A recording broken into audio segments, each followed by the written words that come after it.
What is going on, everybody, and welcome back to the Hangout spot where you already know it's real talk, boxing talk. Live from my man cave, it's your boy Johnny, and I'm your host for another edition of DHS Live, baby. This time it's Thursday night, Thirsty Thursday, Friday Eve, whatever you want to call it. We gonna talk some fucking boxing tonight. Let's get this shit popping, y'all. Let's get ready to rumble! Yeah, baby. Let's go. DHS family, man. Salute to all of y'all, man. Happy Thursday, man. Happy Friday Eve, man. You know how we do, man. Wasn't planning on doing a show tonight, man, because I did have plans. Me and the wife, we had to run some errands, man. We spent some time together, but we got home early, and I figured, you know what? Fuck it, man. Let's get a fucking show in, man. Let's get a show in, man, because I never, ever get tired of talking boxing with the DHS family, man. Problem is, man, we don't have a lot of boxing going on this weekend, man. We do have boxing going on. Let's not get it twisted, man. This weekend is 4th of July weekend. It is Border Wars weekend. Salute to the boxing voice and my guy Nestor Gibbs for putting together another great amateur show on Saturday. It is taking place in Castleberry, Florida, man. Orlando, baby, in my backyard. School of Hard Knocks gym that is owned by my guy, Coach Jason Galarza. Omari Jones, undefeated matchroom prospect. He trains out of that gym. He will be in the building. It's going to be an epic event. And yes, sir, your boy Johnny is going to be live and direct doing commentary with Nestor Gibbs, man. For the entire event, man. I'm excited. Then obviously at the nighttime, man, in the evening, we got the fight party. We got the fight that's going on the Zone TNT, man. The main event headliner is for the WBO Lightweight Championship between the champion Abdullah Mason and my guy Prince Albert Bell, like Treese calls him, Alberto Campana. Where Treese at, man? Where Treese? You doing that shit again? We doing that shit again tonight, man. Yeah, man. So there is boxing this weekend. However, on last night's show, and salute to all of y'all, man, we did 5 hours, man. We did 5 hours. Y'all the real champions, man. The champ is here! The champ is here! The champ is here! We did 5 hours, man, where we broke down that fight, man. We did previews and predictions for the entire card, man. Main event, Albert Bell against Abdullah Mason for the WBO Lightweight Championship. And we also previewed the co-main event between WBC featherweight champion Bruce Shoo Carrington, who will be defending his title against undefeated Rene Palacios. And Tiger Jones will be on the card as well against undefeated Christopher Guerrero. My guy, Scooter Davis, is also going to be on the card as well, man. So it's going to be a great night of boxing. It's going to be a great day of boxing. Like I said, man, we got a great amateur show that will be streaming live on the Boxing Voice on YouTube, man. I did put a post out there on the Hangout Spot YouTube page, man. There's a direct link, man. Make sure you guys tune in. I think we're getting started around 11:30 a.m. Eastern Standard Time. Make sure you guys tune in to the live show and definitely show the amateurs some support. We do got some really, really great TBV community fights as well, including, I believe, I'm not sure, I think it's the main event between Anthony Forbes and my guy Marvin Tank Furman, man. Looking forward to it, man. We got Z Pacino on the card. Well, actually, no, I think Z Pacino is not fighting on this one, but Z Pacino will be in the building, I believe, if I'm not mistaken.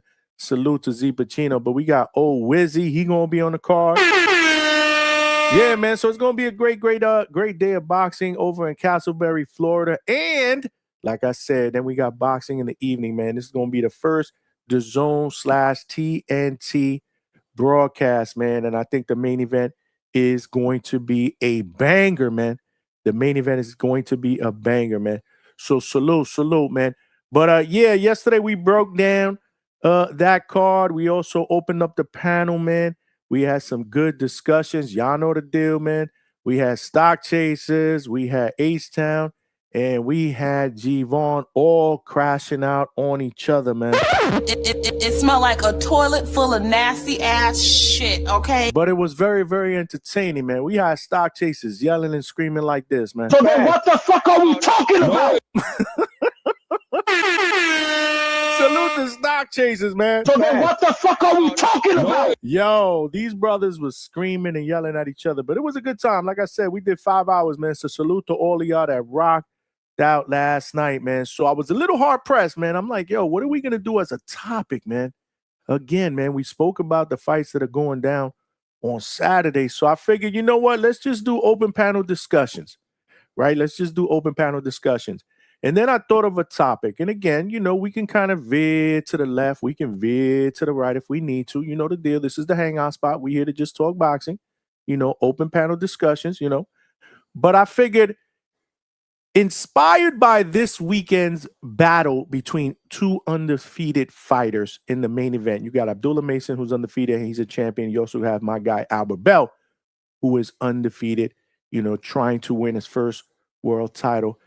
Something came to my mind, and I wanted to really, really get the panel and the callers, and absolutely, without a doubt, the chat involved as well, man. We got a lot of undefeated stars in the world of boxing today, and we've talked about this at length in the past. A lot of these fighters sincerely value that O, right? So that being said, like I said, we got a lot of undefeated stars in the sport of boxing today. In your opinion, which undefeated star today do you feel is most likely to lose their O first? And again, there's a lot of different factors that can play into it, man. And there's a lot of different fighters that I just want to throw out there. And again, you know, it's open panel discussion, man. Hopefully this is an interesting enough topic for us to have, you know, a good show. You know, I definitely want to be on, you know, the deal, the hangout spot here. You know, we're not afraid to put in that work. You know, usually our shows are 4 hours, 5 hours. I don't intend to go that long tonight. I do have plans in the morning, but hopefully we can get a few hours in, man, and have some good, robust conversations and debates. If it gets heated, it gets heated. You know the deal. Here at the hangout spot, aka the crash out spot, aka the mafia spot, aka the best motherfucking hairline out here on these YouTube street spot. You already know the deal, man. But there's a lot of things that can go into determining why you feel one of these stars can be the one to most likely lose their O first, right? Obviously, the most obvious one, or first and foremost, the most obvious one, in my opinion, is where they stand as far as future competition, right? Names they are being linked to. And hopefully, those names that they're being linked to, which are all big fights, are fights that we're going to see in the near future. It could also be based on promotion and management, man. How they are being moved. Are they being moved carefully, or are they being moved carelessly? So movement, obviously, based on that particular fighter, can obviously play a part in your decision. And then most importantly, vulnerabilities at this point in their career. It could be recent performances, right? It can be age. So again, just some things that I wanted to throw out there. And there's a lot of fighters that I want to throw out there as well. I do have a poll out there. And you got to remember, YouTube only allows me to put four nominees in every single poll. However, I got about 9-10 different fighters that I want to throw out there for the sake of the conversation, man. Salute to all of y'all. Make sure y'all smash that like button. In fact, before we get started, I just want to remind everybody, like always, we are streaming live on multiple platforms. Okay, the main platform is YouTube. So if you're watching this live on YouTube, make sure you smash that like button. And help us get this show and this channel out into the algorithm / homepage of other true hardcore laid-back boxing fans so they know we rock out weeknights, baby. And we do weekend shows. We do live fight chats. In fact, our live fight chats be absolutely epic because when the fights are over, bro, the show just gets started, man. We don't end the show. We don't end the show. The show just starts because we do immediate post-fight reactions, man. We do the best post-fight shows out here on these YouTube streets. Drop the bomb. Yeah, man. The last one we did for Xander Zayas and Jerome Boots Ennis was almost 9 hours, man. Yeah! The champ is here! The champ is here! The champ is here! Straight cash, homie. 9 hours, man. Who's fucking with that, man? Who's fucking with that? King Kong ain't got shit on me! Ah, bro. Hell no. We killing it, man. We killing it. DHS is killing it, especially on fight nights and on the post-fight reaction show, man. What's good with my bro Johnny from the Hangout spot, baby? We out here, cuz. Yeah, man. So I say that to say, make sure you smash the like button, man. We got to get to at least 100 likes, man. When we do that, YouTube does its job and it throws the channel out into the algorithm. Y'all been watching, man, the last couple of months, man. We've had new people jump on the panel talking that hardcore boxing shit, and we've had hella people participating and bringing that energy in the chat, man. And that's attributed to all of you guys, not just tuning in, but hitting the like button, sharing the show, hyping the show. So tonight ain't no different. It is Friday Eve, man. It's Thursday night. It's Thirsty Thursday, man. We got boxing this weekend. It's a holiday weekend, 4th of July, man. 4th of July. So this is a weekend where we spend time with friends, families, man. We get barbecues going. We get beers going. This weekend is going to be absolutely epic. So yeah, man, let's kick it off, man. Let's kick it off on Friday Eve with a great show here at DHS, man. We also streaming live on X. So if you're watching this on X, please, man, make sure you shoot me a retweet, follow, and come on over here to YouTube, hit the like button, and subscribe to the channel, man. Straight cash, homie. There are power in numbers, man. We're trying to get to that next goal. And even if you have subscribed, you could do something really, really good tonight by picking up that cell phone that I know you probably got in your hands already, texting a friend and telling a friend to subscribe to the channel, man. We're doing big things here at DHS. Last but not least, man, in my opinion, I say it all the time, I think we got one of the best, if not the best, boxing podcast chats out here on these YouTube streets. Y'all got to bring that energy tonight, man, for real. I got to drop the bomb for that. Bring that energy tonight, man. I need it. You can't have a great show without a great chat, man, and y'all always bring it, man. Now is not the time to take your foot off the gas pedal. Let's get it popping. But you know the deal. Our chats be absolutely cooking, man. You guys talk that boxing shit. We troll. We have a good time. That's what it's all about here at DHS, but I can't keep track of every single comment or question. So if you do have one that you want to make sure doesn't get missed out here on these YouTube streets, Super Chat is the best way to go. Straight cash, homie. Yeah, man, because it will come up as a star message. I'll see it and definitely show you love. It also provides your boy with a little bit of a donation, and every penny counts because we are working, baby.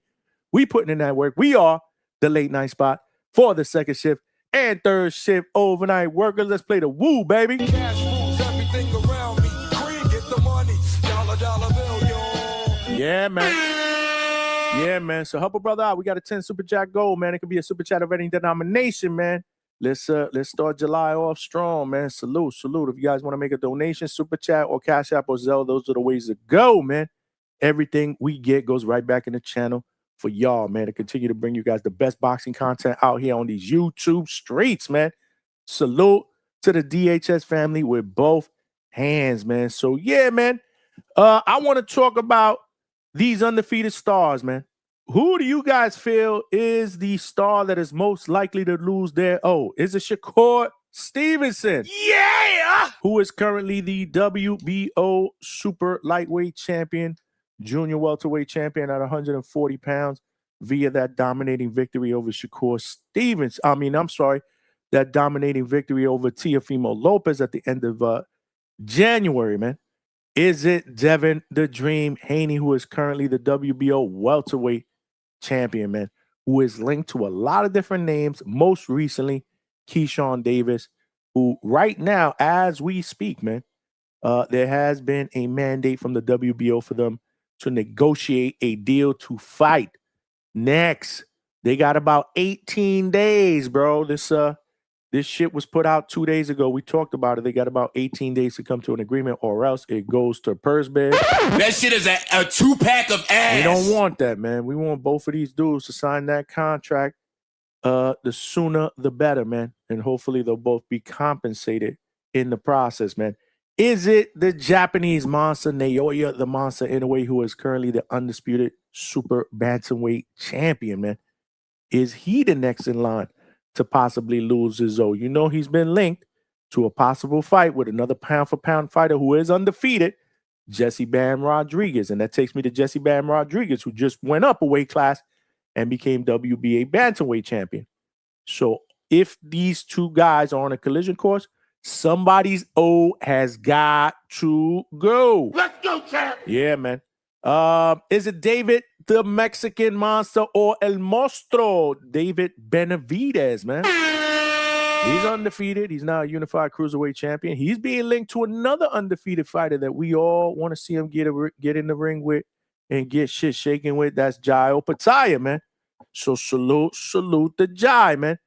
Jerron Boots Ennis, who just dominated my guy Xander Zayas this weekend, man, to become a 2-time unified champion in 2 different weight divisions, man.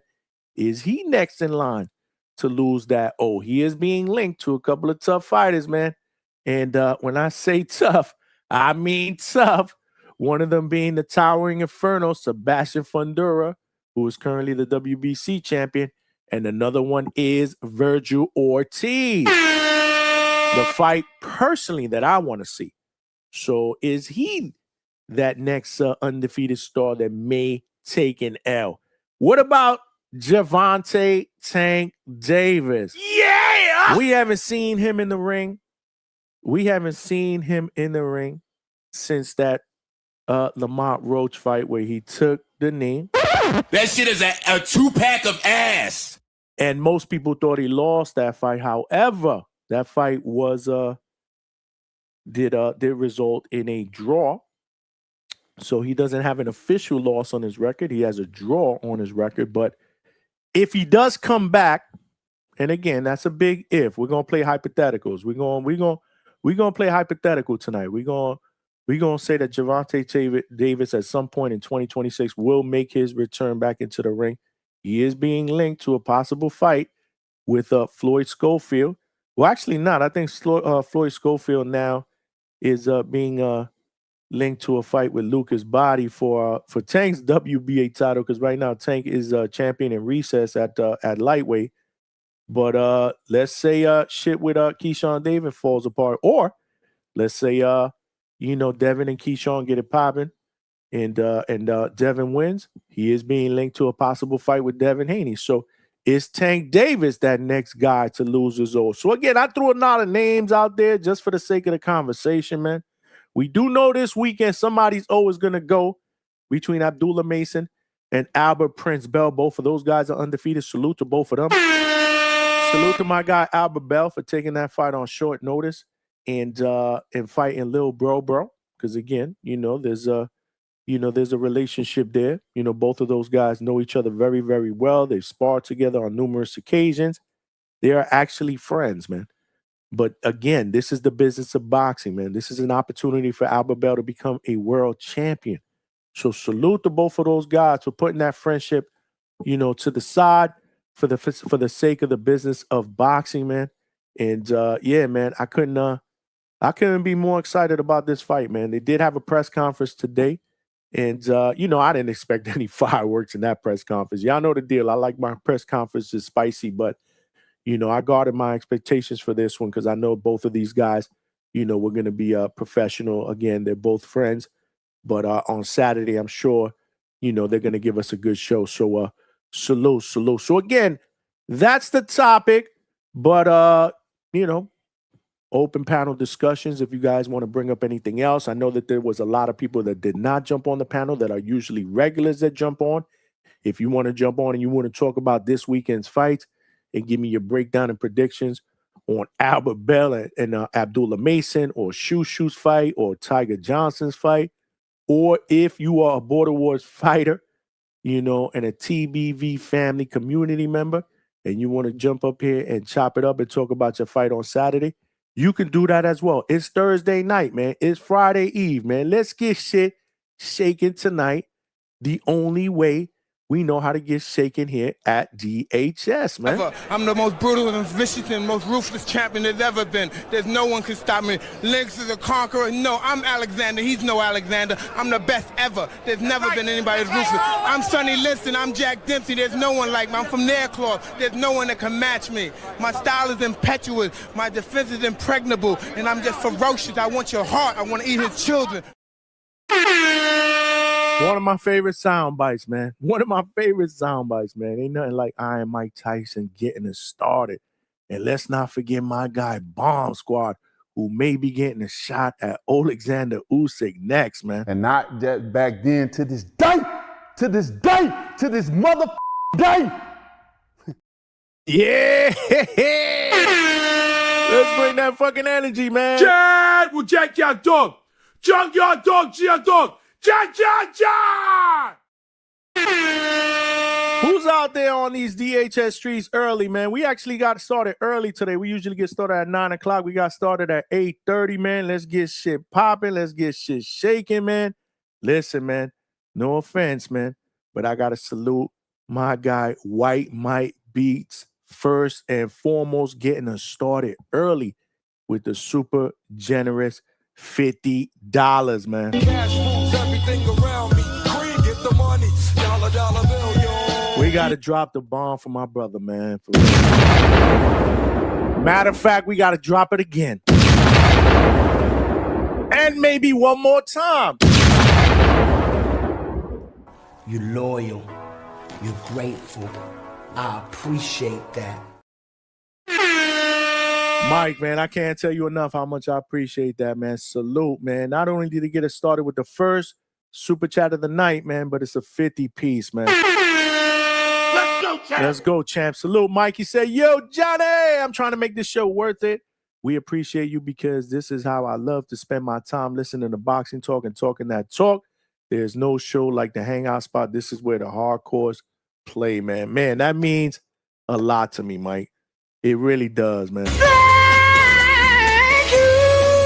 It means a lot to me, man.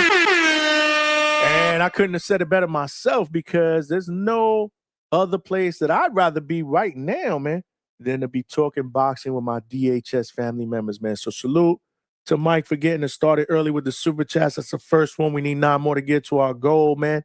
But who else is out here, man, showing DHS love bright and early, man?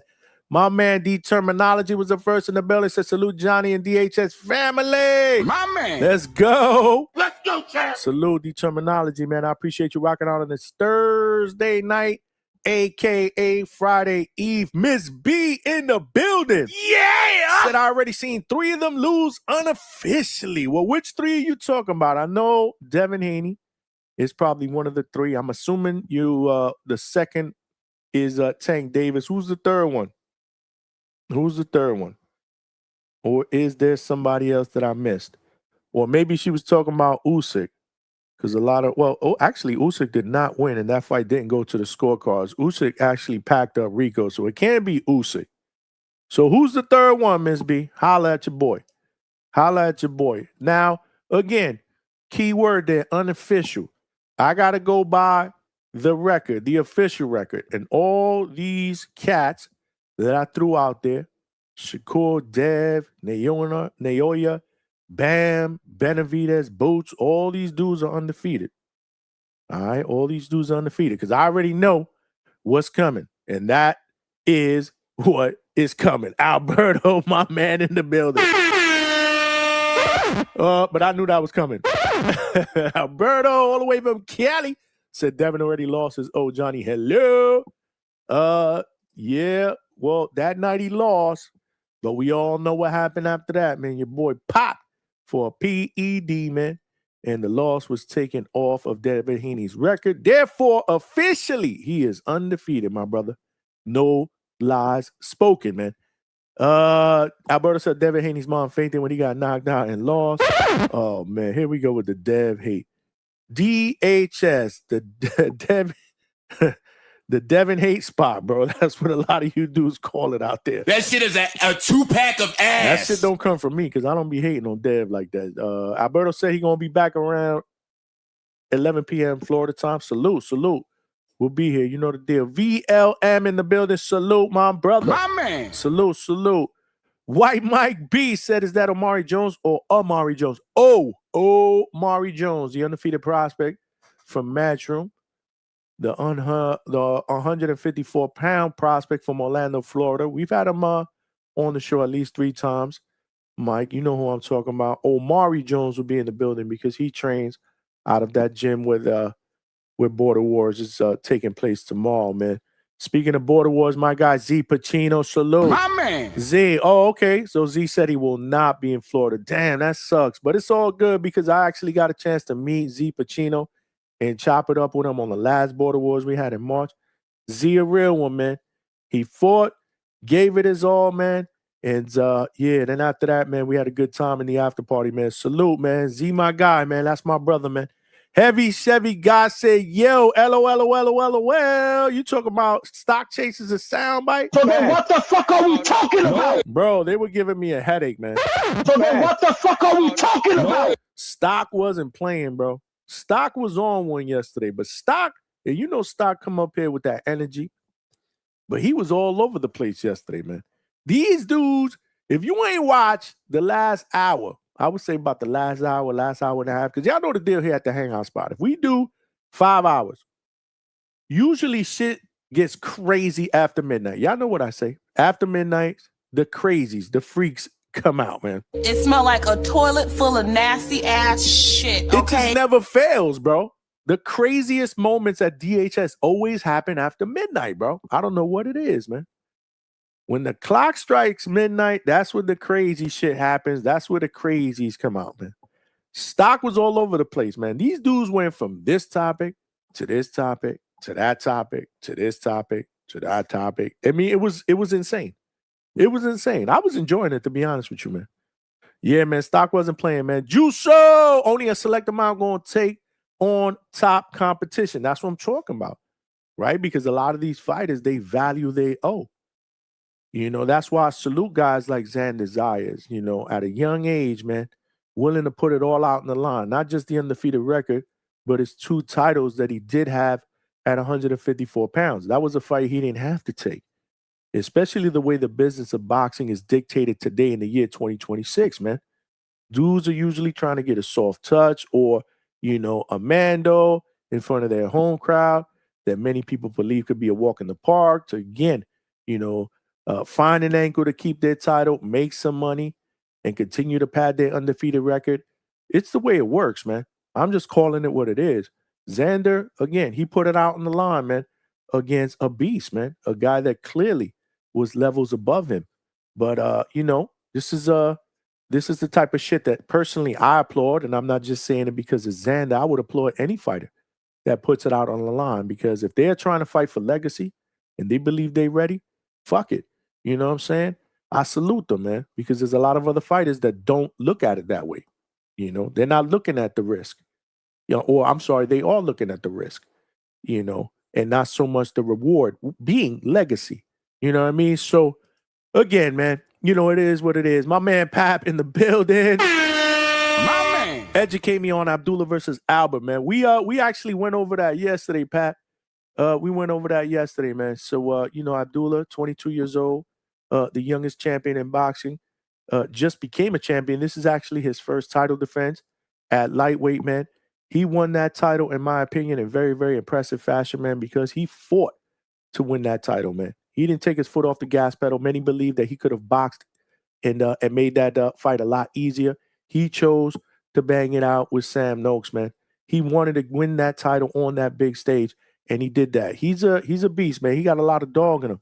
Albert Bell, man, tall, rangy, experienced, hungry to become a world champion, has been passed over on numerous occasions.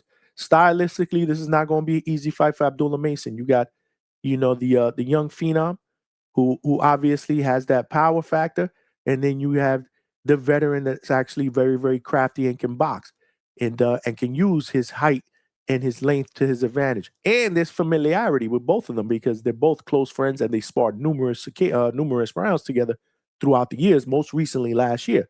So again, if you want a little bit more in depth on what I said and everybody else says, check out yesterday's replay.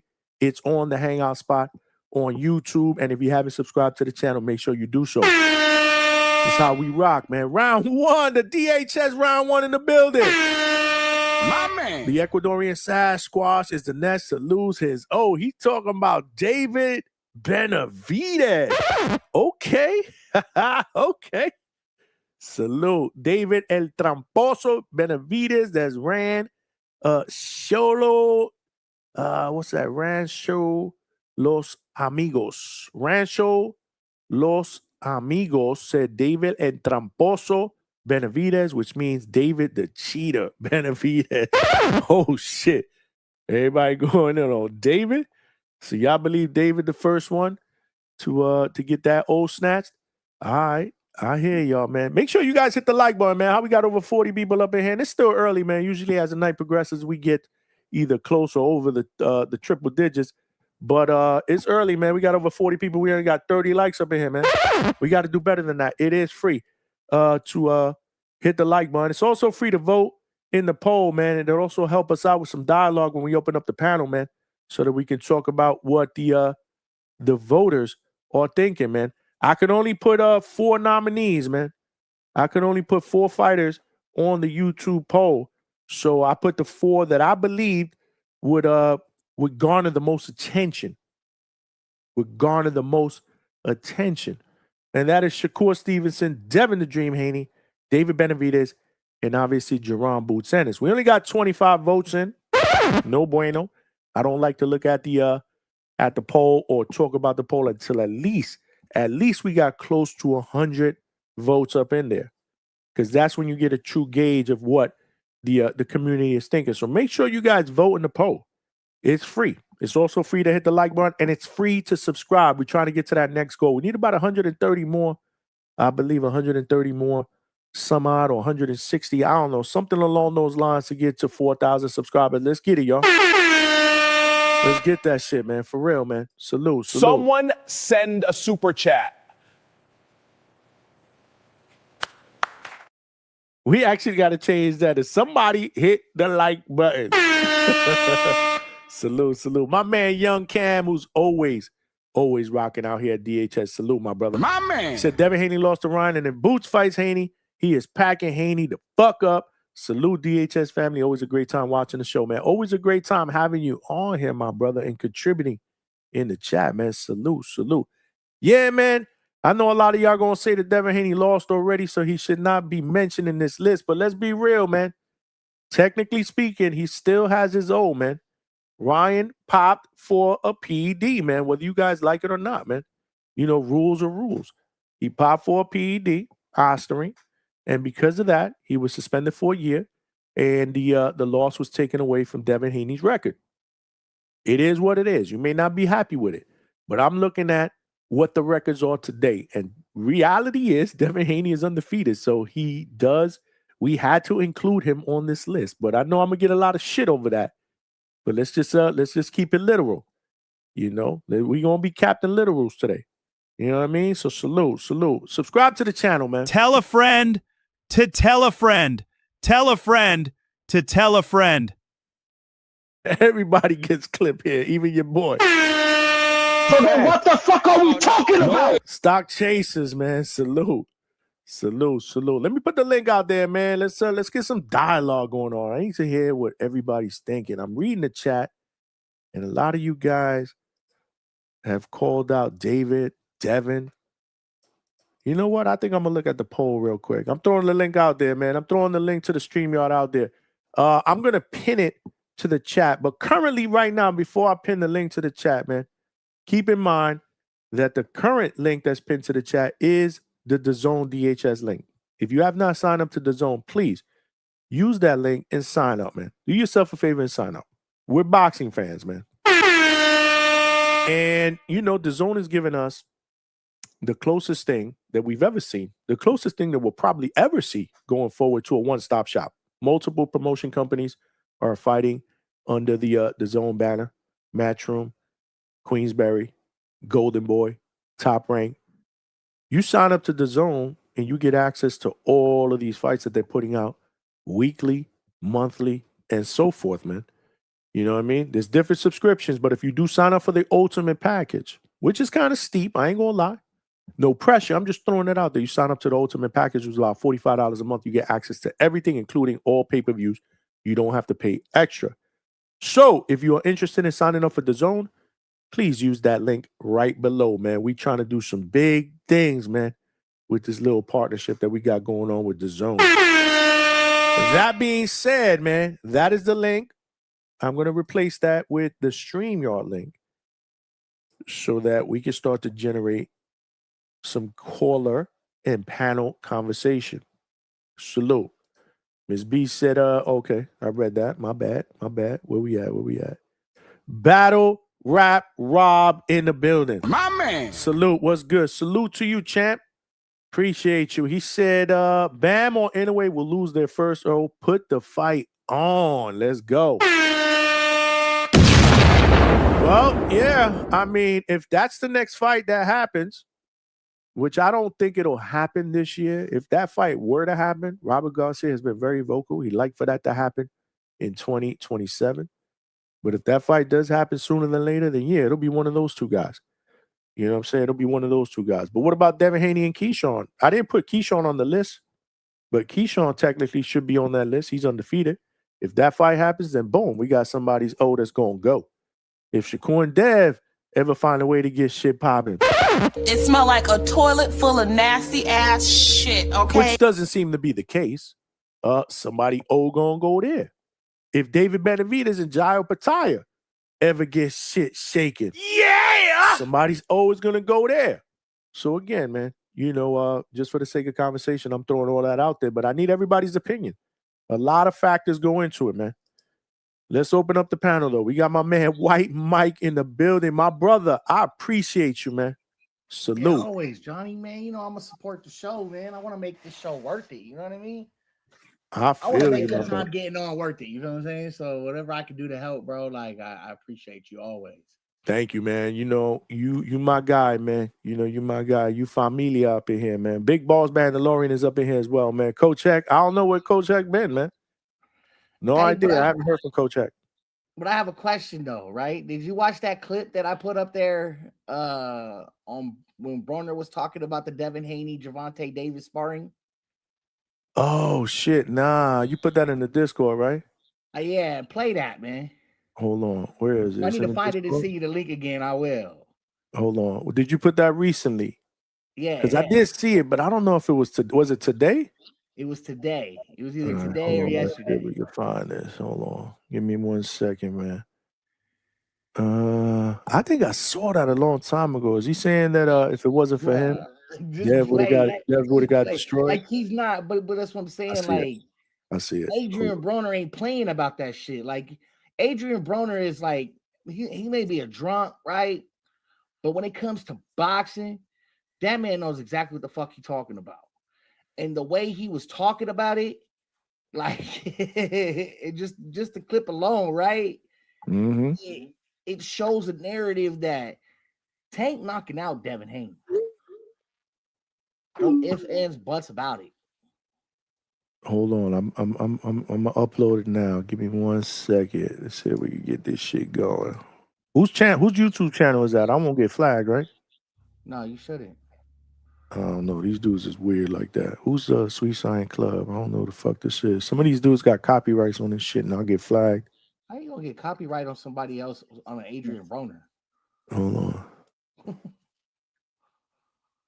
I could open the damn thing. All right, here it is. Tank hit that nigga. Sweet Science Club. I don't know who this is, man. Sweet Science Hub. That's their channel. Oh, that's boxing. Yeah, but I don't know who this is, bro. Adrian Broner explains what happened in Tank Spawn. I mean, I'll play it real quick, but you got to understand, some of these other YouTubers, they got this tool out there where if somebody plays their shit, Yeah, but it's a clip of Adrian Broner. Like, they can't flag you on something like that. Like, I know copyright laws, man. I've been. All right, let's share the screen real saying? quick. Hit the like button, y'all. Hit the like button, man.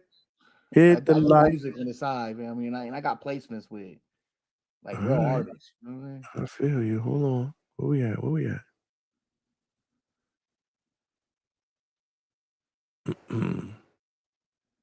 Let's get this up. Tank hit that nigga. He hit him, boom. Then he hit him again, and he like went out. I jumped in the ring because at the time Devin is 17. I'm like, hell no, this a kid. But in a real fight time with 8-ounce gloves on, bye. Oh, bye.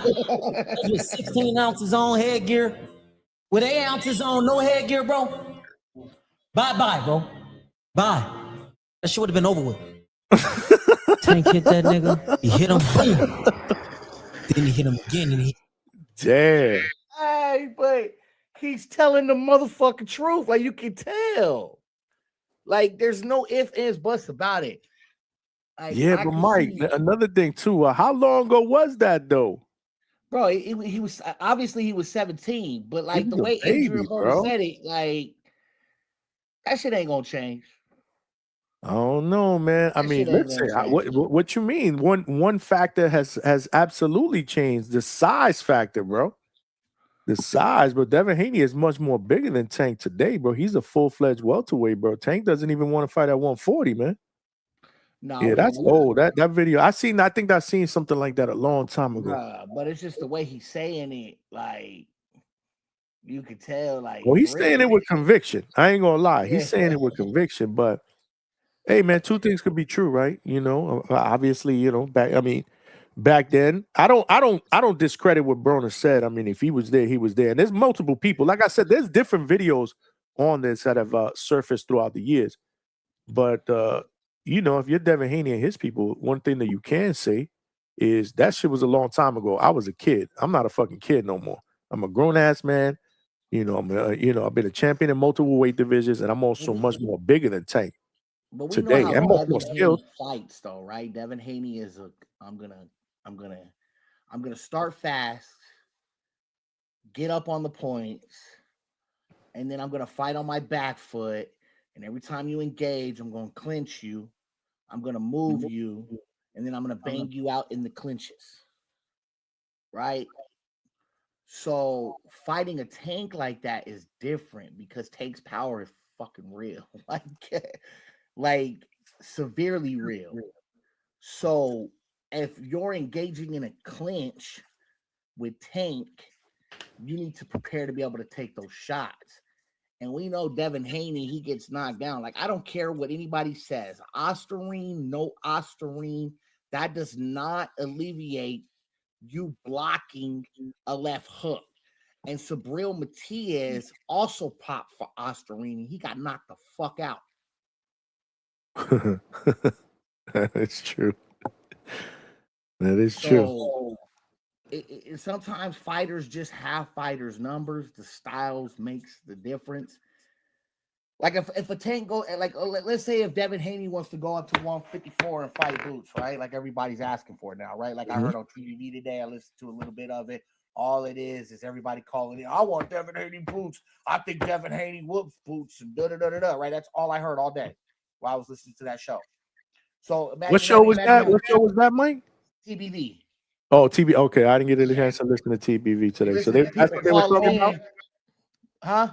That's what they were saying. A lot of people were saying that Devin Cook's boots. They want. That's what they want. That's the next fight they want for Boots, right? Okay, I got you. So, because people think that Devin Haney could beat Boots, but Boots is kind of like Tank, but at 154, he's knocking shit loose, right? You're not gonna go in there and try to clinch on Boots. That's a stupid ass move.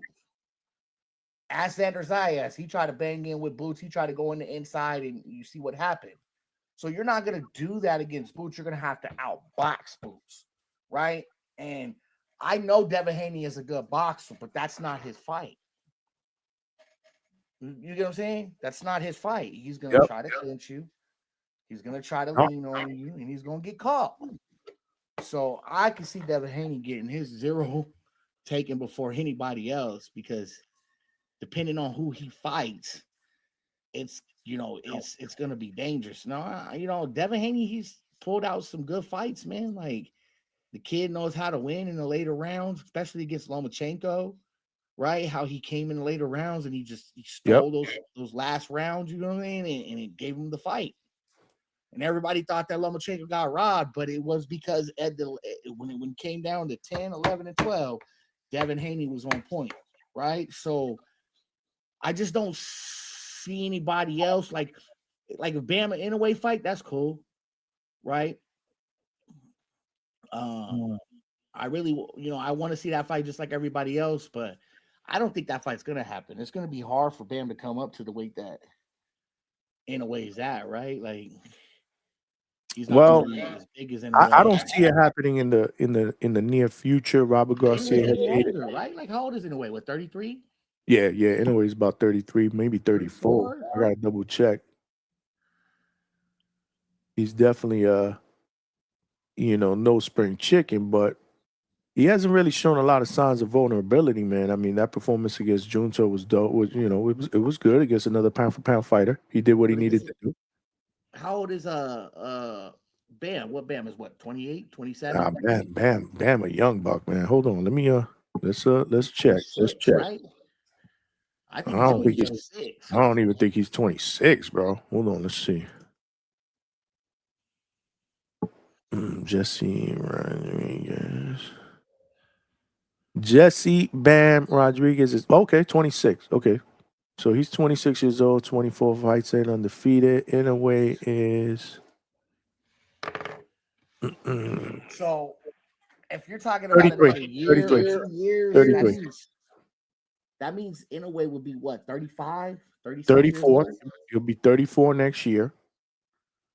Unless he turns 34 this year. I don't know when his birthday is, but yeah, I mean, somewhere along those lines, you're talking about 34, 35, depending on when they fight each other. My guess is if they do get it shaken, it'll probably be first quarter of 2027, which means anywhere between January and April. That's my guess. But I think Bam, they want Bam to do that unification route before that. Yeah. That's what I'm saying, and of course, Inoue is going to fight again, right? So just the brutalities of these fights, right? How is Inoue going to look in 2 years? Great question. Like I said, and this is why I threw that out there. Like when we think about this, right? You really got to look at future competition, timelines, names they're being linked to, right? Because if you got a guy that's not being really linked to anybody that we feel can be a true threat to beat him, then obviously that plays in your decision. Promoters, managers, right? And vulnerabilities, age, right? You mentioned, in a way is upwards of 33, 34. So, he's at the latter part of his prime. I don't think anybody will debate that. So maybe from a vulnerability standpoint, age could play a factor. So just a lot of things to consider. You know what I mean? Yeah, so it's like, I'm not really banking on the fight. To be honest, like, you get what I'm saying? Like, I know we want to see the fight, and that's the fight that we've been wanting to see, right, for the last 3 years, I would say. But just not banking on the fight right now because, like, in a way, he's going to possibly be 35 when he fights Bam. If he decides to fight Bam at that point, he's gonna go through 2 more possibly brutal fights. You get what I'm saying? So, like, it's a possibility by the time he's 35, it's not even worth fighting in a way any longer. You get what I'm saying? I mean, yeah. It's kind of like Usyk. Usyk dropped the belts because he felt that age when he fought for Hoven, and he's understanding that he just probably can't compete at a high level anymore. So, I'm going to drop the belts. I commend you for that, I guess. You know what I mean? I'd rather see you go out on your shield. I would definitely want to see you go out on your shield. So I don't think he's going to have a loss because if he goes and fights Wilder, he's going to beat the shit out of Wilder. Like the way Wilder looked in the Chisora fight, it was ugly as fuck. He's not coming out there mixing up his punches. Usyk is. He's not coming out there boxing. Usyk is. You're standing all awkward, standing back, holding your right hand down because you're gonna get tagged up by Usyk, right? So boxers just don't go away. It doesn't matter how old they get. Like Mayweather can still box. You know what I'm saying? So it just Wilder, he didn't seem like he didn't look like a boxer to me. He didn't look like he was professional. He fought Chisora and he banged him out with and Chisora looked disgusting too, like in that fight. Like Chisora just looked like he was a bag. So it was should give it up, stop fighting altogether, because he's gonna fuck around and run into the wrong one, he's gonna get hurt. I just don't see him being the professional that he was previously before he fought Tyson Fury. He would mix up his punches. He'd back you down in the corner, right? And he would literally he would be able to mix up his punches. Did you see anything of him mixing up his punches in the Chisora fight? Did he even throw a fucking left hand? So it looked disgusting and ugly. So like I don't want to see that fight, but I commend you. Go make your money.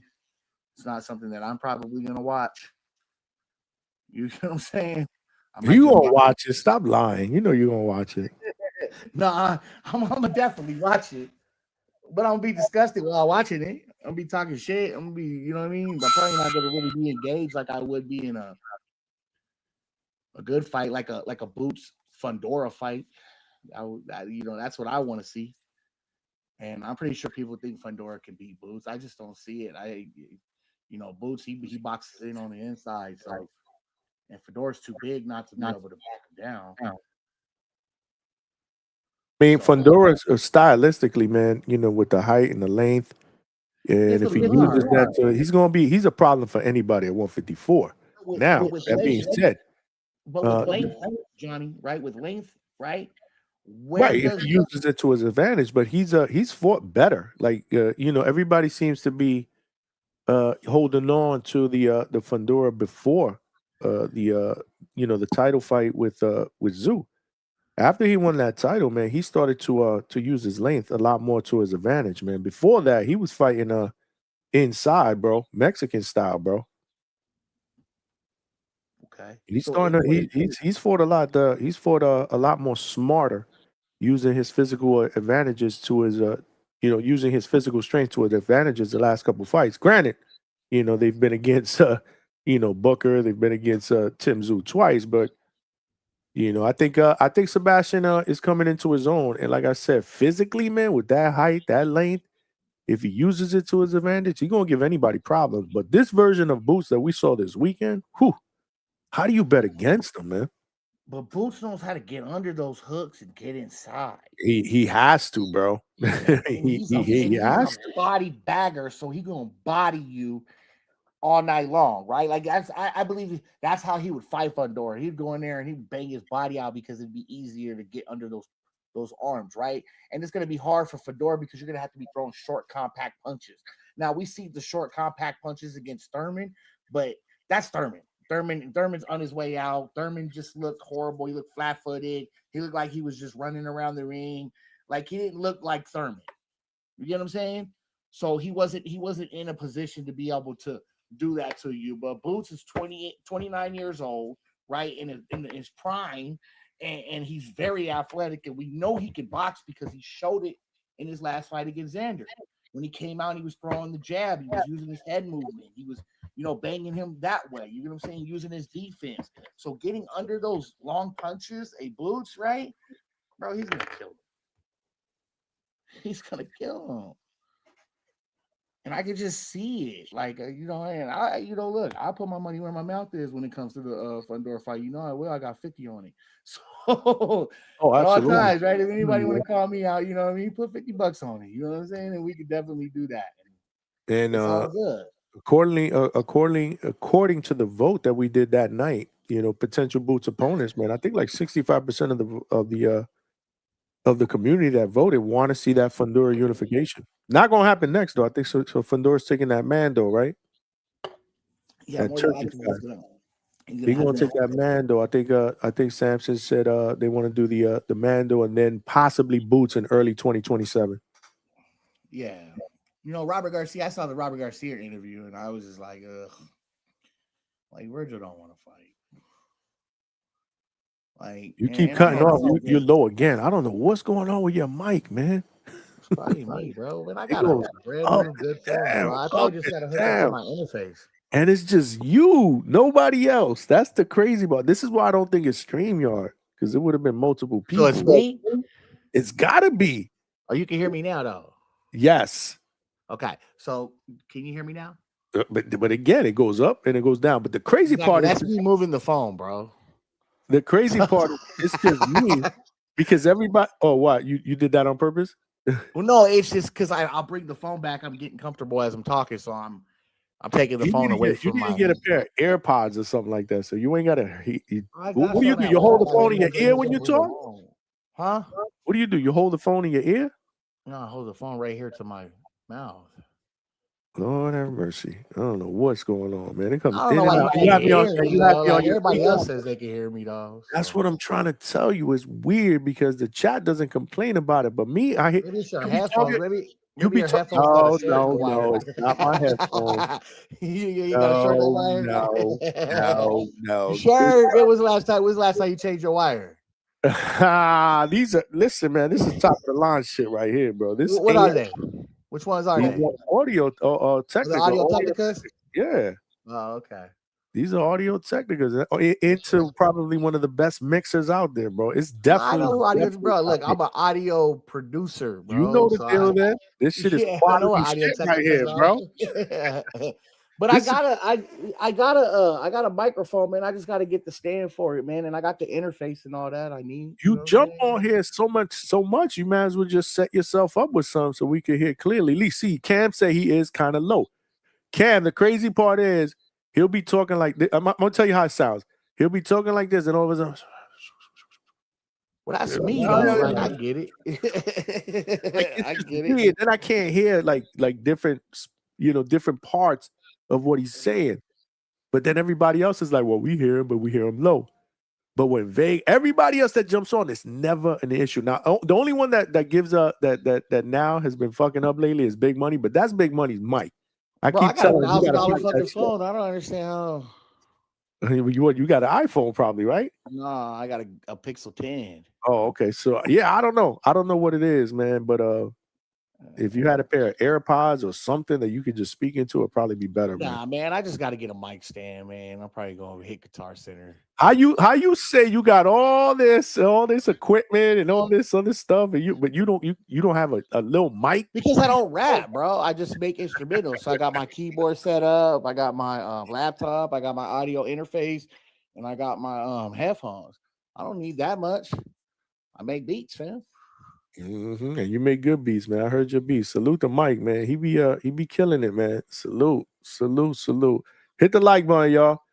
Hit the like button. The link is out there, man. If anybody else like they was fire or what? Like, yeah, I know, to be honest, they was fire.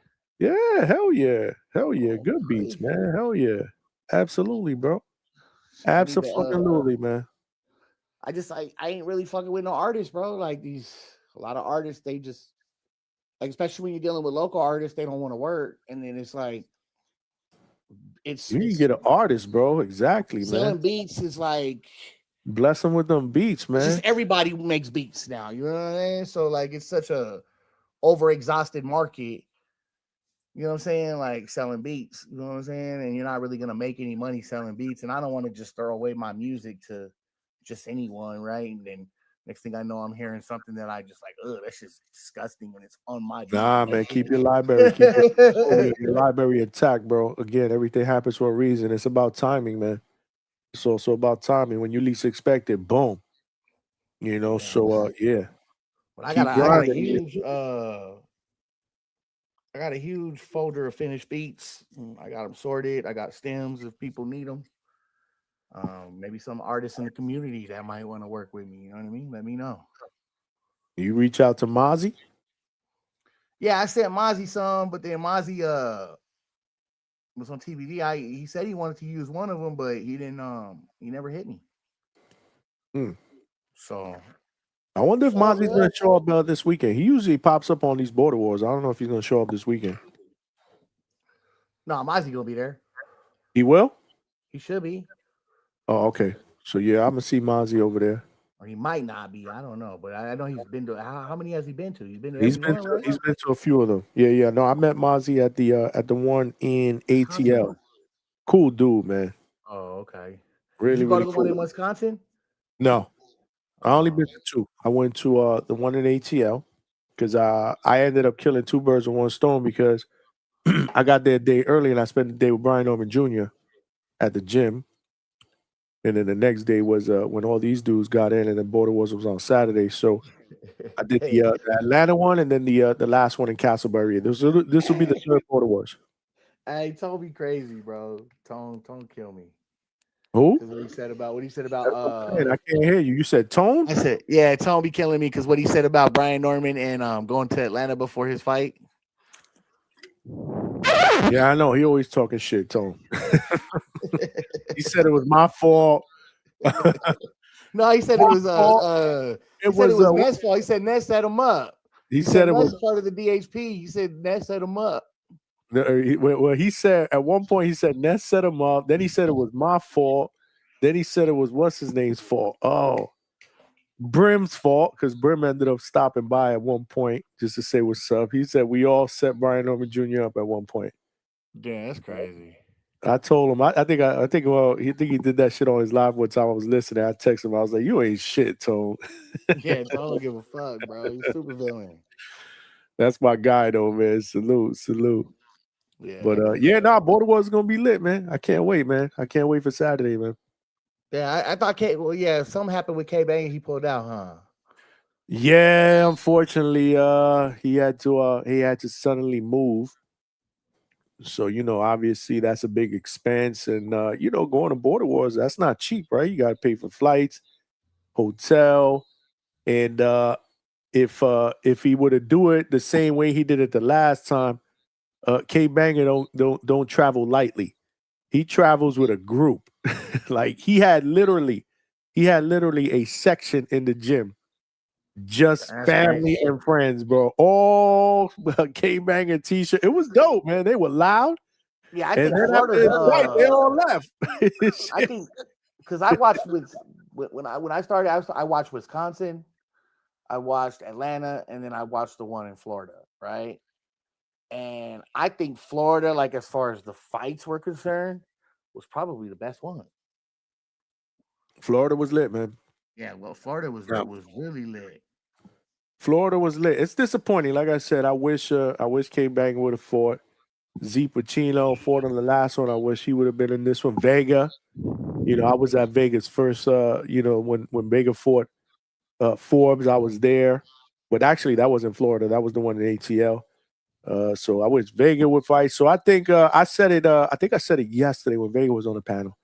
I said I'm going to make a bold prediction that the next Border Wars is probably going to be the best one because I have a funny feeling that all these dudes that I just mentioned, they probably all going to fight in the next one. That's just my prediction. Hopefully they do. Like I said, the more the merrier. Yeah. Yeah, the more the merrier. Because there's not a lot of community fights in this one, but there's a lot of amateur fights. So there's going to be a lot of, local amateurs.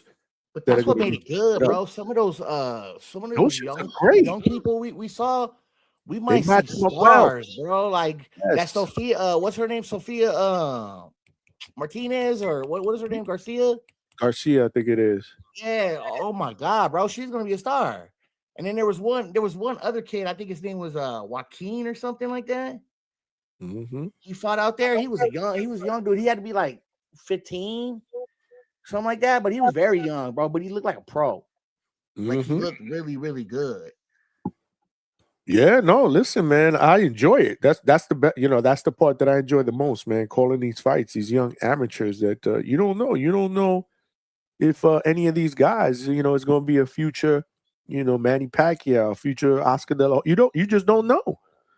You know what I'm saying? So to me, it's an honor, and they appreciate that too, man. Yeah, talking to them. I mean, he does interviews with the kids. Like he just did an interview with the little 11-year-old boy.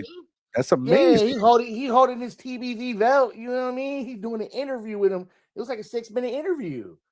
Like that's it's a platform for these young kids. Like shout out to Ness for that shit.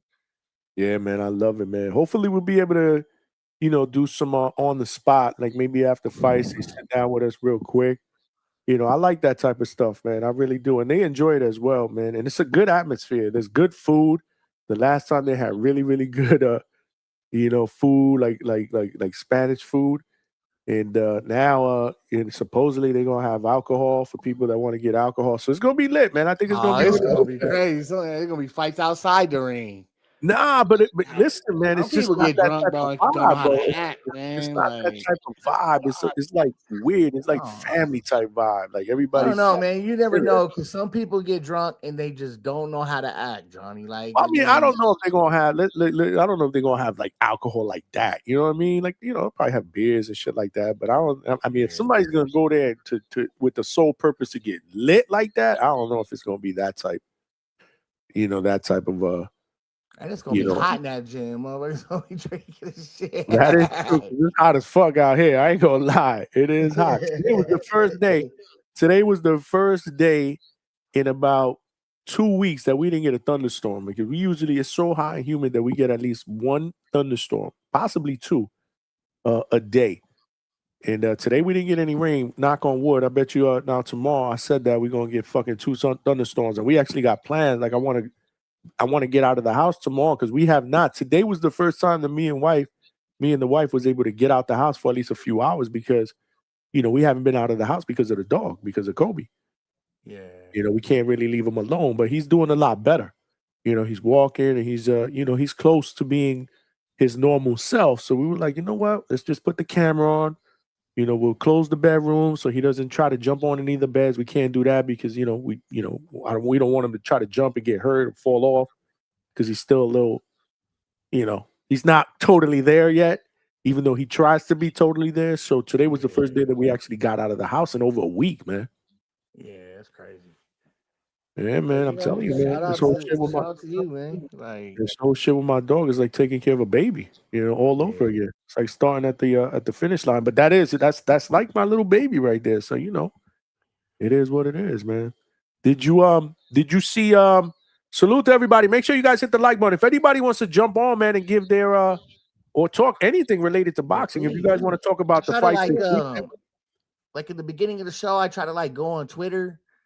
And I'll share the show on Twitter, and then I'll go in because like I got a lot of boxing like talk in my thing. I'll go in there like in the comments and just like post the show. You know what I'm saying? And all these little boxing. Appreciate that. Absolutely, man. I appreciate that. Get viewers and get people to come on, man. More outlet we can. I mean, the more avenues that we can share and get people to jump on, the better. But again, like I said, if anybody wants to jump on, I threw the link in the chat. It's pinned in there. If you guys want to talk about the topic, what your thoughts, man. Any of these guys that you feel are most likely to suffer their first O, jump up. Tell us why. If not, if you want to talk about the fights this weekend, predictions, previews, you didn't get a chance to do so yesterday, you could do that as well. The link is out there. One thing I do want to throw out there too is, did you see Oscar De La Hoya's clapback? No, I didn't watch that today. It's clapback Thursday. I gotta watch it. Okay, so I'm gonna play that right now because Oscar was specific and he gave us a Ryan Conor Ben update. So yeah, hold on. Ben and Ryan Garcia, they talking shit to each other. I guess Terrence Bud Crawford said that Conor Ben would go beat Ryan Garcia. That's what Bud said. Yeah, and he was like asking Shakur that shit. Shakur was commenting on that shit. That's that Twitter beef shit. Of course, you know the deal. Hold on, let me link this up real quick. Let me salute to Oscar. I look forward to these clapbacks. I think they're fucking hilarious. Right now in the poll, though, real quick, we got about 45 votes in. 56% believe Devin Haney is going to be the first one to lose his O. 18% believe your boy Jerome Boots Ennis is going to be that guy. 16% David Benavidez and 11% Shakur Stevenson. And that was just 4 I could put up there. But remember, y'all, there's Naoya, there's Bam, there's Usyk, there's Opatai, there's Tank, there's Keyshawn. There's a bunch of them, y'all. A bunch of them that we consider stars in the sport. So just keep that in Well, we mind. talking about somebody losing their all first, and Keyshawn finna lose his all first. I know. I didn't even mention him. I didn't even. You know why I didn't mention him? Because he only got like 14 fights. Maybe that's what it was. Maybe I should have. Salute to Oscar De La Hoya. This is IG page. Look at you. See what he got in his hand? My man got a Budweiser, bro.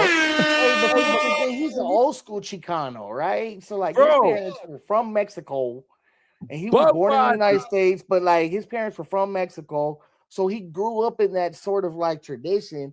And then like during his younger years, he won an Olympic gold medalist for the United States. But the Mexicans love Oscar De La Hoya, right? So he got that Budweiser in his hand. He got a boat. He reminded me of my late father-in-law. Salute, man. Rest in peace to my father-in-law. That's all he drank, man, was Budweisers. Hold on, let me play this up. This is Oscar De La Hoya today talking about. What's up, guys? Lots of fake news going around. Okay, so people are posting about the Ryan Garcia fight and Conor Benn fight in Las Vegas, September 12th. But I have yet to be approached about making this fight. We signed a 2-fight deal for Ryan with the Saudis last year. The first fight was with Barrios. And apparently the Saudis have chosen Conor Benn to be Ryan's next opponent.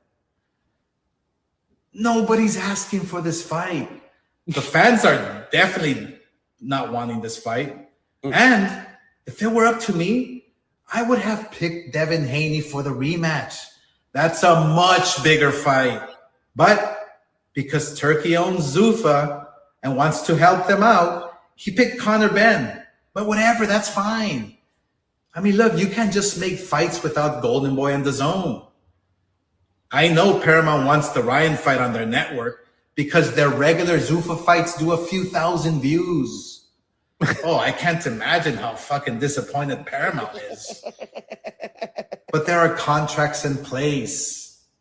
You can't just do whatever you want here in America. There are laws and legally binding contracts. Turkey and Salah, you can't call up any fighter you want and make a fight. You can't put fights on any network you want. That's why you're getting sued left and right. It's why you wanted to call a peace meeting with Frank and Eddie over a war that you started. And by the way, you left me, Al Heyman, and Bob Arum out of your peace meeting. Wow. And guess what? We control the U.S. market. Bob Arum said the other day he thinks your brother, Dana White, is a cancer in the sport of boxing. And everyone agrees he's terrible. All he does is fuck the UFC fighters. And you want to replicate that model in boxing? You think that's a good idea? I mean, come on, dude. Oh, and Uncle Fester, fuck you. And don't forget to give me a call about Ryan Garcia. Because guess what? You fucking legally have to. Remember, kids, you're never a hater if you only speak the facts. Oh, and happy 4th of July. Yo. Oscar's fucking hilarious, bro. He said, Uncle Fester, fuck you. I know, hey, bro, I don't understand him. Him and Dana need to get in the ring. Oh, Dana don't want that smoke, bro. Dana don't want that smoke. Oscar's fucking crazy. So I yet to approach Oscar, and realistically, yeah, he has to be involved. Ryan's his fighter. What the fuck are they like trying to saying do? the fight's not happening? Like, I don't know. There's a lot of key things. This is what I'm there. talking about. You got Ryan going on national TV with a fucking tuxedo and the WBC belt on Jimmy Fallon, telling the entire world he fighting Conor Benn in September, and this dude is saying nobody's approached him to make that fight. Who's telling the truth here? What the fuck's going on? What is wrong with boxing, man? Holy shit, Is Ryan man. Garcia going to end up in the same situation as Virgil Ortiz? Yep. Who knows? What's up, Hitman? What's good? Hey, what's good, man? Man, it's funny, man. Boxing's an evil addiction, ain't it? It's like a soap opera. It's like a novella. Every day there's some funny shit that you're like, it's drama, bro. But it's like a train wreck. You know, we all gotta watch. Yep. It's like a reality TV show with all kind of toxic shit and drama and all this shit, man, that draws people's attention. I get it. What's good, man? No, I mean Oscar's funny, man, because he's hilarious. Dog, he's like that WWE wrestling character, bro. Like he'll be a bad guy for a while, and then you'll start rooting for him for a while. Like I can't stand him like some weeks, and then some weeks I'm like, yo, I like what he's doing. I like what he's We all saying. have a love-hate relationship with Oscar. I get exactly what yeah. you're saying. It's like, is he crazy or is he crazy like a fox? Good question. Good question. What were you saying, Mike? You asking Hitman No, I something? was just like the drama. Like I kind of like the drama, right? Like I know, like some people like hardcores, they just want to watch boxing, like they just like the sport, right? But I kind of like the drama because it builds the fight. It builds a story regarding the fight, right? Like instead of you just putting two people in there together and you know they're just gonna beat the hell out of one another, right? Like we at least get to see a story or something building this epic, you know, kick-ass fight. Hitman, can you hear Mike? Or is he low to you? No. I hear him perfect. Holy shit. I don't know what is going on. He keeps cutting in and out for me. Man. Yeah. But yeah, man, but it's playing out in real life, and none of it's made up, man, because there's like a power struggle going on. You know what I mean? Like we don't know if like what's like Turkey now had this weird meeting, but like Oscar said, not all of them were there. I saw that. Not even Dana White was there though. I don't even think Dana White was there. Well, the representative was Nick Khan. That guy was there, but but then it's just like it's weird. But then like the last week we get the news that Turkey might not be around too long because he has this like condition where he's starting to forget things and like they're saying he might like just totally forget everything and be out of it. You know what I mean? So what's gonna happen then? I don't know, man. Because we all knew that this takeover was gonna take a long time if it was gonna work. But if Turkey is not there for the long run, what's gonna happen with that Saudi money? That's a great question, man. It's all gonna go to shit, bro. Well, that Saudi money is there because of Riyadh season. Yeah, and I mean, I don't think it's gonna work because boxing is too feral of a sport to take over, right? TKO holding group, they own WWE and UFC, right? And now they own Zuffa, right? And then TKO holding group is backed by Riyadh Season Promotions, right? Like they work together. They're a huge sponsor of TKO, right? So anything that the UFC does, Zuffa does, even the WWE does, Riyadh Season is backing that shit. Yeah, I mean, but it brings in just a fraction of viewership. Like, what if it doesn't take off in the boxing realm? Like, you know, like I'm sure UFC's killing it in their numbers because they got that market monopolized. You know, they got the wrestling monopolized, but with boxing's too wild and feral, man. It's like Afghanistan, bro. It's like we could go in with the best military. Because I was in the military, that's why I make that reference. You go in with the best military, but these people are too tribal. They're living too wild, and they're too you can't contain them. And I think that's boxing, man. So I don't know if it's gonna work. Yeah. So the only way Zuffa works, right, is that they become a promotional body. And they have to work hand in hand with the promoters. Yeah, I think that's what's going to happen more than likely. They want to be a sanctioning body. So then again, the only way you're going to be a sanctioning body is you got to work hand in hand with the promoters. So overall, you need to work hand in hand with the fucking promoters.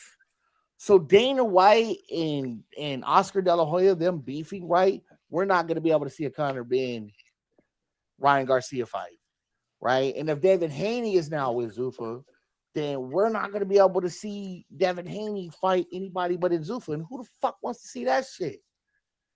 Yeah, but like you said, man, what if it's just? I think it's just PBC tried to do this where they wanted to introduce their own belt. They were going to freeze everybody out. They're blackballing everybody else, but they had all the talent, but it didn't work out. I think with Zuffa, they're gonna flip into just being a regular promoter faster because now they're seeing all the promoters band together.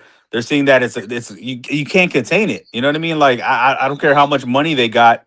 like Eddie blew through what, $1 billion just like they did, so, or half $1 billion. So I don't know, man. I don't know what's gonna happen, but Bob like, Arum is the richest. yeah, I mean, think about it. What's his name? The he wants to fight Benavidez. Man, what's his name? The Samoan looking dude, man. Gael Bataya. Yeah, Battaglia wants to fight Benavidez, but then like, all right, man. Well, you said you joined an entity that is trying to form its own league, and saying they don't want to work with the belts, and David's about the belt. So you're starting to see them backtrack a lot of things that they initially said.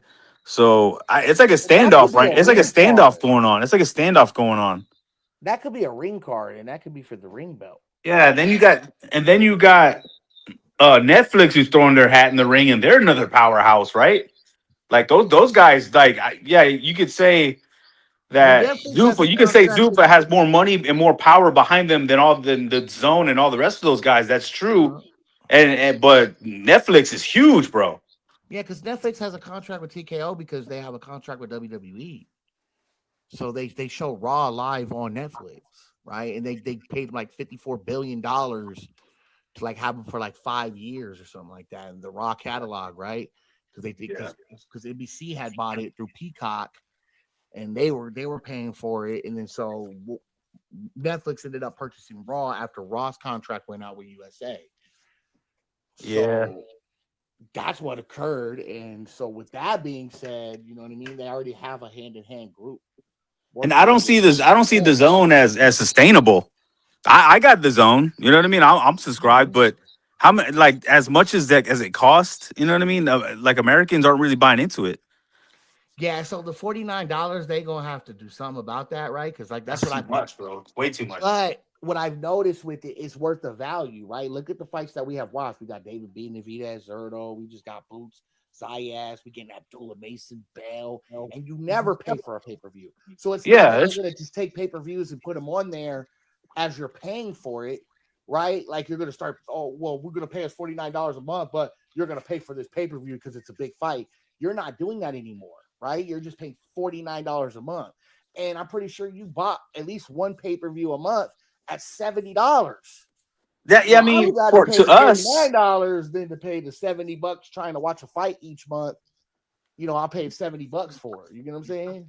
yeah, it's, I mean, to you, yeah, but to a regular casual, I don't think it's gonna work, man. Because like, okay, like let's say they got everybody in the same umbrella, like the way HBO did. HBO, they didn't rely on boxing. Boxing, like they had The Sopranos, they had Sex in the City, they had all these shows, man. Boxing was just like the second string of what they were making their money off of. So the Zone, I mean, what's their main thing? Because if it's boxing, it ain't gonna work. No, but they also got soccer. They got soccer. like you can watch bare knuckle if you like that. Yeah, if you so like, you can watch you can watch any game from major leagues like Bundesliga, what's the league in the Premier League, La Liga, which is the league in Spain, and the world watches that shit. So the Zone across the world, maybe not in America, is what you're trying to like explain as far as like when it comes to the boxing part of it. But the Zone across the world is huge. I hope you're right, man. I hope you're right. I hope you're right. So, but you know, boxing is becoming a lost sport in the United States of America. It's becoming MMA now. So everybody wants to be an MMA fighter. And you know, I respect the MMA fighters, but like they don't respect boxing. Like most MMA fans, like if you're a hardcore MMA fan, you don't respect boxing. And you hear it from them. They always bash boxing, act like boxing just until they get in the ring and then they get smacked the fuck up like Conor McGregor did. Then you understand that. Isn't Conor McGregor fighting in a couple weeks? Yeah, this is more of a technical I think he's fighting soon, science right? than you think it is, right? Than that MMA shit, just grappling and you know, you could take a person who's 37 years old and throw them in an MMA cage and they could be good, right? But then again, you take a 37-year-old who's never really boxed before, like, come on. Like I've seen people start their careers late in MMA. Like if you want to be a great boxer, you're starting at 7 years old. Yeah. Old. It's a science. It's a sport that like is unmatched compared to like combat, right? So I don't know. I mean, we got some bright guys coming up, man. I mean, Benavidez is finally starting to make waves. Was it Ryan Garcia, Boots? You know, we got a lot of young guns and Americans that are like they're kind of making up for the brats like Shakur and Devin and T.O. You know what I mean? We got Bam. We're starting to get a little bit better, more fighters type fighters. You know what I mean? When you see Boots, when you see Benavidez, when you see Bam, you know what I mean? Like that's what we need. But like I don't know, man, but like the casuals, man, they do all they know is MMA, dude. It's so rare that I go around somewhere and I can have a conversation about boxing, unless it's like a mainstream fight. It's so rare. Everybody's always talking about, oh, I watch UFC, I watch UFC, because UFC is the brand. UFC is bigger than the fighters, and in boxing, the names have to be bigger. So a lot of times they don't even know who they're watching. They're like, oh yeah, I watch UFC. Oh, like yeah, but that's what they say. Oh, I'm gonna watch UFC because UFC's on. Like they got their stars that people know, but for the most part, people just follow the brand, which is probably healthier in the long run, right? Yeah. Yeah. They have a huge fan base that's built, right? But boxing does well. It does better than the UFC because of the fact that their fighters make more. Like these bigger fighters, they make a lot more. In these events, they make a lot of money. Like I think the Manny Pacquiao Floyd Mayweather fight made like what $500 million. It's crazy. I don't know, but that was Connor's biggest fucking bag, bro. He made out. No, Connor made what 16 mil against the Eubank fight. How much he made? You said he was like 16 or 11, or it was between 11 and 16. I forgot what I saw as far as it was, but it was a lot of money. Because they built out a stadium, 60,000 people. That's crazy. Oh shit! Right? You only see that in professional wrestling. When have you seen the UFC bring out 60,000 people? G-Mon said USC is for G's. They grab nuts all night. I just can't see two men sit there and like lay on top of each other and like it kills I'm me, not a man. UFC. Like, I'm not a UFC guy either, man. Not a UFC if fan. they're striking or whatever, yeah. But when they start with that shit on the floor, Only and reason listen, why I and can I name a few respect, fighters is because I play the UFC game because I stand and bang with motherfuckers. and I'm not saying this to disrespect UFC fighters. These dudes is fucking warrior. I mean, come on, I'm not doing that. I just as a fan. Nah, man, I prefer the sweet science over anything else. I can't ride. Like when these start with that shit on the ground for like 3 minutes all over it, I was like, oh, I can't do it. But you don't have I can't do it. But even since we're educated boxing fans, when we watch them do their quote unquote stand up, yo, the defense is so sloppy, the punches are so sloppy. Absolutely. Like, but that's the thing, they're so sloppy with their stand up boxing. That's why they get more knockouts, and honestly, that's all casual fans care about. They don't know that they're watching. They don't know they're watching two guys that have no defense, no technique, don't know how to block, don't know have any kind of spacing. They don't know distance or timing or none of that. But they get knocked out, and to them, that's all they care about. Yeah, that's why they like that shit. I agree, man. Hitman, you nailed it, man. Like, yeah, it's just, but they're casuals, man. They just don't know, you know. You see, when them dudes cross over and they get into a boxing ring with gloves, they get packed up. They get packed up. You saw what happened to Ngannou, you know. But you know, it's crazy, man. You're right, man. But what somebody said, hold on a second. Somebody said bare knuckle. There's a bare knuckle thing tomorrow. Oh, what's his name fights tomorrow? Austin Trout. I don't like that bare knuckle shit, bro. I don't fuck with it either. I'm just showing Austin Trout love. He was obviously a former fighter, and now he's a bare knuckle champion. I think he's the man over there. Yeah, because he's got that pedigree. Yeah, he's the fucking man. He's a champion over there. Jojo Diaz just signed a contract to fight bare knuckle. That's crazy. Oh, man. That's crazy. crazy. Hey, it's crazy, bro. And they look like they boxing sometimes. Because you got a few boxers that transition into bare knuckle, like man, Paulie did. Now JoJo, what's his name? Jamel Herring just won a title. I think he's 2 fights in. He got a title. Jamel Herring. Salute to Jamel. You know he a friend of the show. That shit was brutal to be, bro. Like Mike, we can't hear you, man. And it's not me. The chat's saying the same thing now. They say bare knuckle was brutal, fam. And it's not me. It's not my Audio Technica. So the chat saying the same thing. It's the Audio Technica. Somebody says Mike's $1,000 phone. That shit is 2-pack of ass. Yeah, it ain't on my phone. Shit. Nah, nobody said that. I said that shit. I'm getting right back at your ass. I'm talking shit about my head. Damn. Man, what's good though? Where you at, man? What you think about the? I don't know, man. What you think about this weekend? Did you call in yet? You didn't call in yesterday, right? Yeah, no, I called in for a little bit. Yeah, I think it was not yesterday, the day before, probably. What's going on with this weekend? You gonna watch the fights this weekend? What you like, Abdullah? Yeah, man. Yeah, Abdullah. Talk to me, man. Talk to me about this weekend, man. Yeah, man. I mean, I like that they're having it on 4th of July, man. Because if you're at home, you're barbecuing, it gives you something to watch, man, and it's a good card. Top Rank knows what to see. I'm biased towards Top Rank, bro. When I started going to fights, the best events I ever went to because they knew how to dress it up. They had the matchmakers, the talent, everything was Top Rank, dude. And when they were with HBO, that tandem was unstoppable. That was when boxing was at its best, man. So they found a way to get it through to TNT. So that's gonna get eyeballs on Abdullah Mason. That kid still was so young, man. And I think he's got a tougher fight coming up with the late replacement because the guy's taller and the guy's he's been finding his power and everything lately. So I think it's gonna be good, man. And they got Shushu Carrington. And I heard the place was sold. It was almost a sellout. Like it's probably gonna be sold out by the time fight night comes around. But yeah, man, I'm excited, dude. I can't wait. But Abdullah's gonna. I don't know, man. This is a tough fight for him. That's what I said, man. That's not a walk in the park, man. We've all said that. I think Mike said the same thing, right? Yeah, and the one thing I'm worried about is because he's young. Because of the experience. But it's not just the experience, bro. Like fighting at home is harder than fighting away. And if you're younger, I don't know how it's gonna affect them because a lot of fighters say that it's harder to fight at home because you got all the distractions. You got all the people hitting you up for tickets. You know what I mean? You have all your relatives. It's you're not away from home where you could just concentrate on your craft and the fight and everything. You're at home. So like they say a lot of people say it's harder to fight at home and then the pressure. You know what I mean? It takes people out of their game plan sometimes too, because they're fighting at home. He's got his brothers on the card, so he's gonna be thinking about that before his fight.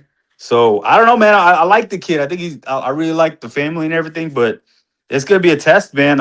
I mean, late minute replacement and the pressure at home. We'll see. Because even when I saw my guy Bam here, that's where he struggled a little bit when he broke his jaw. You know what I mean? And I know a lot of people are hitting him up. I don't know how receptive he was to all that, but yeah, man. Like I said, a lot of people say it's harder to fight at home. Mm-hmm. No, yeah, absolutely. So like I don't think it's gonna be an easy fight for Abdullah, and here's why, right? Like Albert Bell, right? I keep saying Alberto Campana. But Albert Bell, right? Like he's a great boxer. He's very patient. He has a good high guard. He's not a small fighter, right? Like, and he has the ability to pop. So Mason's basically going to be in a ring with somebody who has the same amount of skill as him. Now, this is where we could possibly see Mason utilize his athleticism to be good, to be great in that ring against Albert Bell. But I don't see it happening. And Albert Bell is 33, 29-0. So he has the experience. He's 6 feet tall, man. That's a problem. Yeah. But he came out looking like a fourth grade substitute teacher. The press conference. We fight all night. TV said the fight won't be close. I mean, you think Albert Bell's gonna just go in there and wash Mason, or you think Mason's just gonna go in there and wash Albert Bell? No, he's saying that Mason is gonna wash Albert Bell. Not sure what y'all seeing. Hold on, I'll put it up on here. What's good? We fight all night. TV said not sure what y'all seeing, but y'all clearly haven't watched Albert Bell fights. That's not true. We've had him on the show, and I've seen at least 6 or 7 of his fights. Nor know any of his opponents. I just watched him fight Kokorsia today. What are you talking about? I watch boxing on YouTube while I'm at work all day. Like so. And Albert Bell is one of the ones that I've been watching. So yeah, I noticed the way he fights. He said it's gonna be easy. He said it's gonna be easy for.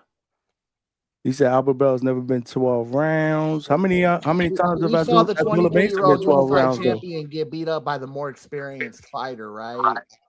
It could be possibility that this is happening once again. And I'm an Abdullah fan. I've been an Abdullah fan. we fight all night TV. Is just he's saying that all of his opponents have been more than 7 losses. How many times has it been 12 rounds? How many times? Well, Abdullah Mason hasn't been 12 rounds many times either. Did Abdullah Mason not have a hard fight with Noakes? Yeah, he had a tough fight, man. That was a hard an fight, extremely right? tough fight. A lot of people, including Vega and Malcolm, when we were calling the fight, saying that he could have made the fight easier if he would have chose to box and move. But Abdullah, a dog, man, he liked to fight, man. And I applaud him for that, man. He went out and he won that title, man. He deserved that win, and he got that title. I fuck with Abdullah. I'm not shitting on him. But was it not a hard fight, John? Like, was it a hard fight for Abdullah? Yeah, hell yeah, it was a hard fight. That's just Sam Noakes. That shit wasn't no easy fight. We're talking about Albert Bell. I think Albert Bell would wash Sam. We fight, man. You got to remember, they're also very, very familiar with each other. They sparred numerous amount of rounds, man. Albert Bell is tall, he's rangy, he's gonna look the box. I don't think he's gonna mix it up. That's what I'm trying to tell you. Stylistically, Abdullah gonna have to close the distance, get inside, and use his speed and his power. But when you fighting somebody that's familiar, with your movement based on the amount of sparring, I don't know if it's going to be that easy. No, I'm not saying that sparring is the same as a real fight. That's not what I'm saying. I think you kind of missing my point. Familiarity is what I'm saying. You know what I mean? But hey, man, it could be. Like I said, man, I respect everybody's opinion. I'm not saying that. I just think it's going to be a tough fight. I just think it's going to be a lot tougher than people think. I don't think that Abdullah just going to walk over. I'm saying it's going to be a hard fight. Yeah, that's what we saying. We saying it's going to be a hard fight. Yeah, no, for sure. We just saying it's going to be. I think it's going to be a little bit more difficult because Albert. I think Albert's going to be crafty. He going to make Abdullah think in there. And again, Abdullah fighting in front of the home crowd, first defense. You talking about a guy 33 years old that's been starving for a title shot. Finally got his shot. I don't know, man. It kind of makes for an intriguing, tough fight, in my opinion. And by the way, I'm not shitting on MMA fighters. They top-notch athletes. I'm not doing that. It's just the style is just not for me. I'm not into that grappling shit. I prefer two guys to get up there and show the sweet signs, with the hands, man. That's just me. Just personal preference, but I'm not shitting on MMA fighters, bro. I don't do that. Hitman, you back? Yeah. Yeah. Nah, I think this is what it's all about, man. Everybody's gonna have a difference of opinion. No, I'll be the heel, man, because I argue with a lot with MMA fans, and I'm always the guy to push back, man. I mean, I describe MMA as a buffet. You know what I mean? Like, because you can't. It's so hard. It's impossible to. It's so impossible to master one discipline, right? I mean, you've got pedigrees in boxing that have been doing this since they were 5 years old, and it's rare that you have a guy that's like Floyd, who's just like, dude, he's a puzzle. He was gonna retire undefeated. You know what I mean? So, like, when it comes to MMA, it's like, okay, it's like a buffet. When you want some prime steak, you go to a bomb ass steakhouse, and that's gonna be the specialty, right? But you can't ask them for Chinese food. You can't ask them for pizza. You know what I mean? But when you go to a buffet, they have everything. But you know what? Nothing is great. So when I see the hands, the offense, they can't punch, dude. When I see the defense, they can't punch. When I see the distance, they have no distance. The reflexes, the counters, just the way they throw even just the way they hold their guard. I mean, I get it. They gotta worry about kicking and everything, but I think you got to be pretty well rounded and everything, but you're not going to really be like brilliant at one thing unless you're like elite at one thing, right? No, unless you're like a Hoyce Gracie, like Gracie, like mixed martial arts. Yeah, like that's why Gracie was good. He was like, but Gracie, he threw like what? He never threw like 3 punches a round. He would just go straight to the ground. Once he jump on the ground, you ass out. Randy Couture. He like a boa constrictor. Randy Couture was a great fighter to me, right? But Randy Couture couldn't get in a boxing ring and be a boxer. But the And thing, maybe Shakur couldn't get in the MMA ring and be a fighter, right? Like, I'm not gonna put it all that, but I'm not gonna diminish boxing as boxing is an inferior sport, because I know in a fight, in a real fight, right? Like if we talk about, oh, what happens if you're in a street fight, right? Like a lot of MMA fighters like to say that shit, right? In a real fight, how does the fight always start? yeah. Standing up. I always tell I people, man, dare if somebody's dare got you to those fucking hands, rush me and try to take me down. I'm gonna hit you with a smooth uppercut or something real smooth, knock your ass smooth the fuck out. yeah, all you Because gotta of do my is land boxing one. skill. That's it. And if you talk about street fight with no gloves, man, all you gotta do is land one. So it's like, yeah, you're not gonna, yeah, I hate when they bring that street fight shit up, man. Because you could bite, you could gouge, you could kick in the balls. I mean, come on. Yeah, I'll bite your fuck. I'll bite a hole in your cheek if I have Yeah, to. I mean, I'll eye gouge somebody if I got to. Man, come on, street fight, anything goes, man.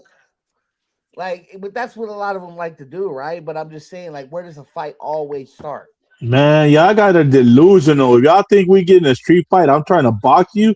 After I slam you on your goddamn head, you ain't gonna be worrying about no jab.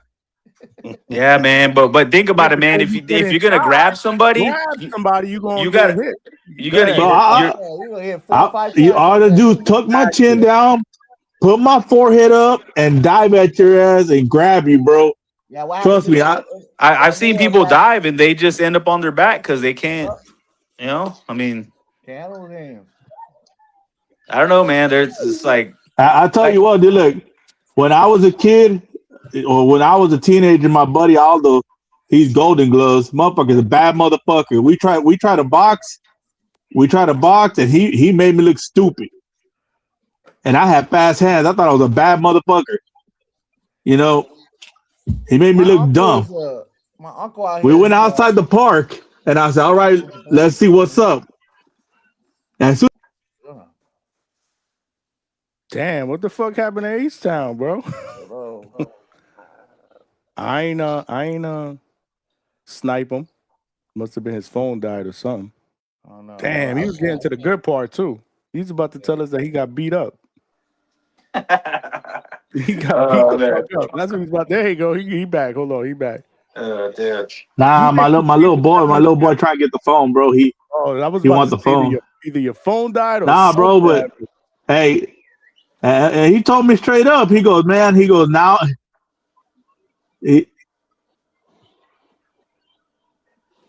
But like I said, my boy Aldo was a bad motherfucker, southpaw too. And he told me straight up, he was like, nah, man, ain't no way. He goes, ain't no way, bro. I'm gonna let you get that close to me now that I know that you know how to wrestle. H-Town, you breaking up too, man. Is it me or is it H-Town? H-Town. It's definitely H-Town, right? Yeah. H-Town. Yo, mic check, mic check. You good. You good. Apparently Vegas say your son got fast hands too. Yeah. But the thing is, MMA, man, I think a lot of those guys are so replaceable, man. Tell me how easy MMA is the closest thing to a real fight, bro.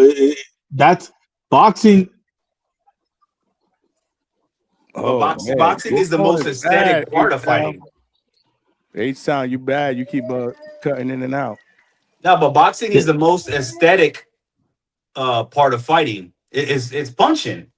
You know what I mean? Kicking is cool, grappling. Yeah, I get it. People got an appreciation for it, but when it comes to stand up, that's the most appealing art of fighting across the board. That's what people like to see the most. I'm not denying that. I love boxing. But even in MMA, when the funnest fights are when they're knocking each other's heads off. You know what I mean? When they're not going. I mean, that's true. That's more appealing. You know, everybody knows that. You know, everybody loves a stand-up fight. You know, we love violence. And honestly, man, I think it's the hardest. And you know why I tell people boxing's harder than MMA? They're like, oh, you could kick, you could grapple. I'm like, yeah, no, you know what that to me that is? That's plan B and C. If somebody's lighting you up, fucking you up, and they're just popping her head up like a Pez dispenser, and you can't do nothing about it. You know what I mean? You gotta fend them off. What am I gonna? At least in MMA, if somebody's fucking you up, you can go to a plan B and wrestle them. You can go to a plan C Well, and try that's to what I'm kick them saying, away. man. Boxing, and it's like I always tell people, jiu-jitsu is a sport. Kickboxing is a sport. Boxing is a sport. MMA is fighting. You know, there's a I difference. mean, they got rules. They got rules. Yeah. But you know, no out gouging, no kicking while you're down, you know, to the head. But before that, if you go back and watch in the Japanese days when they let you soccer kick people and stomp people's head, it was wild. You talking about Pride? Yeah. The first UFCs were like that. I remember that. But yeah. So boxing is a sport, dude. It's something that's very hard to get really good at. You know, it's fighting is more natural than boxing. You know. Well, yeah. I mean, you know why it's more natural? Because when people start seeing fists flying, their immediate reaction is like, "Oh shit!" They get freaked out and they start to wrestle because they don't want to deal with those fists flying at them. Yeah, but for me, if they're like, "Hey, you want to fight a dude that knows MMA or a dude that knows how to box?" I'll be now. Give me a guy that knows how to box, because I ain't trying to get a guy kick my head off. Because that I don't know if I agree with that. Yeah. Oh, really? That could fucking box or beat the shit out of you too. Oh yeah, and you rather fight Adesanya? The shit. Like, look at a guy like Bud. Look at a guy like Bud. That dude is like crazy good at wrestling, man. Like, and you can't. Bud will tell you straight up. You can't. If you're within 6 feet of him, you're in the danger zone. Like, even if, like, you know what I mean. These guys can hit you. They're so precise and they hit so hard. Like, all they got to do is land one precise shot. And it's over. Or you'll be so discombobulated, you won't be able to concentrate to get that leg or to get this weight. You ever been kicked in the thigh by someone knows how to kick? You're gonna be so buzzed. You know what I mean? It's. You're not gonna be able to. Oh, I'm gonna do this. They're gonna be all right, but when you get hooked, hit with the check left hook coming in, dog, in the lower leg or in the thigh by someone that actually knows how to kick. Kicking hurts, man. Yeah, I get it. Vega agrees with you, H-Town. He said he'd rather deal with a boxer than an MMA fighter. Yeah, because you only know it's coming one way, bro. That dude. It's like even Bud Crawford told you himself, nah. He goes, I don't want to mess with them motherfuckers. He goes, I'll box. And Bud's a wrestler. And you see Bud schooling all these boxers as soon as he grabs them wrestling, all of them look lost. Yeah, I mean, but I don't think that's out of him not like, oh no, I don't want to fuck with that. I think that's just him saying, yo, I'm Bud Crawford. I'm the motherfucking man. Why do I need to go do anything out of what I do for you? He's like, if anything, he's the man who calls the shots. He beat Canelo. He's the pound for pound guy. Fine. No one's arguing that. He is the man. He's like an all-time great. So why would he be like, yeah, man, I'm gonna go follow your rules? He's like, nah, man, I do what I do. No, but that's right. He's an all-time great. Nobody's saying that, but I'm letting you know, him knowing how to wrestle when he just messes around with the boxers, like at the boxing gym, he makes all of them look like fools, and he'll tell you straight up, I know how to wrestle, so as soon as I grab you, you're done. You know? So I mean, they're not fighting, bro. They're not like street fighting. They're fucking around wrestling. You know what I mean? Yeah. And that's a good point. That's why nobody in MMA is undefeated, because there's so many ways to lose. I just think you can't master anything the way boxers. The only person I saw that was close to being like a boxing level guy that can't be replaced is John Jones. That's the only one. That's the only guy. And I think it was mostly Randy Couture made James Toney look like a little baby. Randy Couture would take you down and bang you out. That's all he would do. Yeah, I mean, but look at the saying where you're saying boxing is so much superior. Randy Couture just grabbed his ankle, dropped on the floor, and made James Toney look like a baby. And James Toney is a masterful boxer. Dude, James Toney was like 50 pounds overweight, bro. Come on, man, dude. Put him up against a prime Roy Jones, bro. Put him up against a prime Roy Jones. Once he gets like within 10 feet of Roy Jones, he's probably gonna be seeing the ceiling. Man, you're delusional right now, my friend. Dog, you can't get close to these boxes, bro. Like you can't. Like, can you imagine being you're 10 feet away from Roy Jones, bro? You're done. You're already cooked.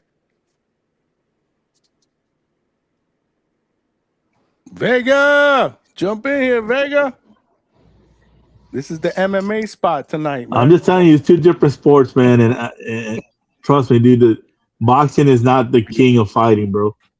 I disagree big time, man. That's the boxing. When boxing, okay, let's check it out. If you would have let Rico kick against Usyk, This is how you know. he would This have is been how you dead. know.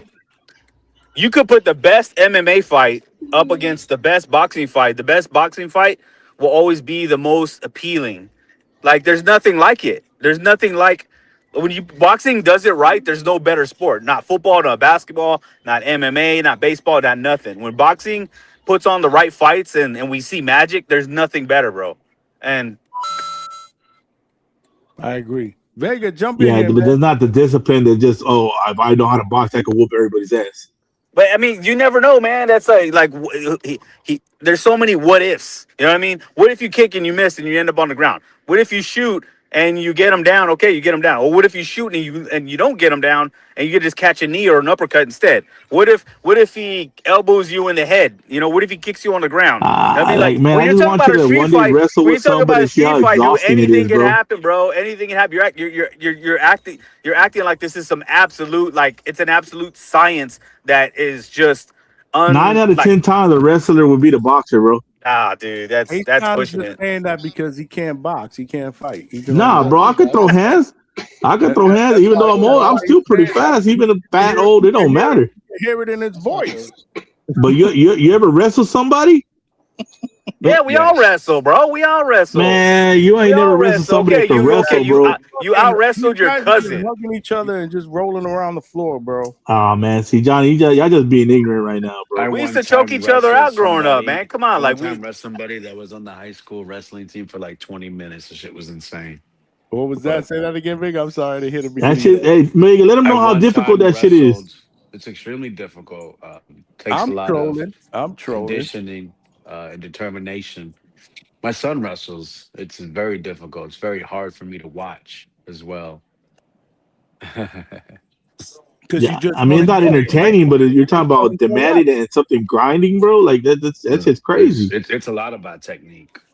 You know, it's But funny why, you hear people why is it complain difficult about for you to boxing. watch? Why is it difficult for you to watch? Oh man, because when it doesn't go their way, I mean, you're seeing their face get smashed on the mat. You know, a few times when he was younger, they didn't really slam, but boy, if you get slammed as a kid, it's like, damn, boy, you got dominated. I've seen girls like at that 8-year-olds, like around 8, 9 years old, slam boys. I've seen kids cry, and during the middle of the match, and they got to keep going. The refs aren't gonna be like, "Are you okay?" You know. Yeah. One-on-one sports. One-on-one sports are the hardest sports, man. In boxing, boy, they'll ask, "Are you okay?" In wrestling, hell no, you better get your ass out there, boy. They're gonna keep beating your ass. You see kids get sweat 3-0, man, like nothing. Yeah, you see that in It's boxing too, demoralizing bro. watching somebody get their face shoved in the mat and you can't do nothing but about it. It's different, yeah, because it's so physical. Like in boxing, it's not as physical, bro. I You disagree, have bro. I somebody- totally disagree, man. When you see your kid getting knocked around with spaghetti legs, getting hit with uppercuts and body shots, and but they're not getting bro, like spaghetti they're leg at getting 8, 9, 10 punched in years the old. head, bro. That's not really happening till the teenage years. Dude, how many times do people like get slammed on their face? Dude, I get it happens, but how many times do people get A cracked lot, and laid brother. out? A lot. More than you see a kid get knocked down when he's 8, 9, 10 years old. You see a lot more slams. Yeah, I get it, man. Like, I agree. It's hard. One-on-one sports are the hardest. They build the most character, but I think it's harder to watch. My son boxes, bro, and that shit was hard for me to watch, bro. I was more nervous than him. So, like, it's tough, man. I mean, it's like, My son I've does seen karate. My dudes. son's done wrestling. Wrestling was way. I mean, karate's. It's more about speed and technique. Honestly, When he I'd got rather my hit, kid it wrestle. didn't bother me. I Wrestling told is my very kid, why don't you difficult. wrestle, Wrestling, man? they're gonna get concussions. They're gonna break limbs. That happens in boxing, man. That happens in boxing. No, not Concussions really. all the time, bro. Yeah, I don't Dude, they're see no getting broken punched in the head. collarbones or broken arms. Or They're getting punched in the head, bro. Have you seen some of these gym wars, dog? Tell you Listen, you don't something. know. Are You there don't know more everything. lives Okay, lost? first Are of there all, more lives you're lost speaking in a lot of boxing or in absolutes. wrestling? Every Are there time you more get on lives here, lost wrestling in is boxing way more. or in wrestling? I mean, you don't see children fucking die. Are From there fucking more boxing. lives lost? You don't see wrestlers. Wrestling. You don't hear wrestlers punch drunk. You know, the only thing that's harder in wrestling is getting your ears beat up. Your ears kill. You know, getting that cauliflower ears. That's the only thing that's harder about it. The ears are disgusting. That's just disgusting. But are there more lives lost in boxing or MMA? It's a boxing. What's your point? Now you're talking about what's more dangerous or more life threatening? Right. What's more dangerous is more Okay, tougher. Well, yeah, because the rules of boxing are stupid. You get knocked down and they let you stand up to get your wits back. Better. It's tougher. It's dangerous. It's not tougher, bro. It's just because they let you sit there to get beat on. Or anything. What was that? I said it's tougher for me to watch my son wrestle than for him to get hit in the face. Has your son boxed yet? There's no such thing in real life Then when how you do get you knocked know? down that they let you get up and they count to 10 and they say, Yeah, "Are you dude, okay?" that's what I love. But you know what? I'm glad you said that. That's one thing That's I not real love life, about bro. boxing. I love that about boxing because I hate when I see in MMA a guy gets knocked down, he loses balance, or he gets buzzed. He gets There's knocked no down, timeouts, bro. You want a timeout? You want a 10-second timeout? and then they get on him and just hammer stomp his face, and it's over. I don't like that. I want to see him. Okay, get up, beat the count, Yeah, get and your fight back, timeout and then fight come back. back. Yeah, and come back. Yeah, and if he can't, guess what's gonna happen? They stop. Like He I gets said, stopped. boxing's a sport. It's I not got a a question for fighting, bro. H-Town. H-Town, let me ask you a question. So when you're streaming these YouTube streets, right, and you're jumping on these panels and you're making these phone calls and you know what I mean, you're jumping on these shows, right? Are you watching MMA shows or are you watching boxing? I watch all combat sports. I'm one of those guys like Treese. So you're all around with it. Yeah, but I love boxing because boxing is the thing I grew up with. But why do you love boxing? He on the boxing Yeah, YouTube. I've been watching boxing since the Who's 80s, bro. MMA I mean, it's what I grew up with, boxing and soccer. Whose MMA channel you watching? Real talk. So what do you Huh? think is more Ariel Hawani's. I watch Shaw's breakdown. Ariel Hawani does interviews. He interviews fighters now. No, he's an MMA. He's an MMA first show, bro. He has MMA fighters on there all the time. I'm talking about YouTubers, podcasters. Yeah, that's YouTube. That's his podcast. That's where he comes from. Like in the morning, you be in TVV, right? You be there like, bro. I see you all over these boxing podcasts more than MMA. Yeah, but you know, every day. What do you want me? I just told you I love boxing. So, like, bro, why are you like? Because I'm a realist. I'm not gonna be delusional and act like a wrestler and want to slam a boxer on his head. But I've seen more boxers. Yeah, but you can't prove that because you can't prove that. Be good. That's impossible to prove, bro. And be good, right? I've seen boxers. It's proven every time a guy There's that's not boxing. enough evidence, bro. There's not enough evidence. Even they've had boxers going to MMA and ice guys. What are you talking about? I'm just saying. They lose to grapplers, bro. What are you talking about? Somebody went. There's a few guys went over to MMA and iced these guys. So I've seen them go to MMA and be good and have good careers. Who iced them? Because I see everybody coming to boxing. It was a boxing. heavyweight. It was one of the most notable one was a heavyweight. Mercer. Yeah, Ray Mercer. Oh, what are you talking about? Mercer against Silva? That said he was gonna box him. And then they you get stood up and boxed and each then you other? get the greatest. You get the greatest of all time in Silva, and he can't even beat Chavez Jr. He's trash. He's trash. He was Diaz almost brothers, 50 right? years old, bro. It don't matter. It's Chavez Jr. is trash. What do you mean, bro? Chavez Jr. was a fucking boxing Trash, world bro. champion. Dog, People say that it was something. fucking dude. It fabricated, Anderson bro. Silva never Fabricated. fabricated or not. He Everything's fabricated. See, I love these guys. They just make shit fabricated when they feel like it. Professional fucking boxing matches. Like, what is he talking about? Come on, man. That's like Ryan Garcia's a fabricated champion because they Oh my elevated God, Mario dude. Barrios. This guy was an amateur.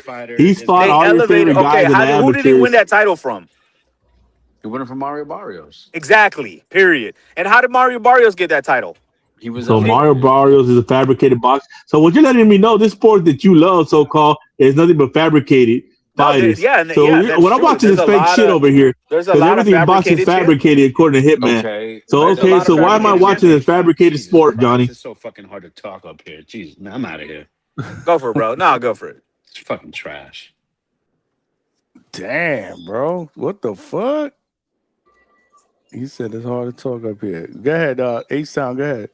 No, I'm just saying, man. You call everybody fabricated, but then this is a sport you love. This shit's crazy. I'm not calling everybody fabricated. I'm saying we have fabricated champions. And Chavez Jr. was one of them. Okay. I just, Remember they stripped Sergio Martinez to give that belt to Chavez? Remember that? I mean, I don't.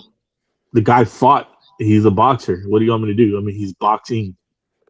Yeah, okay. Well, he didn't beat the champion to get the title. They just gave it to him. Same way they just elevated How many Mario people get Barrios. the title from an email these They're days? emailing these guys belts like sometimes without them having to fight anybody. They don't even have to I beat mean, that's nobody to like get the probably belts. 50% of fighters in today's boxing No, get the it's shit not. emailed to them. It's just kind of a here and there problem, but it I happens. mean, And Chavez Jr. was one of didn't them. Devin get a belt emailed to him? Didn't Boots Yeah, he get a did. belt emailed to him? Yeah, Didn't and so did Tank. Tank get a belt emailed to him? Tank got elevated.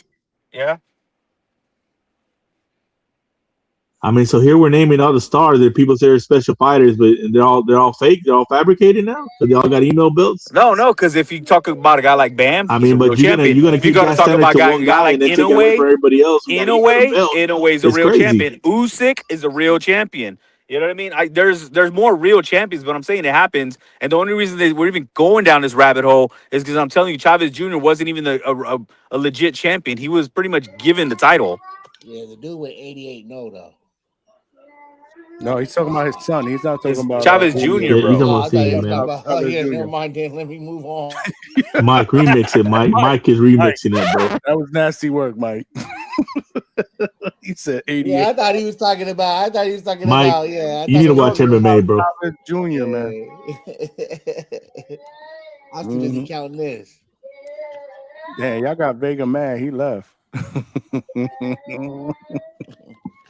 Vega, come back, bro. What the hell, man? It's Man, Vega, come back, man. I'm leaving until Vega comes back, bro. That's all right. We could get a little crazy. It's Friday Eve. We got boxing. We got holiday weekend, man. Yeah, I want to hear Vega's breakdown too. I respect Vega's takes, man. But let's argue about shit that actually is gonna happen. I don't want to hear this. And then what if an MMA guy got in with the boxer? What if I out wrestled my cousin who's an amateur boxer when we were teenagers, so that settles the debate. No, I'm just telling you that it's just not end all be all, bro. You know, dude. I scored, dude. When I was in high school, I scored 4 touchdowns in one game. Polk High. Yeah, okay. Yeah, I don't know. Like I said, no, whatever, bro. But Al Bundy did that shit though. You know, I had a mean jumper in the scene. I should have been in the NBA, I guess. No, you know what's funny is like when we were in the military, man, we would call them hometown heroes because everybody's from somewhere else, right? So we're all at this new place, a new state together. So we don't know each other's backgrounds. We don't know each other from high school or nothing. So we had a lot of quote unquote hometown heroes. So a lot of these guys, oh yeah, man, I was a state champion. Oh yeah, man, I did this, I did that. Lined our ass off, bro. We call them hometown heroes. Like, bro, yeah, sure, bro. Polk High is crazy.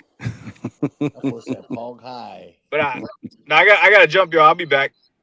Salute. Anyways. All right, bro. I don't know. There's some wild takes up here sometimes. Hey man, it's a part of this is what DHS is all about. Who's gonna lose their first O? Who's gonna lose their first O, man? God, Lord, we ain't even. Why is Devin up there? He lost it twice. He lost it to Mexico and he lost it to Ryan. If you look at Box Rec, he's undefeated. Cut it out. This is why you're right. Stock taught us yesterday you can't lose. You could, you just erase that shit. You're right. Well, what the hell am I thinking? Yo, H-Shot, look at it. So then what the fuck are we talking about? That's him yelling at y'all yesterday. So then what the fuck are we talking about? So then what the fuck are we talking about? So then what the fuck are we talking about? Oh, hey, Johnny, you gotta admit. I went to bed. I don't know how long you stayed on. Johnny, you gotta admit that was nasty work. He took my argument with him and used it against G1. Stock had better times on the panel. He was all over the place yesterday, man. He had better nights on DHS on the panel. And man, I really hope Abdullah Mason he crashed out on him. Yeah, he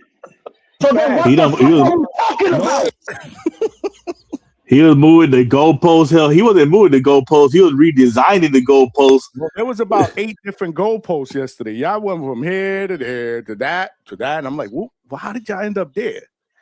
Well, how did they start talking about that now? Like, it was just, I was enjoying it. I ain't gonna lie. I was ever since the Knicks ones, he can't lose. At one point, I was like, one by one. At one point, I was like, you know what? Just let them all yell over each other. Fuck it. I'm not even gonna lie, man. And the chat was loving that shit too. But yeah, that was Stock. But where's Stock at, man?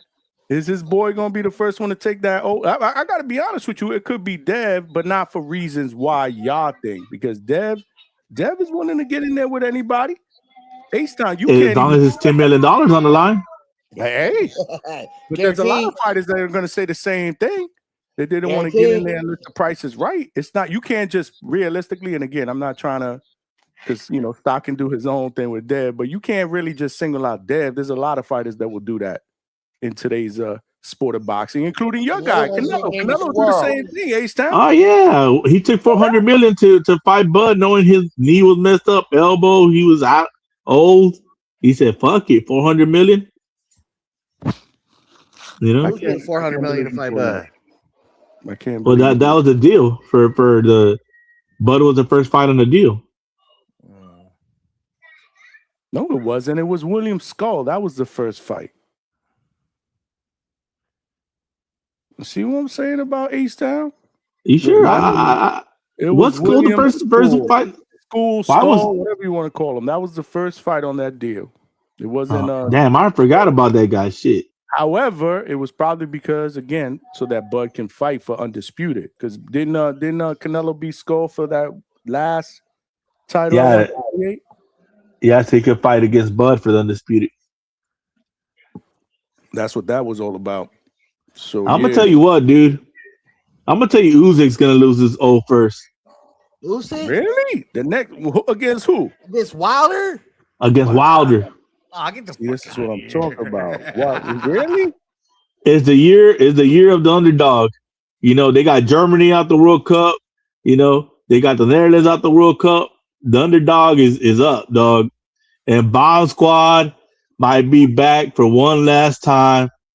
Wow. And it's gonna go crazy. Take on how he'll fucking win that fight. Stop. We're gonna be talking about how European boxers are trash. He lost to Wilder. Hey, bro, when you're a puncher, you always got a chance. So I don't know, man. I don't know why I got this feeling that Bonds, just how I thought Rico was gonna be a very tough fight for him, and Rico could take him out. I don't think Usyk's who he used to be anymore, and I think he's going in the ring these days just to get a check.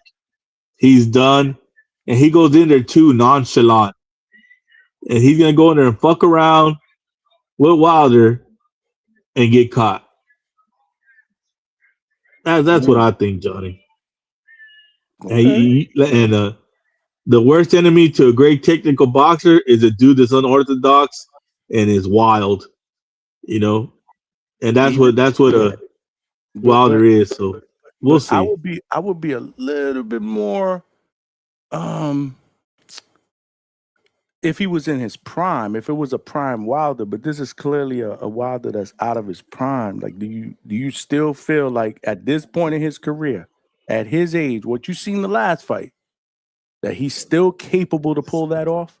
Especially what you seen in the last fight. Right. I mean, Usyk is out of his prime as well. I mean, got two guys out of their prime. Well, I'm not saying I guess in his prime, but at the end of the day, I mean, he's still gonna move. Look, I mean, you could say what you want about the Rico fight, but he did pack Rico up. Yeah, the 11. You saw when Usyk did felt pack like he Rico needed to up. turn it on. He turned it on. See, that's And what I'm I'm not- talking about. Fighters who are great, right? Like they can just turn it on when they need to turn it on, right? well, let me put this out there first, Mike. Myself, Irene Verhoeven, right? And at that point in time, in the 11th round, you saw him beat old Usyk, the Bois Usyk, the man who can land combinations and throw that shit. And then when you saw Chisora Wilder, right? You saw a man trying to go for a right hand who didn't even throw left hand. He wasn't mixing up punches. He was standing all back, all awkward with his right hand down by his side and his hip, right? He's going to get packed the fuck up. Well, let me say this, bro. Let me, I guess, peel this back a little bit. Where if Wilder is Wilder, old Wilder, the first 4 rounds, I give him a shot at winning. And after past 4 rounds, yeah, he gonna get cooked. The first 4 rounds, if he comes in there like the old Wilder, just throwing hands and letting the right hand fly, and he catches Usyk, That's a tall. That's he a still tall got that task, power, big bro. Al. That's a tall task. Did you see anything? Did you see anything reminiscent to the old Wilder in that last fight? Well, he came in there trying to box. I don't want him. I just don't think he's capable of being call that anything boxing? close to a shell of the old Wilder. That's what I'm trying to tell you. You know, call I think that boxing? Usyk at this Oh. age, with what we saw the last fight, and realistically, I don't even know if he really took Rico serious, man. I mean, did he even train? Did he? Or I'm not saying he didn't train, but did he really get into the weeds of it and take that training camp serious? I don't know. Not with the way he looked physically. That's just my opinion. And he still did what he did to Rico late in that fight. I'm talking Bro. about what A-Town just said right now. He said Wilder tried to come in with Chisora and box. What punches did Wilder throw besides a right hand that stood by his hip the whole time? Like, come on, bro. There was no mixing up punches. He didn't look like the Wilder before the Fury fight. Like, at least he would at least back you down and he would keep up a high guard, or, you know what I mean, keep up a little cool, smooth guard, and he'd back you down into the corner, and then he would mix up punches. But he wasn't doing none of that. He was just looking for a little ugly right hand, and it looked so ugly. He wasn't. Well, we need him to throw that ugly right hand constantly. That's it. Well, I don't call that boxing. With a guy like Usyk, do you really think Usyk is going to allow himself to get caught with that right hand? I mean, you, Mike, me, everybody knows the only chance that Wilder has to win is to land that right hand. Do you don't think Usyk knows that and will prepare? Oh yeah, he knows that. I just don't think. I just don't think he loves the sport like he used to anymore. I think he's so pajamas now. I think he's ready to get out. He's done. He's done. He did everything he had to do. He's a Hall of Famer. You know, he's an all-time great. I just think he's done. I think he's just taking the last fight to get the last big paydays, and he's gone. You know, rumors is he's going to fight John Jones as his last fight. That's the rumor going. Nah, I think he won that fight. So this, you know what I'm saying, Johnny? He's on this bullshit. So he ain't taking shit serious no more. He's there to get these big paydays and get out. And if Wilder's still hungry, or he wants some kind of redemption, and he goes in there actually trying to be serious, I mean, he's got the power to hurt him and get him out of there. You know? Mm-hmm. I mean, if anybody is gonna get a fucking freak win this year, it would be Wilder. You know? Because freak win. Hey. You know? He don't really believe it. He said freak win. He said that shit. He wishing on a star. Where's Hey, that sound like that must be playing? Wishing on a star. Freakish win. Hey, Bomb Squad, baby, USA, bro. Bomb Squad, where my shit at? Go look up the history. Shit, don't everybody believe in Google? Go Google that shit. See what I'm talking about. You know what I'm talking about, man. Google that shit, y'all. He too busy putting his kids on stomachs. I had a good nut, and I nutted on the stomach. There you go. Talking about my documentary. That one I don't have. When I do my documentary, that one I don't have. Salute. People want to see that shit. Look, we fight all night, so he want to see that fight. You want to see Wilder? I would rather watch Usyk and Tyson Fury again. Nah, because I mean, Fury's gonna just box me in it. Tyson Fury and fucking Deontay. Fuck it. Let him go. Man, Fury and AJ, dog. I don't know why I tripping. They fight 3 times. Fuck it. Let him go in there and fight. Fury and AJ, and we'll get Usyk and Wilder as the main event. On the same card? On the same card. Let's have a super heavyweight clash. Let's have the ending of an era card in the heavyweight division. They're gonna bring Butterbean on that card. Butterbean gonna be on that card. And we'll have all heavyweight card again, like we did a couple years ago. We have a G Cabaret over there fighting most of the time. Evander Holyfield on that card. I'm just saying, Butterbean and Mike Tyson can finally fight like they wanted, like Butterbean wanted to. Nah, they're gonna put what's his name Ngannou against somebody. He'll be on that. They'll put Ngannou on that card probably against somebody. KSI gonna be on that card. Ray J gonna be on that card. Then we gotta that means we gotta do a He live like being on boxing cards. He on the Clarissa card. If that happens, we gotta do a live fight chat. I'll probably get I still remember H-Town, man. I dropped got a plan on that last Aaron Ross shit, bro. I definitely dropped the boat on that shit. Damn. I told you, dog. They have 500,000 people watching on live. What's the next one though? It's coming up. Ray J's gonna fight that's on Clarissa's card. That's on Clarissa's card. That's not on that dude's card. Oh no, I thought that was gonna be one of Aiden Ross' cards. What, Clarissa against whoever the hell she's fighting? No, I'm talking about Ray J. He's fighting that dude. What's the name? What's his name? White Mike? Orlando Brown. He fighting on weird ass Orlando Brown. That's on Clarissa's card. Damn, Clarissa gonna get some views off that shit. Damn, that's crazy, right? They know what they're doing. Disgusting. And by the way, I saw that portion of the press conference. That was disgusting, bro. All these dudes was talking about is putting their finger in butts and all that. That shit was crazy. That shit was terrible. Chris Brown wants to fight somebody. It was probably suck. Let me shut up. Yeah, exactly. Don't even say it. But they were talking about all this non-boxing, just whatever. I'm not even going to say it. Y'all probably saw it anyway in the chat.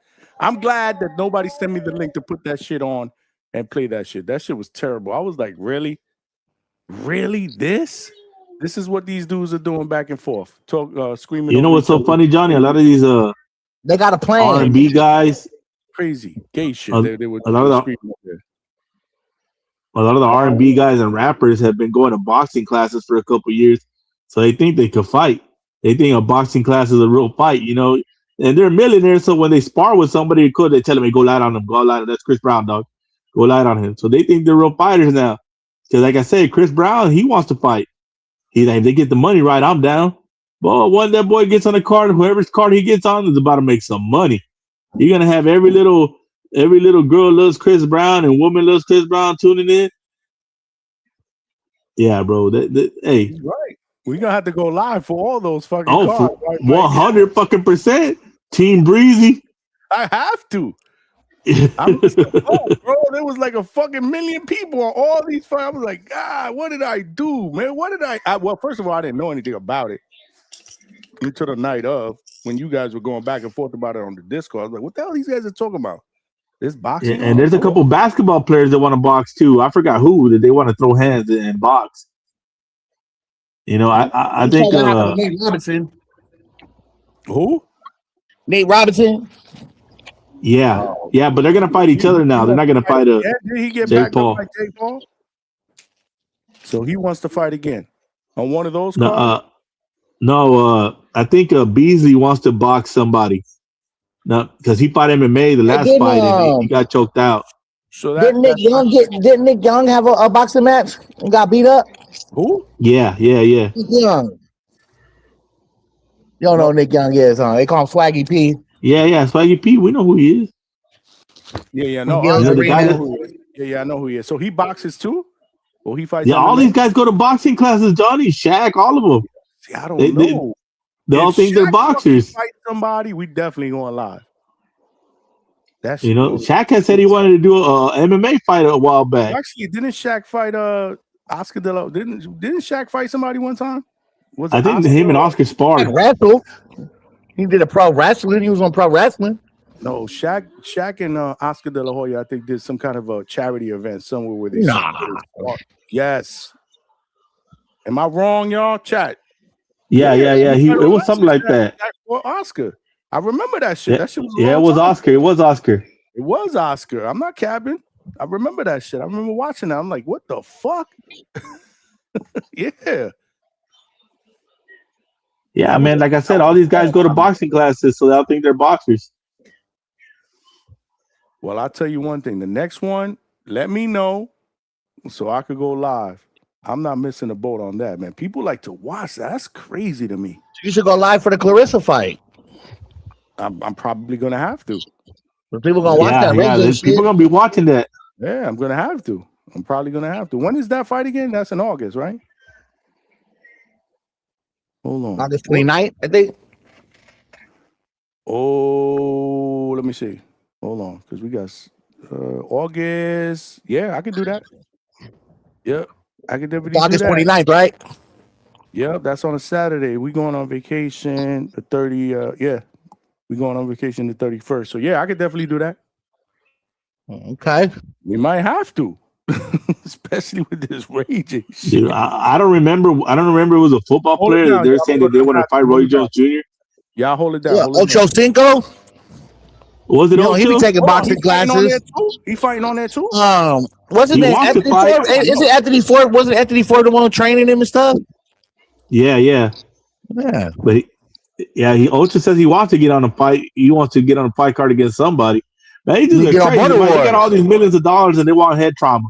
You can get Anthony Ford on there. Why don't Anthony Ford reach out to Ocho Cinco and say, "Hey, come fight on Border Wars"? Shit, get him on Border Wars. Ocho Cinco versus Ness. Hell no, Ness ain't fighting nobody. Ness retired the champ. Ness got his 6-pack back. What do you mean? He should be in there. No, man, that's just pretty muscle dog. My dog's retired. He's retired. But nah, man. I mean, that's what it is, man. People they get enamored with their favorite fighters, their favorite boxers, and they think they can do it. So they get in there and then they get knocked out by a guy that's a YouTuber, but they don't know the YouTuber used to box since he was 5 years old. He just didn't make it as a boxer. You know what I mean? We had a plan. Yeah. Like Salt Poppy. Yeah, have a plan. Bro, that's disgusting though. Like that to me, that's a disgrace to what I hold dear. Like I love the art of boxing. My uncle out here he's a boxing trainer. He was on I forgot what card that was. Benavidez did a card in Phoenix. And my uncle was one of the undercards trainers. His name is Jesus Ibarra. And so like okay. That kid Salt Poppy. Like I grew up around it, right? Like so it's a sport that I hold dear, and I hold the art of boxing dear, right? And to watch shit like this and watch it be tainted by shit like this when we go win fights like my father and Murder Duran Leonard. Because I when I was born into this shit, because my father and my uncle, God rest their souls, that they love boxing. I was watching boxing since I was 3, 4, 5, whatever. They got to be rolling around in their graves over the shit that they watching with this whole hated raw shit and all that crap. But this is what it is, man. I mean, everybody wants to be a fighter, Johnny. I can't believe I'm saying this, H-Town. But that's the card that I want you to let me know when that shit is on. We got to go live for whenever that card, that last one that they did, that fiasco. That's the one. That's the one. I can't believe I'm saying that, y'all, but I got to. Nah, bro, I'm telling you, you're getting fans to the podcast because a lot of people were on, man, and they're discovering boxing, and that's how they discover these the real boxers. And a lot of fighters were on that goddamn podcast too, on that stream. Tio was there. A lot of people were there. That's what, like, when you guys finally I looked online, I was like, Tio is in. Bunch of different people in the crowd, and then MMA fighters, a whole bunch of people. Like, doing MMA with boxing. I'm like, holy shit! I started watching. I thought it was fucking hilarious because I didn't take it serious. Oh yeah, it's something just to laugh at. It's nothing to take serious and be like, it's like it's amateurs basically, without formal training. Pretty much, man. Oh, that's right. Yeah. Conor McGregor. WWE style storylines. Conor McGregor fight soon too. I ain't gonna lie. I always fuck with Conor McGregor. I like Conor McGregor. I actually met Conor McGregor one time, and I always liked him. He's entertaining. So I see that I'll probably watch. If there's no boxing on or whatever, and I'm home or whatever, I'll put that on. Now you gotta watch that. That he's fighting my boy Max Holloway. Yeah, and that's a rematch or something, right? That's a rematch. You know, the first time he fought Max was 19 years old. Yeah, no, we fight all night. Yeah, I'm definitely watching that for sure. He said, Yeah, that's my boy Bless. Is this like the passing of the guard or what? No, that's it. Max has been in the fighting since 19. He's a veteran. He's 31 or 2. Yeah, but he's like kind of in his prime though. Like you can tell, like he's. I've always rooted for McGregor. I like McGregor. That's like the thing with MMA. Like most of these people in their prime, they're around 32, 33. That's like when they hit their prime. They can still fight. I think that's the coming off their prime. I believe they're probably 28 to about Chuck 30. Liddell was 29, 30, 31 when he was Nah, fighting. but that was a different era, Mike. And during those UFC times, Rampage Jackson, 30, 32, 31. You know what I'm saying? What was the little Mighty Mouse name? What's his name? Dimitri Johnson. Huh? Yeah, Dimitri Johnson. Right? Rashad Evans. You know what I'm saying? Those are cats that I watch. Yeah, now Dimitri Johnson's the GOAT. That's the greatest of all time. Boxer, though. Like Rashad Evans was like a stand-up, knock you out, box you kind of thing. Like Dimitri Johnson is the Inoue of MMA. You know, Chuck Liddell, he was a boxer. I don't know who that is. I don't know who he is. I know who. You never see Dimitri Johnson fight? Just pull. Hey, Johnny, just in your spare time, just look up Dimitri Johnson highlights or whatever. You'll see. I mean, it'll make you want to go watch one of his fights. Sound familiar, but I know he's a Anderson 125-pounder. Oh, he's small. Yeah, no, I know Anderson Silva. I remember I was watching a fight where he fought. What's his dude from Long Island? Weidman. Chris. Oh yeah, Weidman knocked him out. No, he went to kick him or something. Broke a leg. Fucking snapped and I remember he checked the kick. Yeah, like he kicked him on the shin or something, and his fucking leg just went. Yeah, but Conor McGregor I think what did he trying to like throw a kick and he got. I saw that Conor McGregor broke his fucking ankle or whatever the fuck it was. You know the story behind that, Mike? Nah, I don't. It's probably too much drugs. See, the story was it's probably what he did that stuff that makes your bones brittle. No, the story is he had a microfracture in his leg already before the fight, and his ass was like, "It ain't gonna break. It's good," and he decided just to fight. So he kicked as hard as he could, and they checked the kick, and it just snapped. Yeah, it snapped. That shit was disgusting, bro. Yeah. Just go. Yeah. Oh boy. Oh my Lord. Yeah, I'm telling you, man. When I lived in Pennsylvania, so what happened when I lived in Pennsylvania? My next door neighbor was an MMA guy. So on the weekends we just chill. When we had boxing, he used to come over to my crib, and then when there was no boxing, I'd be like, I'll go over there, whatever, chill, hang out, drink some beer, whatever. He used to put the MMA. So those are the fights that I used to watch, even though I wasn't a big MMA guy. But if there's nothing else on, I'm a watch. I'll watch it. I'll watch it. I don't know what the hell I don't know half of these dudes, like 3/4 of these dudes, but I watch. See, I'm more of a casual where I know the big names only, like the Conor McGregors, like the Ronda Rouseys, like the Anderson Silvas, the John Jones. Other than that, I don't know any of these other. I do know Max Holloway. I've seen him, but other than that, I don't know all these other fucking dudes. They be having like 100 million fucking MMA fighters from all over the world with all these weird names. Yeah, it's a global sport. I remember fighters like Andre Arlovsky, Chuck Liddell, Tito Ortiz. Yeah, but that's way back. You know what I mean? Yeah, I remember that. What's the tall man's name? He used to fight in Pride all the time. What's his name? Colcroft. Oh, Mirko Colcroft? Yeah, Colcroft, right? Right leg hospital, left the morgue. What's the name? Mauricio Shogun Rua. Yeah, and Ninja Rua, his brother. What's the dude that was fighting with Weidman during Ultimate Fighter? What's his name?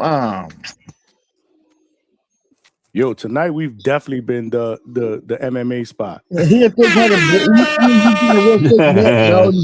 What's his name? Spot tonight, man. What's his first name? We branching out. I know you know what I'm talking about, H-Town. Yeah, I don't know. There's a couple guys that were We talking about Matt Serra with Weidman? Fight with Weidman, like you got that thing where him and Weidman they was arguing back and forth during Ultimate Fighter, and Weidman was like, "I can't let you get close," and pushed them, and they was all squaring up together. What's his name, bro? He's a beast, bro. Are you talking about Michael Bisping? No, he's one of the Silvas. See, this is what Vanderlei Silva. Vanderlei, dog. But that wasn't with Weidman. That was with fucking Chael Sonnen. Yeah, Sonnen. Yeah, that's what it was. Him I know too. He got beef with everybody. That Sonnen guy, right? Yeah, Chael, that was a character. Yeah, he's a character. See, him I know. You guys are talking, and this is where I tap out because I don't know what the fuck y'all talking about. Yeah, but Wanderlei Silva come from Pride though. Like the axe murderer. He was a dog. He was like the pit bull of UFC. Is he? You naming all the stamina fighters? I watched like old school fights, bro, like Tito Ortiz and all that. We the MMA spot tonight. We branching out. Kenyo, you want to talk MMA? No, I don't know too much about MMA to really talk. You know what I mean? Shout out to Justin Gagey. We could be on our celebrity shit like Tone. Arizona. Tone has even done MMA fight chats, right? Yeah. Tone does everything. Does he do well with those? Yeah. He does well with everything. Tone will do the baddies if they come out. Yeah, Tone does everything. You're right. To me, it's just, I love boxing, bro. I can't do all that other stuff. Even the Nick stuff, man, when we did the Nick stuff, it was all right, but I think Coach was right, man. I remember for about a week and a half, I did lose some momentum, man. I did. Coach was actually right. I'll tell you what, Johnny. You've been talking about this NFL fucking Monday quarterback bullshit already for 2 seasons, and it still ain't happened. You think we should give that a shot? Man, I mean, you got a lot of football fans in the community. I'll try it. You know me. Let me tell you something. If I try basketball, I definitely got to try to do at least one. You watch football, Johnny? Of course. Man, that's just. Of course. When I started this channel, I was talking football, but then I was like, this is depressing. I got to talk about. I just started, because my team's garbage. He's a Jets fan. He ain't got much to talk about. And I love boxing. So it was like there was a no-brainer. So let me ask you a question, Johnny, right? Who's the greatest quarterback of all time? Joe Montana. Joe Montana. Exactly. You're going to want me to say Tom Brady, right? As a Jet fan, I can't say Tom Brady. I can't stand him. He made my life miserable for 2 decades. Fuck him. I say Joe Montana. But I give Joe. If you put Joe Montana in this era, crazy work. This is a different era, man. You couldn't even breathe on. They made special rules for Tom. You talking about seven drop step. I'm gonna hold the ball for 10 seconds before I throw it. Joe Montana, dude. Put Tom Brady back there with Lawrence Taylor. Held the ball, you was gonna get destroyed when you faced defenses that actually had legit pass rushes like the Giants and Lawrence Taylor. I don't think anybody's ever seen. And who was their defensive coordinator? Off the edge. Like Lawrence Taylor. Bill Parcells. Who was their defensive coordinator? Bill Parcells. No, Bill Parcells was the coach, but who was their defensive coordinator? Bill Belichick. And I know where you're going with it because you're a Patriot fan. I know where you're going with it. You want me to say Tom Brady? Listen, I give Tom Brady is the greatest one. I ain't gonna lie, I give Tom his props, but Tom's my guy. He's terrific. Tom's my guy, bro. He was drafted with the last pick of the NFL. Who came in? Hold on. Belichick was about to get fired from the Patriots because he went like 7-14 in his first 2 seasons, something like that. That's not true at all. No, it is. Johnny, you know what's so convenient about that bullshit? Look it up. He was about to be fired.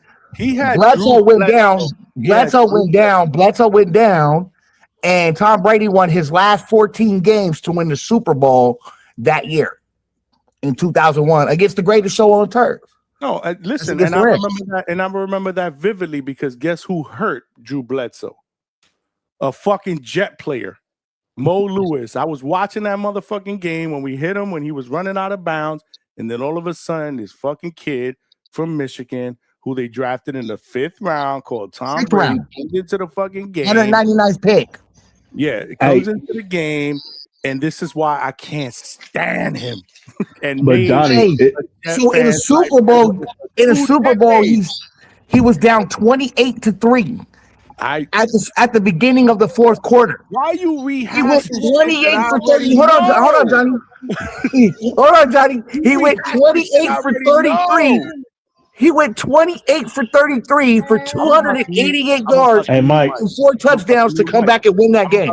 Mike, how you gonna have a black family and then bring up something about Atlanta like that, bro? What do you That's crazy. mean? My mama right there. That lady right there, you see that picture? She's from Fitchburg, Massachusetts. Oh, okay. I was about to say because I knew. See, I know the story, so I knew where Mike was Chocolate going. City guy was down bad. I knew where Mike was going with this from the get go. What do you mean? Fitchburg is a hood town, bro. It's like 30 minutes outside of Boston, like 35 minutes, 40 minutes outside of Boston, and it's I'll be back, bro. 45 minutes outside of Foxworth. But it's a hood town. Vega, listen, man. We've done the MMA spot. We've done what else we did, Mike? We did the Tom Brady spot. We've done the what else? What else we've done here, man? Vega, listen, man. Listen. We've done the Vega jumped off the panel because he was tight because people were talking over him spot, and now he's back. Vega, you here or what? Holy shit. Wow. Terrible. Smash the like button, y'all. Subscribe to the channel too. Yeah, Vega. That shit's so annoying. What was going on? Mike. No, man. Shut up. No, just my mic wasn't turning on. Yeah, man. Salute to this weekend's the next MMA preview, Conor McGregor versus Max Holloway. When I break it down, that shit is a 2-pack of ass. We might as well. Since we're talking about everything, I just want to give man, as a father, you always want to do the most for your kids, right?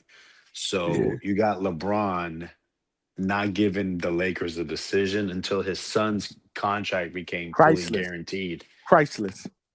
Oh, that's amazing. That's how you do it, bro.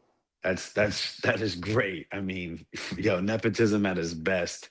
And personally, that's exactly the kind of things I want to do for my children. Fuck the game, right? I play the game. You ain't gonna beat me. And then I don't know if you know this player. His name's Tobias Harris. He's a lefty. Of course I do. Yeah. Okay. So I know his father. Vega, I just don't fuck with it, but I know a lot. Yeah, so Tobias Harris, he just got another contract, right? Mm-hmm. He has a career earnings of he's gonna have a career earnings of $334 million. $334 million. God, bro. That is He's 1 not million. even a max player. That is one more than Tom Brady earned during his playing Can I ask you a question? Has he even made an all-star team? No, sir. No, sir.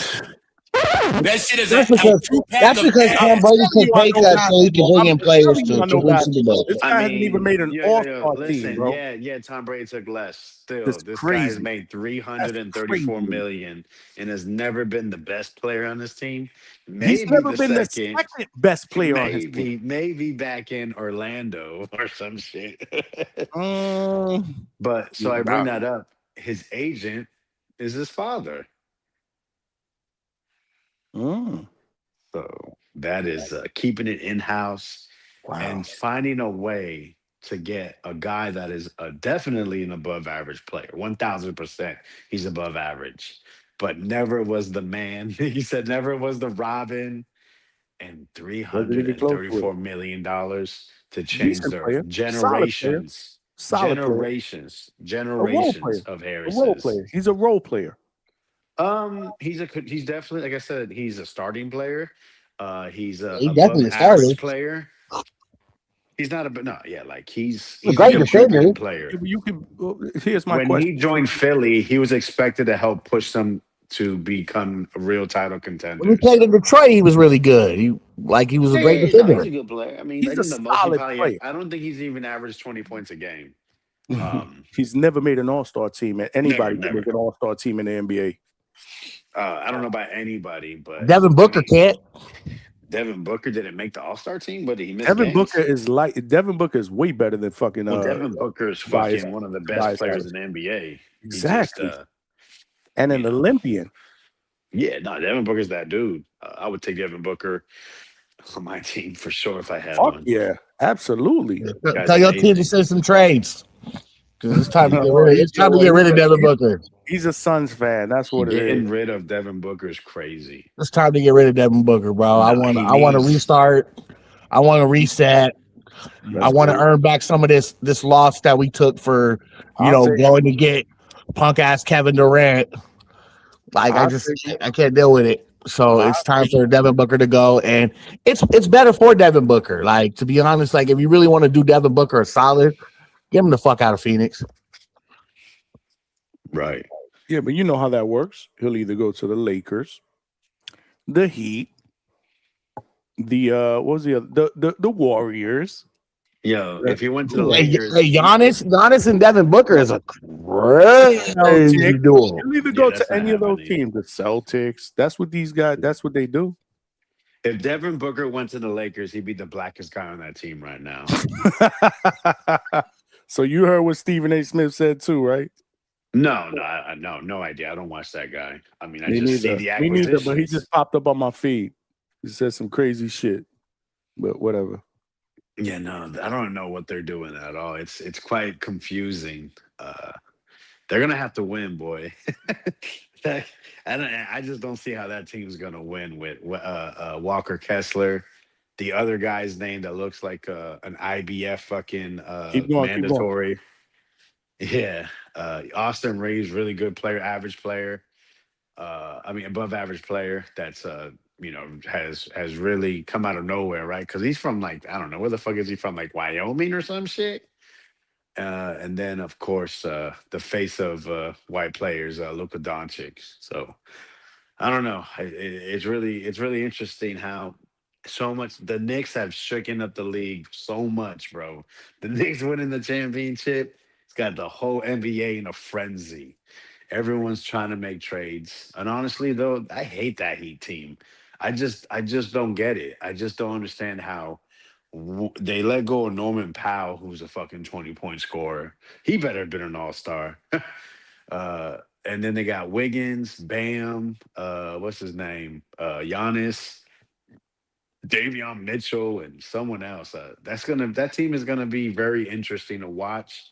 But they're gonna have trouble at the end of games to go ahead and get people the ball where they need to get to their spots. I'm sorry, Giannis is an amazing player, but the issue is he's not a jump shooter. Bam, yeah, he can shoot, but he you can't rely on him to be making jump shots, 3-pointers, fucking step backs for fucking you know what I'm saying, at the end of games or for a long stretch. He scored 80-something points because he told everybody, yo, get me the ball, let me get these points against some of the worst team in the league, the fucking Wizards. But no one else did it. You got to give him credit for that. But yeah, since we just talk about anything, man, I'm just shooting the shit. We've been talking about everything other than boxing. That shit's crazy. We talked about MMA. We talked about basketball. What else did we talk about tonight? We supposed to be talking about who gonna get their old first. Well, that's what we started to talk about, but nobody else other than myself and Mike wanted to talk about that. But man, shout out Alex Ovechkin, man, still playing. That dude's like 47 years old, playing for the Washington Capitals. I'm surprised we haven't talked about the World Cup yet. Fight sport. Let Vega, don't go nowhere. Don't jump off the panel. I don't want you going anywhere. But fight. Do you want to talk about boxing by any chance? That's why I called in. Just asking. Just asking. Yeah. Well, that's why I called in. I mean, you said you guys were talking about MMA. What were you talking about? Oh, God. I'm the MMA guy. So you're an MMA guy? Yeah, well, that's why I call my channel Fight Sport, because it's boxing and MMA. Yeah, well, we had a difference of opinion. So we had Hitman on here, we had H-Town, and they were just arguing because Hitman's definitely not an MMA guy, and H-Town is an MMA guy. So it was you might have to go watch the replay. There's a lot of back and forth. They drowned Gotcha. Vega out. He jumped off. It was a lot. Gotcha.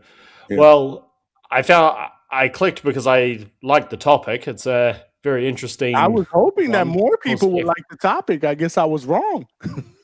Definitely Well, wrong. it's one that I took a shot, Vega, because there ain't much to talk about, Sure. about this weekend. So I took a shot, man. But go ahead. Fight. You like the topic, so yeah, man, reel us in for a little bit. Yeah, well, it's a topic that's everything's speculative, and I don't always like to talk about it because people will take what you say out of context, but not on your show, Johnny. Just have a good time with it. Yeah, if I had to say, I would. All right, Usyk's about to retire, and like he's undefeated against many odds, so he's not going to lose this next fight. Yeah. Shakur is damn near impossible to catch, so I think he's going to be okay.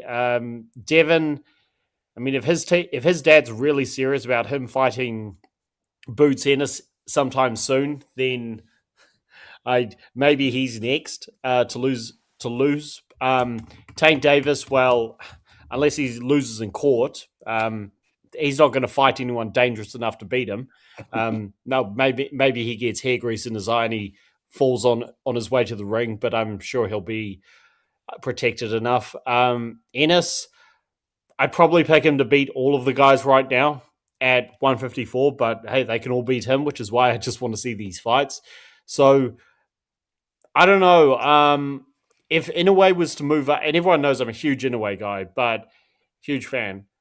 But if he does move up to featherweight, I've been saying it for, since I started my channel, he will lose because these featherweights are bigger than him. It's super stacked. If he fights everyone, which he's done his whole career, then he will lose at some point.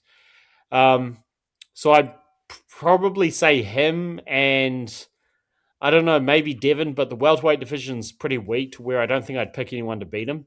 So I guess I'd have to say maybe Inoue or Ennis. Hope I didn't ramble too much. So you said Inoue and Ennis or Inoue and Haney?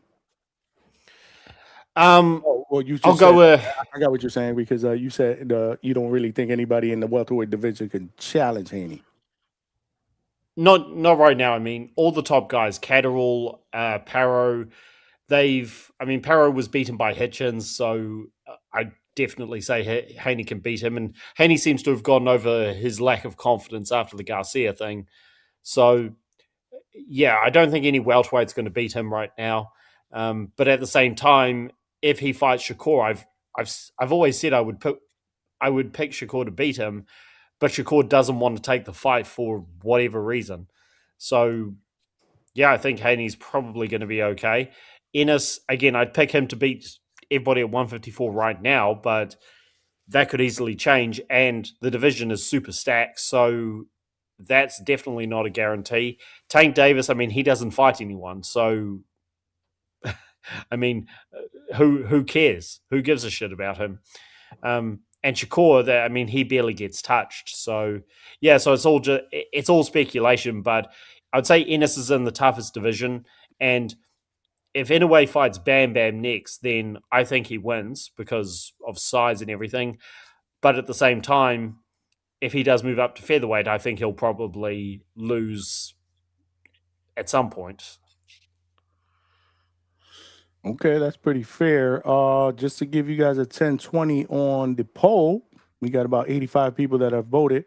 15% pick Shakur, 15% pick David Benavidez, 16% pick Boots, 55% believe Devin Haney's that next guy that's going to lose his O. What do you guys think about that? Go around the horn. Yo, this definitely the Devin Haney hate spot. It's not because of me. That's the crazy part. I just but I kind of agree because Devin Haney, he wants to fight the Davises, and so if he goes and fights Keyshawn Davis and then turns around and fights Tank Davis, I don't think he has the tools to beat Tank. People talk about Tank ain't fought nobody, but all these up and coming fighters like Pitbull Cruz, Frank Martin, Lamont Roach, These are cats that Tank had fought. So Tank has probably the best resume out of anybody between 135 and 140 right now. Really? Yeah. No way. Definitely. Okay. Definitely. The guys he's fought, like, well, and most of the people he fought have become stars after he's fought them. Ryan Garcia, Frank Martin. He's a star. Feel free to jump in, Vega. Feel free to jump in. What you think about that? I'll be Frank Martin, ain't no fucking star. Pitbull Cruz. I go on. You know what's funny is though, right? When you look at it in its actuality, it was PBC that just had it basically made like a loser's bracket of Tank and puts those guys. They did a good job for sure. Vega, you don't believe he has the better resume than Then Shakur? who? Then Shakur? Yeah. He's been fighting at a. He's have a better resume than Shaq? Longer than Shakur. Then who? Then Shockey Foster, right? That's another top 135 pounder. He's a 130 pounder. Oh, okay. Well, 130. You take fight at 130 at one time? He fought at 135 early in his career. Yeah. And then he had the Fulton fight. I mean, yeah, that was technically 135. Thanks. Shout out to So anybody at 140 right now? Anybody at 140? Name anybody at 140 that has a better resume You than know, Tank. the issue with this talk about this gay ass resume shit is all these fucking faggot ass world titles. Like that shit don't mean shit to Can me. we control our language a I little didn't bit? say anything about world titles, though. Yeah, but that's what it's gonna come down to always. No, I'm not bringing up world titles. I'm bringing up actual people you fought. Yeah, no, man. I think if you look at it, Gary Antoine Russell had an amazing 140. I don't think anybody with his size would fight an Albert Puello, Hiroka as well. Like, I think that's very tough. No one would do that. These guys are unknown, and people wouldn't give them no credit, and people don't give them credit. They hold that shit against him, and he beat the great Ryo, who beat the great Pitbull. So, I mean, yeah, that's definitely one name you could throw out there. You said below 140, 135, 140? Yeah, 135, 140. Who has a better resume? Yeah, so I say Gary Antoine Russell. Yeah, beating Mario Barrios and Ryan Garcia on the claws, that don't move me at all.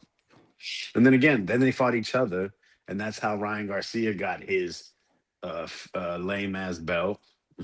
Pitbull beat Rolly. You know what I'm saying? Like, you know what I'm saying? Like, their biggest wins are just guys that Tank already beat.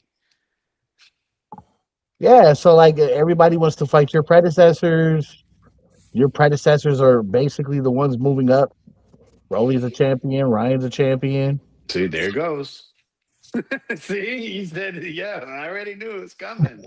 I'm just saying, but you can't overlook that though. I'm overlooking it. It means nothing to me. It's absolutely worthless because they're man, just I giving them can't- out. I can't. People are losing and getting title shots. Like, yeah, I'm overlooking it. That is true. People get title shots all the time after losses, man. Especially tank opponents. I know. Yeah, so that shit, like I said, that shit means nothing. Fight sport, what do you think? About what? Fighters getting title shots off of losses. Oh, that's disgusting. I know you're going to say that's disgusting. Oh, of course. which is why I know this is a different topic, but when I eventually do videos about greatest fighters of all time, the amount of title fights you have is not the criteria I use because title fights and titles have been devalued so much. So what's the criteria you use? Mostly just quality of competition. Like, who did you beat? When did you beat them? How does it compare to other greats? And yeah, but anyway, again, that's a separate topic. So, what was the other thing, Johnny? You were asking? You could talk about MMA. You could talk about anything. Well, I'm saying, MMA. right? Do you think Albert Puello would lose to fucking Rolly Romero and Isaac Pitbull Cruz? Like, be serious, White Mike. Well, I think he'd probably beat. You said Puello beats who? I'm sorry, before fight. Rolly and Pitbull. Well, I think he would beat Rolly because I don't know. Rolly beating a depressed, whacked out Garcia. Just, I mean, hats off to him. He upset the odds, but I don't think he's. I don't know. I don't think he'll be able to catch Puello. Puello's awkward style will probably be enough. And Puello did prove me wrong again in his last fight against De Los Santos. Pitbull, I don't know, because Pitbull's there for 12 rounds and he's going to force the fight out of you. So that fight is really close. Too little. Bro, Rayo he did is to so Pitbull, bro. little. Like, you got to be serious. And I way remember too the little to Rayo even get Pitbull close. fight, man. I remember the Rayo Pitbull fight. I think Puello beats him. Yeah, you know what? Puello beats him. I was. What about I was tripping. Iroka? Iroka versus those two. I don't know. You kind of putting me on the spot. I'll have to get back. You don't to really that. watch Iroka? That's fine. Hidoka against who? Say that again, Vega? Against those two. Against Raleigh's and fucking the fucking the other Hidoka's tough, man.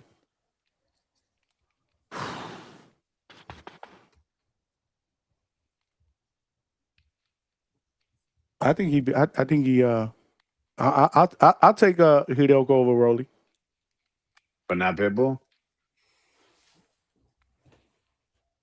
You know, it's funny because people are gonna say what I think that I'm not a Pitbull guy. I'm really not. So yeah, no, you know what? I'm taking him over him as well. Because I got both of them cooking tanks. Those two tank wins without a doubt, without even a thought in my mind. Like, I'm not a big having to think Pitbull about guy. it. I've never really been a big Pitbull guy, to be honest with you. Yeah. Well, the thing about Pitbull is that he's basic and he's hittable, and I mean he's one of the most hittable guys in the sport. But the pace is crazy. Yeah, I mean, yeah, no, I give him respect for the type of fighter he is, but I favorite Rayo, I favorite Lamar. I don't remember anybody that I've actually picked that Pitbull. Well, probably Fierro. I picked him to beat Fierro. The time that they fought, that was about it. And did he really beat him? I don't know. Yeah, true. I don't know. You got fans that are conflicted. So I don't know. So when we say resume, like, what exactly does that mean? Like, which level of better, competition. more accomplished guys, or if those Level of who's the better competition. fighters? Level of So competition. Gary Antoine Russell without a doubt, because his resume is beating those fucking guys. Like, come on, level of competition that makes it easier, right? But when he had the titles, these guys are politically being pushed, so that's not even fair. Iroka, man, it was shocking he even got his shot.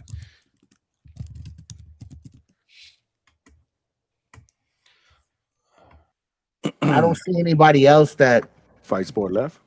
That Gary Antoine Russell has fought besides Hiroka or Puello. Well, so who on Tank's resume that's at 140 can beat those guys? Or let's say 147. You gonna say Ryan? Ryan would. Ryan would beat. Yeah, I don't think so either. Gary Antoine Russell. I think Frank Martin even gives Gary Antoine Russell a hard time. Right. I want to see Rayo rematch Gary Antoine Russell and avenge that third loss. You don't want to see that, bro. Why not? He's already avenged 2 out of his 3 losses, bro. Let's get that rematch popping. No, that's not a good rematch for him. It's just not stylistically. It showed. Let's see if he can hit the trifecta. Nah, he can't. It'll be a waste of time. He's just gonna get ran over again. That was the issue. He could have handled it.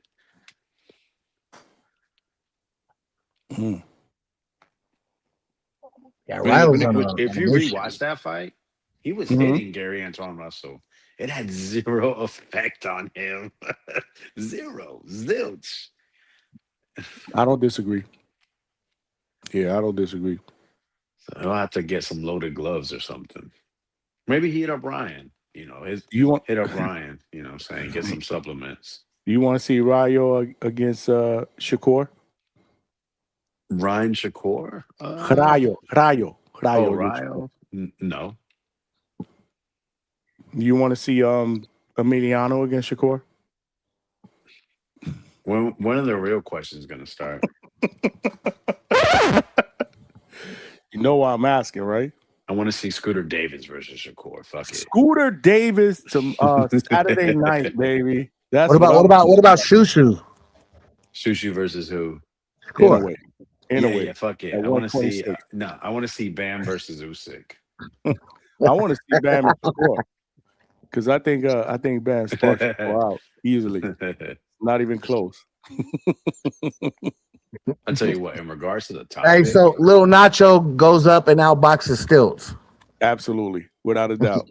Yeah, Shakur right. absolutely boxes. Shakur Fedor stops Shakur. Like, let's be he real. might even go up and stop David Benavidez. Yeah, he's gonna go up and he's gonna outbox David Benavidez. But he gonna outbox Stilts first. Lil Nacho. Gonna outbox Stilts, and then Lil Nacho gonna go outbox the Mexican Monster. You know what you guys are doing. You guys are gonna bring him here.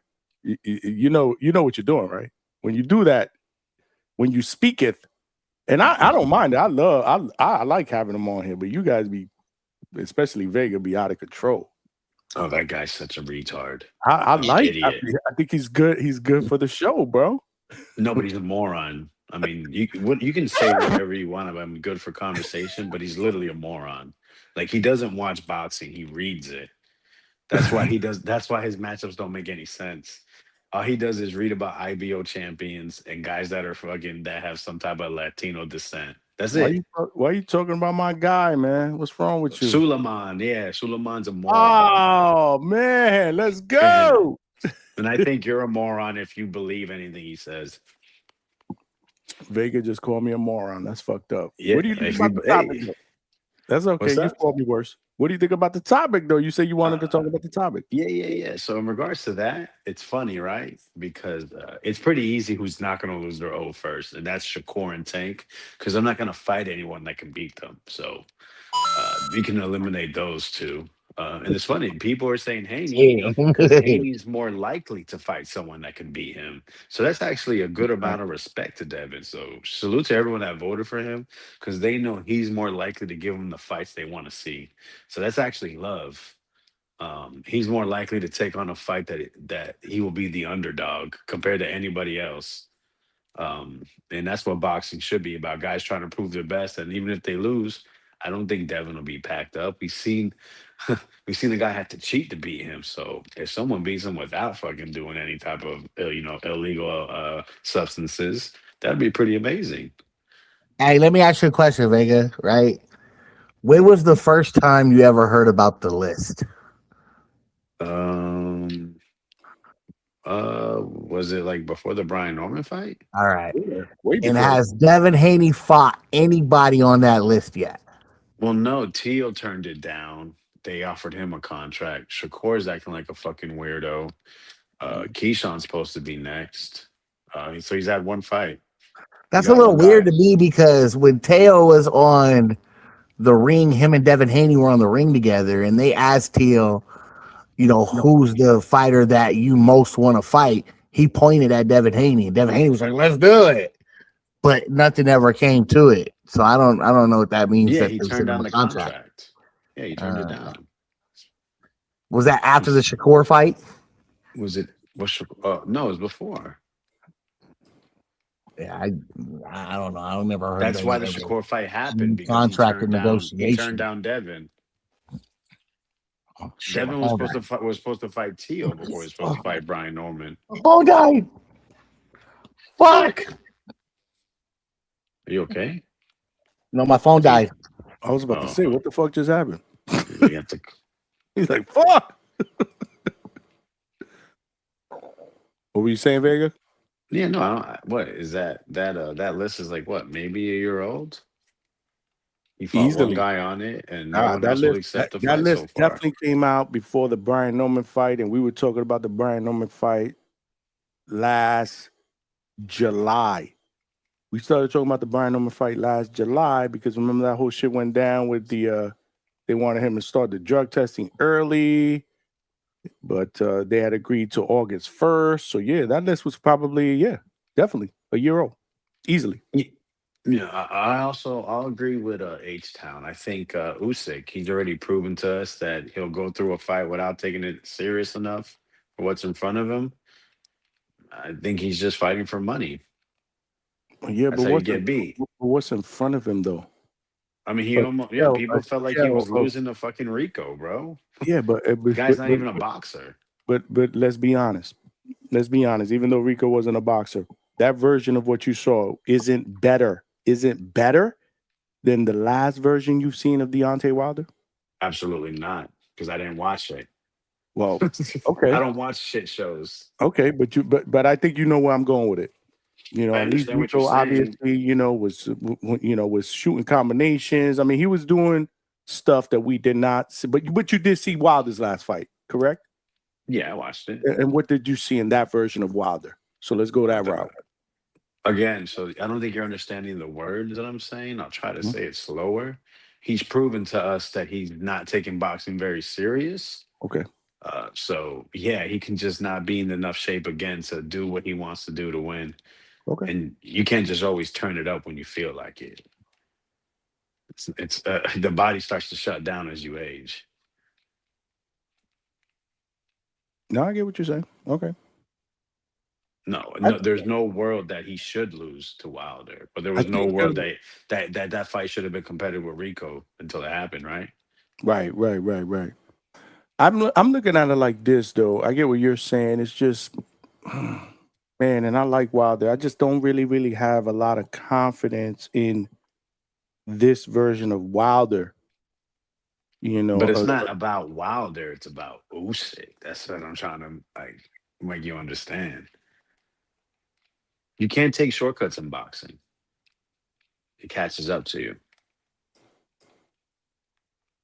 I got you.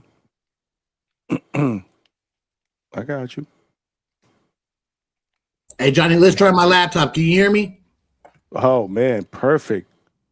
Yes, I'm on the laptop there, bro. It's your phone, bro. Your phone is a 2-pack of ass, bro. I ain't gonna lie. How much you spend for that phone? Bro, it's $1,000 phone. That shit is a 2-pack of ass. You need to return that shit, bro. Go get an iPhone or something, bro. It sounds I'm gonna set up my little perfect. I'm gonna go get me a little small mic stand for my mic, and I'm gonna set up my mic. It's the mic, bro. I think your phone is just bad. I'm just being honest. And you sound really good now. You sound really good now. That's good. That's good. I don't know if you can hear like any feedback or anything like that. Nope, we don't hear anything. No, it's clear. Clear. Crystal clear. Somebody say you got that Obama phone. Oh shit. That's messed up. The chat, you know the chat, man. But so you think it's Usyk.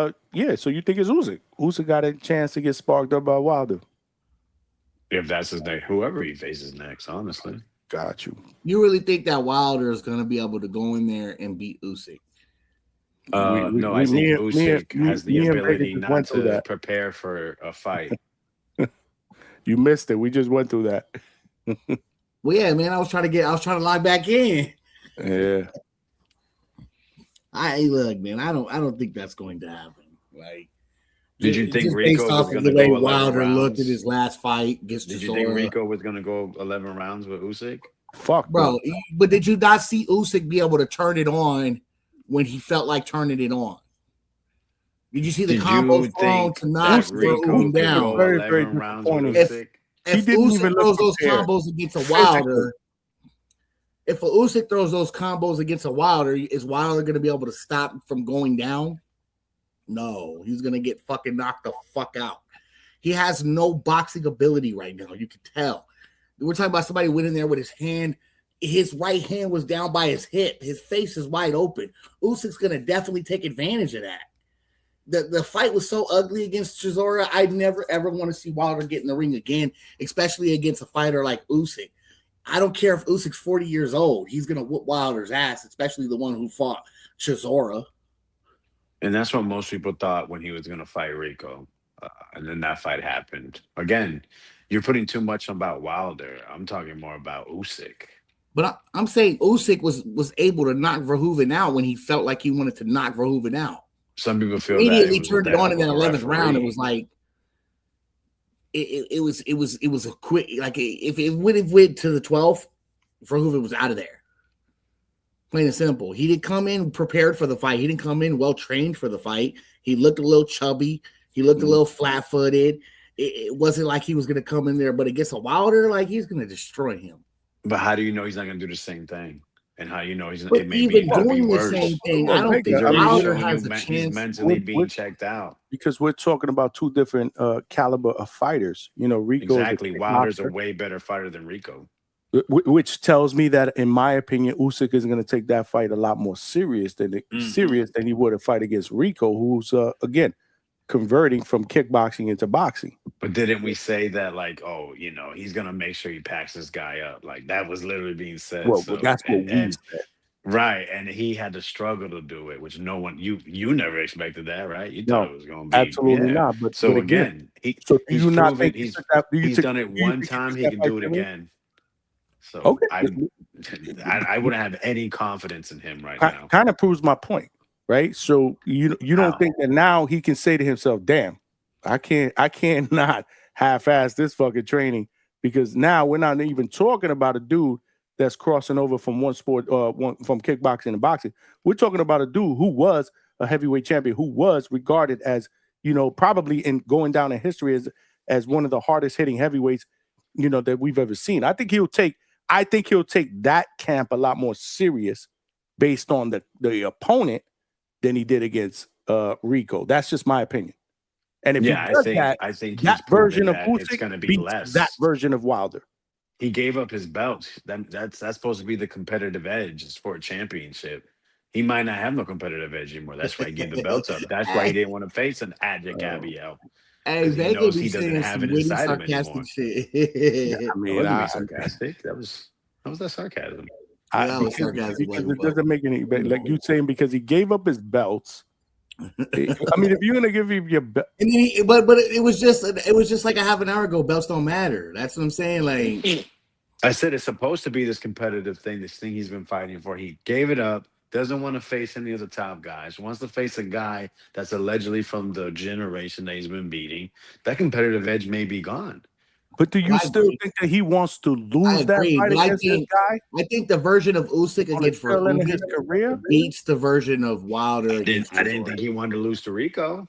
I gotta be. You know what? That version that you saw against Rico, the same version that you saw against Rico, I still think beats this version of Wilder.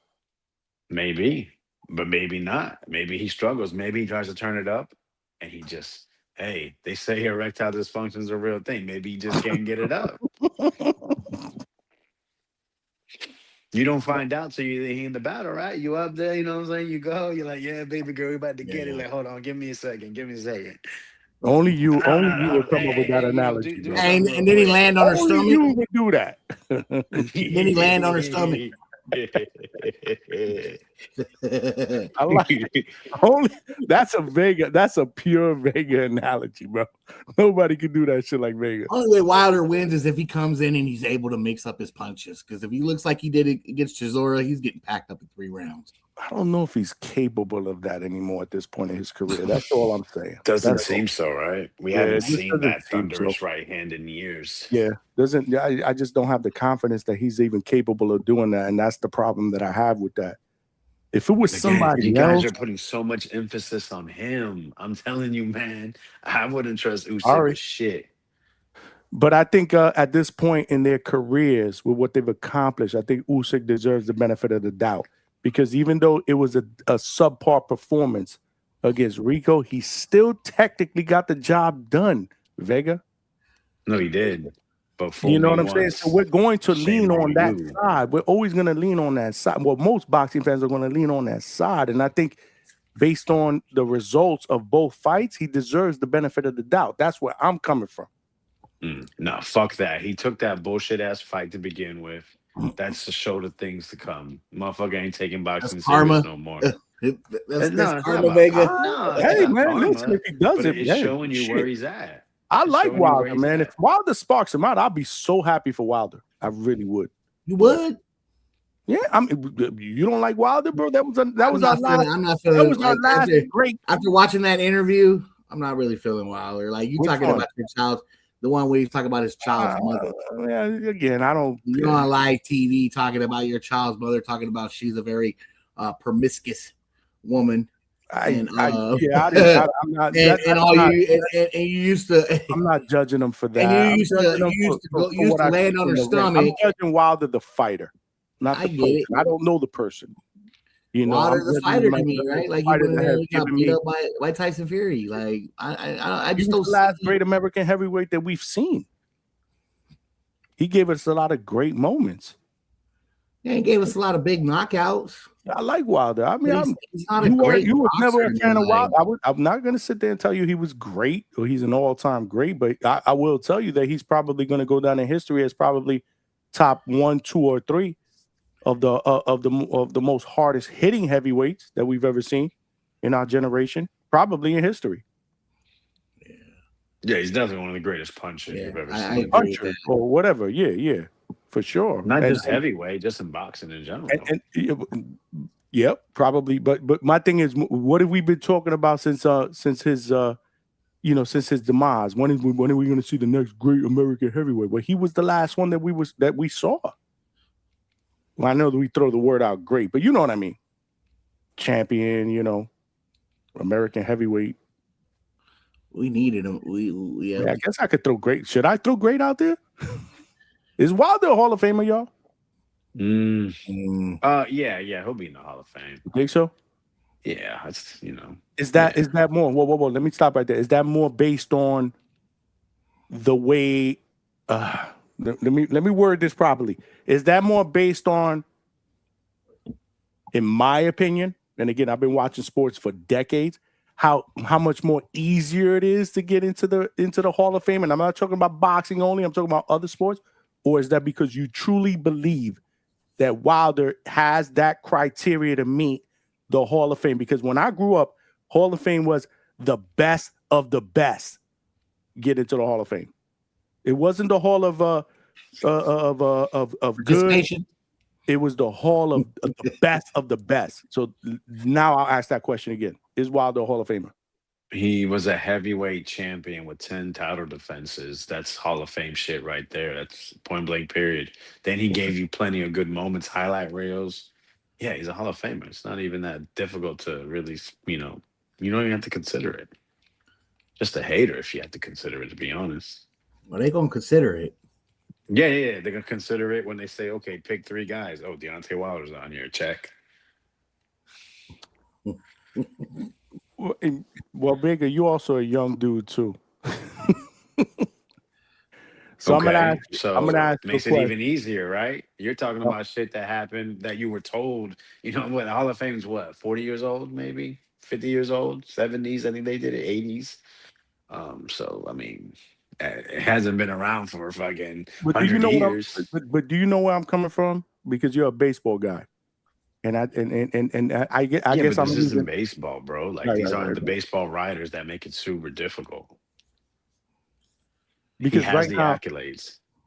Right. No, I guess maybe it's a poor comparison. Like I look at the Hall of Fame, like in general, I still feel like even all sports, baseball, basketball, football, like it's so much more easier to get in today than it was back in the days, like when I was young. Like you had to be like different. You had to be special. Now you had to be like, I don't know. It's maybe I can't find the right word to describe it. I kind of agree with Vega though. Like 10 title defenses, like that's No. You guys convinced me. But I don't wanted to. I wanted to make sure because again, we're talking about Hall of Fame that also has Arturo Gatti in there, and there's been a lot of people that feel like he should not be in there. And I loved Arturo Gatti. He was one of my favorites to watch. So much more, so entertaining. But I don't know if I would consider Arturo Gatti a Hall of Famer. You get what I'm saying? But yet he's in there. A Hall of Fame career, one of the best. I look at Hall of Fame as one of the best that we've ever seen. I don't know if I would consider him that. You see what I'm saying? Why you guys got quiet? I don't like to talk about Gotti because I agree. I mean, and I hate to do that, and I hate to throw him out there because man, I've been watching. Motherfuckers want to talk about weight bullies. Jesus Christ, that motherfucker was a disgusting weight bully. Who? Gotti versus Mickey Ward, right? Like just based off of those fights alone, right? Entertaining his fights were, man. Like you know what I'm saying? Like he had bad defense. Hall of Famer. I know, but I've matured. Again, when he was fighting compared to when he was fighting, and we're talking about today, I've matured so much as a fight fan, right? Well, back then I was more of that rock 'em, sock 'em, and enjoy. But as I've gotten older, I've started to appreciate, the sweet science and the fact that, like, I frown on people now that shit on the Shakur Stevensons and all these other dudes that give us, in my opinion, very entertaining performances, just boxing and moving and winning by points. Now, if you're not in the middle of the center of the ring and just fucking beating the shit out of each other, you want to shit on a fucking fighter. I've matured throughout the years, but back then when Gotti was fighting, I actually liked that shit. And I still like, everybody's gonna like that, but you know what I mean? Now, like Vegas said, that was a fun fight to watch, but it really wasn't the most skillful fight. I wasn't looking at it like that back then as opposed to today, is what I'm saying. Yo, why you made my voice sound like that? Fuck. I didn't realize I did that. You know what's funny though is good evening. You say all that, but I think he won one of four, 3 or 4 championship belts in his weight class 2 times. I think he's a 2-weight champ. I could be wrong. I think he won it. I know he won one at 140. That shit got took from him savagely. And then I think he got another one like 130. I could be wrong. He might have. But he has like 3 fight of the years, bro. 4 fight of the years. So that is accolades. But is it all of the 2 fights were Robin? I mean, if you're getting fight of the year multiple times, but that's like winning, isn't that like winning like MVP almost? No. I'm not MVP, but that's like what is that? Because MVP be fighter of the year. So MVP be fighter of the year, correct. So what would be the equivalent of winning fight of the year? Like, I mean, that's an award. That's something to think of. Even though their losses, I think he lost to 2 to Robinson, and then he's 2-1 against Mickey, or did he win all 3? No, I think Mickey beat him the first one. Didn't Mickey beat him the first one? That's why he wanted a rematch. Or was it a draw? I think no. I got to look at that. I think Mickey beat him the first one. You don't remember, Mike? Anybody in the chat? I'm pretty sure. Damn, I got to look that up. I'm pretty sure that Mickey beat him the first time. Then he beat him the second time, and then he wanted the trilogy. If I'm not mistaken. Let me see. So he has an historic trilogy. Wilder has a historic trilogy. So yeah, I mean, but he lost. You're absolutely correct, Johnny. You're absolutely correct, Johnny. He won the first fight. Who? Mickey? Mickey Ward. He won the first fight. Yeah, okay. Mickey Ward won the first fight. Then Gotti won the second one, right? And the third one. So there was no draw. But the first fight was kind of like it was a weird decision. Yeah, it was a weird decision. And it produced, bro. The round 9 was probably one of the rounds of the best rounds we've ever seen. But they won 2 fights of the year. So then we put Mickey Ward in the Hall of Fame because of that, Vega. You see what I'm trying to tell you? Because there are some people that will make that argument. The Great White Hope. They will make that argument. Mickey Ward. Man, Gotti was a 2 division champion. So like, I don't know. He was so fun to watch. Does being a 2 division champion get you in the Hall of Fame? In my opinion, it shouldn't. Especially in today's day and age, where we talk about this all the time, where if you move the right way, it's a lot easier for you of a path to get a title. Has Mickey Ward ever been a title holder? Has he ever been a champion? Okay. So that would probably be a reason why he does not go in the Hall of Fame. How long was my mic out? Fuck. Hello? Yeah, we can hear you, Will. Can you hear me? My shit had went out. I was talking before. Oh. No, I was saying Mickey only has the fight of the years with Gotti. The thing is, Gotti's got it with multiple people. Then he's got this little championship belts. So that's why Mickey doesn't really have as much footing in the Hall of Fame as a Gotti. Yeah, but those fights with Mickey is probably what put Gotti in the Hall of Fame. Like, right. That with already what he had accomplished, not just based off of that in itself. No, I absolutely agree. Like, but still, like, some people feel like Arturo Gotti shouldn't be in the Hall of Fame. I don't think he should. Yeah, so then again, on the other hand, like, you're one of those people. So, but he is a 2 division champion. He's got 4 fights of the year. So it hurts my heart because, like I said, I was comeback of the year, but I don't think I was a big fan of Arturo, but I don't think he's in the Hall of Fame. Yeah. If I had to be honest, and I'm like I said, huge fan of him back in the days, man. Arturo Gotti fight tonight. Oh yeah, all right. I remember. I felt bad for him when Mayweather did him bad. I felt really bad for him. I'll never forget where I was watching that fight when Mayweather did him dirty, man. I felt bad. I was like, damn, bro. Holy shit. Yo, that was my favorite ass whooping to watch, bro. That was total domination. That shit was an ass whooping, bro. I'm telling you, I felt bad for Gotti after that. I was like, damn, man, he did my man's dirty like that. But I used to like Floyd back in the day. I love Floyd, Pretty Boy Floyd. I was a big Pretty Boy Floyd fan. Then when he became Money Mayweather, just like everybody else, he kind of turned me off a bit, but I always respected, man. I always respected his greatness, man. Always. But you're a Xander fan, Johnny.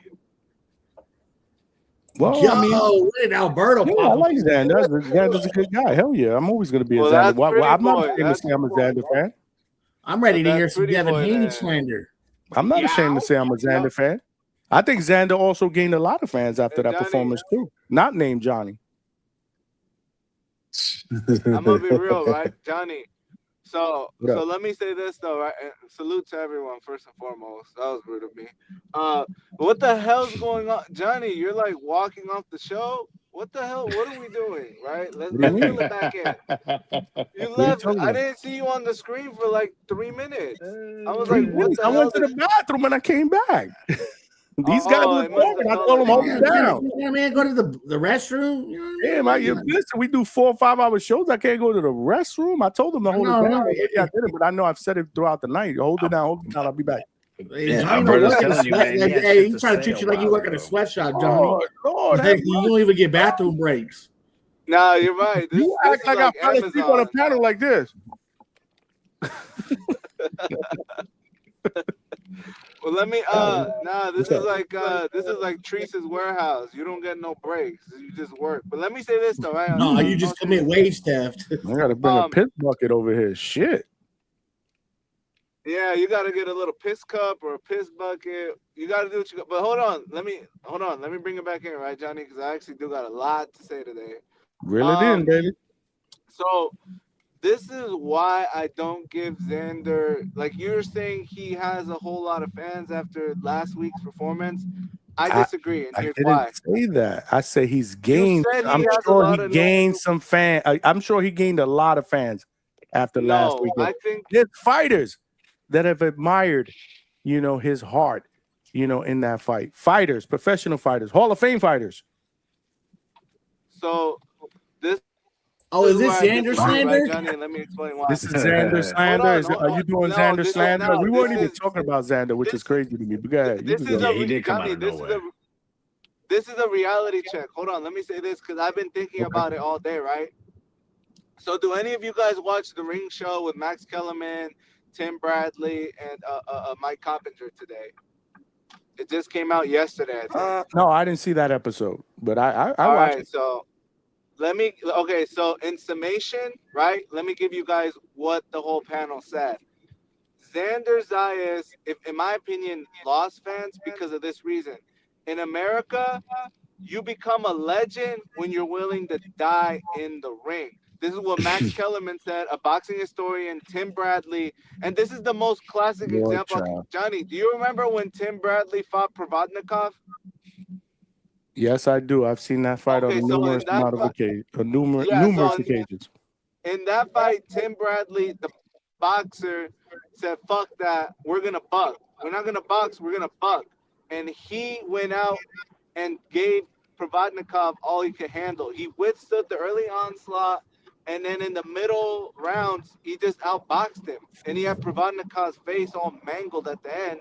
And then at the end, he survived a knockdown, and the bell saved him. And Tim Bradley said for 30 days he couldn't talk right after that fight, and he said it took years off of his career. But that's what makes you a legend in this sport. In North America, we have this saying where you don't get to go out on a knee, Johnny. You gotta be willing to die in that ring. And then Max made a good comparison. If Xander was from the UK, they have more of that ideology where if you live to fight another day, right? That's more accepted over there, and they love their fighters. Over here, though, Johnny, like you say, DHS, we got standards. In America and Mexico, we got standards. You go out like a warrior. You don't take a knee and succumb to the other fighter. You go down swinging. You wait for the towel to get thrown in, Johnny, because he didn't wait for a towel to go in. He took the knee, looked at the corner, and gave him a wink. That's a whole nother story, Johnny. So, in my opinion, Xander Zayas lost fans after this past Saturday because I honestly was turned off by that. And I know there's a lot of people who felt that way too, Like, the knee is like, people are clinging onto that. Like, I guess it's catchy or it's funny.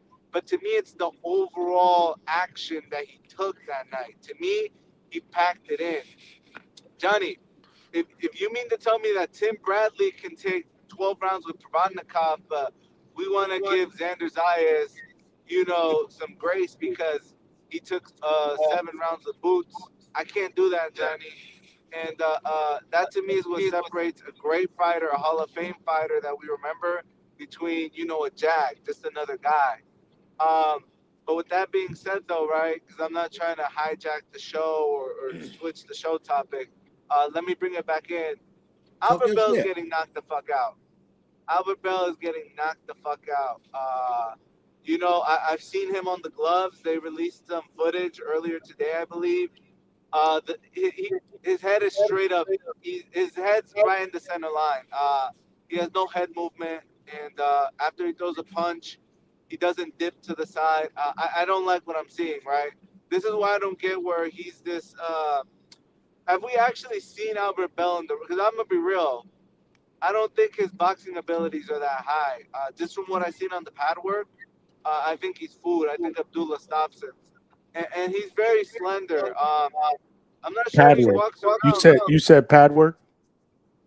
Yeah, Okay. he was doing like some mitt work earlier today I or just wanted to yesterday. make sure I heard you correctly. You keep on. Yeah, it was some mitt work, and I just think Albert Bell. I said this yesterday. I don't know if I was cutting off. He's on the wrong side of 32. He's coming off of inactivity. Abdullah has that going for him. He's leveling up each fight, and I just think Albert Bell, it's grand opening, grand closing. He finally got his title shot, but I think he gets knocked the fuck out. I don't think it goes past 8. I'm being serious. I just think he doesn't have any pop to keep. I don't even know if he's a true 135 pounder. Johnny, correct me if I'm wrong. Has he fought most of his career at 130, or because I know he moved up recently, right? No, he's fought the last couple of fights at 135. Yeah, so that kind of makes my point, right? He's a career 130 pounder. I see that now. You know, he's not really big for the. He's tall, Did he just fight but the he's not Forza at stocky for 135? that division. Yeah, Mike. Albert Bell's like kind of made his name, I guess, at 130, but he's moved up to try to get a big name. You know, to get that big fish, and I just think he caught the wrong fish. Yeah, no, Abdullah and Albert Bell. Book it. That's a knockout waiting to happen. And so, But, we put money on the stoppage. Yeah, that's my lock. Well, I'm not coach, right? But that would be my lock of the week. Albert Bell's getting knocked out. Okay, so with that me and being you put said, 50 on the stoppage. I'm sorry, what was that, Mike? Me and you could put 50 on the stoppage. What do you mean? I gotta stop it. Like, I don't think Mason's gonna go in there and stop Albert Bell, right? You think Albert Bell's gonna get knocked out, so then we could put $50 on the stoppage. Oh, so you're saying Albert Bell doesn't get knocked out? No, I think Mason pulls it out and wins, but I don't think he knocks Albert Bell out. I don't think he just goes in there and washes Albert Bell. So you think I think he goes the distance. Yeah, he's betting the distance. You're betting stoppage. What's up? Okay. Yeah. We can do that. Yeah. All right, so that's locked in. Me and you, $50. That Albert Bell either gets stopped, Albert Bell doesn't get stopped, right? Yeah, let me hit you on the Discord though, right? Let me finish my call, right? So here goes the thing though, right? I'm more intrigued by this Bruce Carrington fight. Johnny, what do we know about that Mexican he's fighting? Is he any good? What's his best win? Because that fight honestly has me a little bit more intrigued. I think from what I'm hearing and seeing, he's supposed to be a little bit scrappy. So what do we know about Bruce Carrington's opponent, Johnny?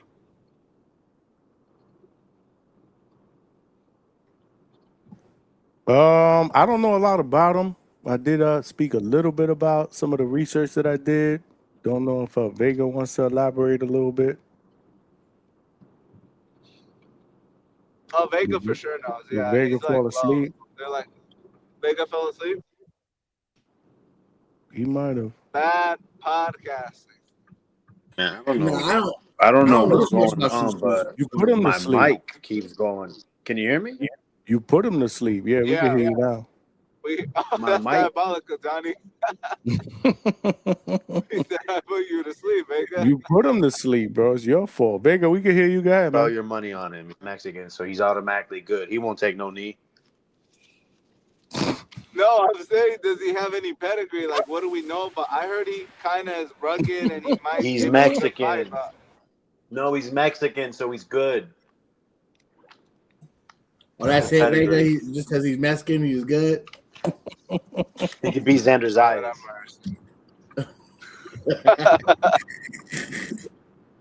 Well played, young man. Born in Mexico. He gonna take the Mexican knee. Hold on, whoa. Say that again, Vega. He's gonna be an all-time great because he was born in Mexico. Mauricio has his WBC belt ready. No, it's funny. You say that you're intrigued, but yet you know nothing about the guy. So how like, what's this level of intrigue, man? I'm confused. Like you don't seem very intrigued. You don't even know the guy's name. No, because I kind of was hearing it while I was doing other shit. Rene Palacios, bro. Rugged. Palacios? Yes. I know he has 4 losses. I know that. Right? He does not have 4 losses. You talking about Scooter Davis's opponent? Yeah, I don't think you're that intrigued, bro. You're not intrigued, bro. Your sole purpose of calling was to shit on Xander Zayas' knee. That wasn't mentioned one time. Because you're still mad. Because you're still mad that people criticize Ryan for taking a knee against Tank. No, That negative, Johnny. Gilberto, he took 2 knees. No, that is Well, one no. was a That's not negative because you said that specifically on the post fight the next day. Which knee was worse? No, Yeah, okay. the So whole knee why I thing is brought it? crazy Okay. though. So Johnny, I brought it Like up I because think I just any heard. normal man will go in there and That's take why a I'm knee not and get even that sort of responding. punishment. I'm at a loss for words. I'm not even gonna respond on that anymore. No, but Johnny, I just brought it up today because I heard it on the Ring Show. I'm gonna send you the video, Johnny, where they discuss it. Max And Kellerman said that. Did Max Kellerman say that? Yes, Max. Yes, Right. out of his own mouth. Has Max Kellerman ever been in a boxing ring with anybody? No. Exactly. But Tim Bradley What has. the fuck do I care? Adrian Butter did say he quit. He said he was pissed off about that shit. Meanwhile, I Yeah, guarantee couple you, if different Tim Bradley had to boxers. do it all over again, he probably would have chose something different based on all Virgil the years he Ortiz, lost and the fact that he was slurring and all this other shit that he says. He was slurring his words, right? Why He don't you wasn't even listen saying to what slur, right? Andre Ward said? Andre Ward said, and what Roy Jones, because there's a lot of other great Hall of Fame fighters that have elaborated or have given their take on what happened on that night. I think Johnny, the public opinion. Even is like Boots, 50-50. like, did you watch Boots' interview with Andre Ward and Roy Jones? No. I put it in the Discord. You should watch it. It's Yeah, really good I because even just Boots been said so that busy, man, but- he didn't quit. But any man would like, bro, any That's normal like man would quit that's under like that major punishment. league Like, hate, bro. That's you're gonna major league fall hate, under bro. that punishment. Like, and why do you want to see somebody die in the ring? Like, I don't. No, I don't want. I'm saying that's the culture that we have. That's the Shout out to culture Xander that and his we have family. in the U.S. and Mexico. Is that and Canada? I think that's what they said. Like North American fighters, we expect a certain level of professionalism. And Max said it too. Like you guys got to watch the clip. Maybe I'm taking it out of context. Andre right? Ward He didn't said- Ryan Jackson. No, Roy Jones asked whether or not Roy Jones asked. asked what's the difference between quitting and giving. Exactly. He said he's not knocking the kid for doing that. I think He you said need any- to watch I that believe any interview normal again. man would quit. But he's asking the difference between giving and quitting. Like he gave because he couldn't take any more punishment. Because the funny thing, the interesting part is that I do give Xander a lot of credit for getting up off the canvas those 2 times and just making it out of the ring. In that 5th round, I thought it was over, the body shot. But I give him credit for continuing. I just didn't like the way that he quit. I just wish that he would have kept fighting and just let the corner throw in the towel. To me, it's just the optics, right? The corner did throw in the towel when he was throw in down. the He just towel. agreed with it. The official thing was the corner did throw in the towel. The corner waved the flag and he just agreed with it. No, he was took down. the He got hit with a knee, body and shot. then He the went down. corner waved the He may have flag. landed on his knee, but he went down. That body shot. You see many fighters get hit with a body Why shot. are and land on their why are knee. we still talking about this though? I'm just trying to. No, it's not your fault, Mike. I'm just trying to make it seem like, okay, so any man, because they should have stopped the fight in the 5th. That's what they should have done. Exactly. The refs should have, instead We're of listening letting to a dude that had Xander mad excuses. go out We're on his listening to a dude shield, that had mad he excuses should have against did fucking, his job as the ref against Carver and the first protect time. the fighter. That's what we listening to. And then on top of that, after he didn't have excuses, he got his fucking ass lit and got knocked the fuck out. He didn't even have to quit. He got knocked the fuck out. Talking about Roy Jones. Yup. I'm talking about Roy Jones. Shout out to Antonio Tarver. He didn't even have to quit after he had those excuses in the first fight. He got slept. Would we be still having the same conversation if the ref would have did his job in the 5th and protected the fighter and said, hey, it's time to stop it? Will we be saying that? Did Alberto leave? Don't even bother. Really? Did he fucking leave? Yeah. Why didn't he quit like Chavez did against De La Hoya on his stool? Like a real fucking North American. Mm-hmm. Like Chavez didn't quit in that fight, huh? Yeah. Bro, Chavez was just taking way too much punishment. Any normal man would have quit. Of course, bro. Listen, you live to fight another day, man. Taylor Walker Divine, salute No, with it's the different when $5. you're Mexican. Mexican boxing #1. Oh, he's back. Alberto's back. No, Johnny, my whole thing was that I think it's just right. We live in a day and age where, you know, boxers are viewed as modern day gladiators. And so when I see something that suggests otherwise, it does leave a sour taste in my mouth, right? Pause. And so that's my whole disposition, right? But it is what it is. And I know I'm not the only one. It's kind of down the middle, right? Like you guys said, you brought up two fighters who commend, you know, stopping the fight, the stoppage, and then you have your other half that's like, yeah, no, that you can't go out like that, you know. So it is what it is. It's just we're gonna have to agree to disagree.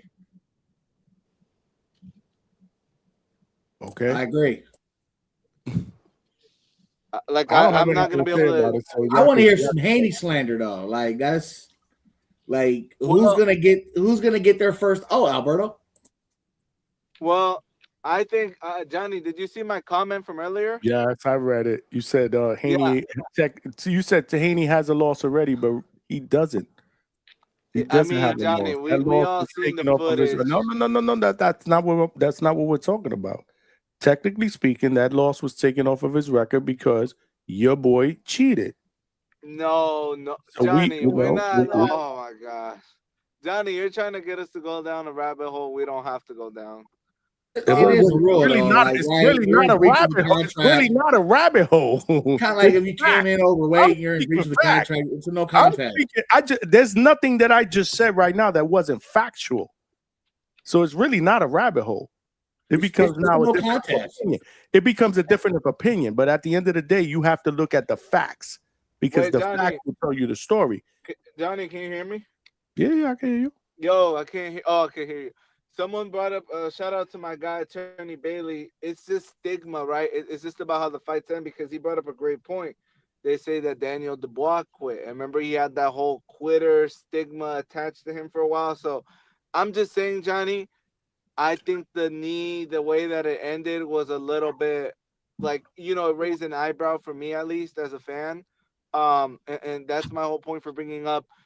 It's funny how certain guys get, you know, Dubois and Ryan, they get attached certain labels, and then other guys, it's not so much the case. I just want everything to be called right down the middle. But with that being said, what was that, Vega? Yeah, what's up, man?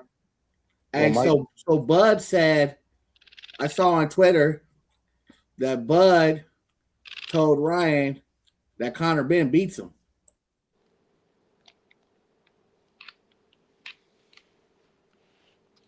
Hold on, hey, Johnny, can you guys hear me?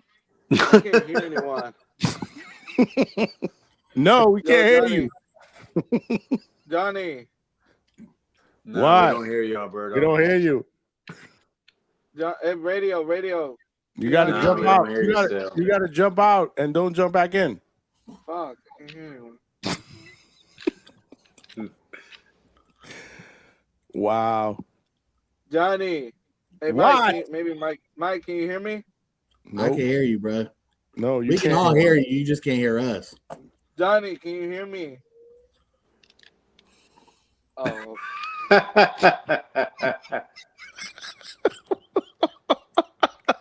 Hey, Johnny, this chat right here in all caps is diabolical. Who, Ice God? What are you talking about? Hey, I like the laptop because you can see the chat. The one impact. The one talk about. I like the laptop. Alberto got packed up by really Marco. good. Oh, this one, Johnny Alberto got brutally disrespected and banned from Marco channel for doing the same BS. Might have to do the same to Alberto on this panel. Damn. Oh, they did that. Man, Alberto is just fixated on this Xander thing, bro. It's like weird. It's just slander. Like Alberto's really good at slander. It's hate. It's just hate. It is what it is. Like I said, I realistically did not want to buy into it. I was gonna let y'all just talk, man. I was just gonna turn my camera off and wait till he was done, or maybe change the topic. I mean, we went through this the other day. Yeah, the whole knee, bro, is like diabolical. Like anyone from that body shot is taking a knee. I don't care what you say. From that ass whooping. Yeah, put Ryan Garcia in there with boots. He takes me. Nobody's denying, bro. I rewatched the fight, bro. I told Vega, I was like, damn, I rewatched the fight. And I felt bad for Xander. You know, with the They should have stopped the fight in the 5th. Yeah, absolutely. That fight should have been stopped in the 5th. And we wouldn't be having this conversation about no knee. The fact that he went all the way to the 7th round is fucking crazy to me, man. Exactly. The man got up 3 times. But you know, he proved, man. Listen, I'm big enough to take that ass whipping. Hopefully, that makes him better, man. But the fact that we still talking about it is weird to me. We done gave Brutus credit. Like I can't understand. I don't understand how. Like people just hear what they want to hear. Like I'm gonna have to start being controversial. Maybe that'll give me more views. Maybe people start hating me and more. I don't know. The fuck. Z Pacino said, "Pack them up for a lifetime."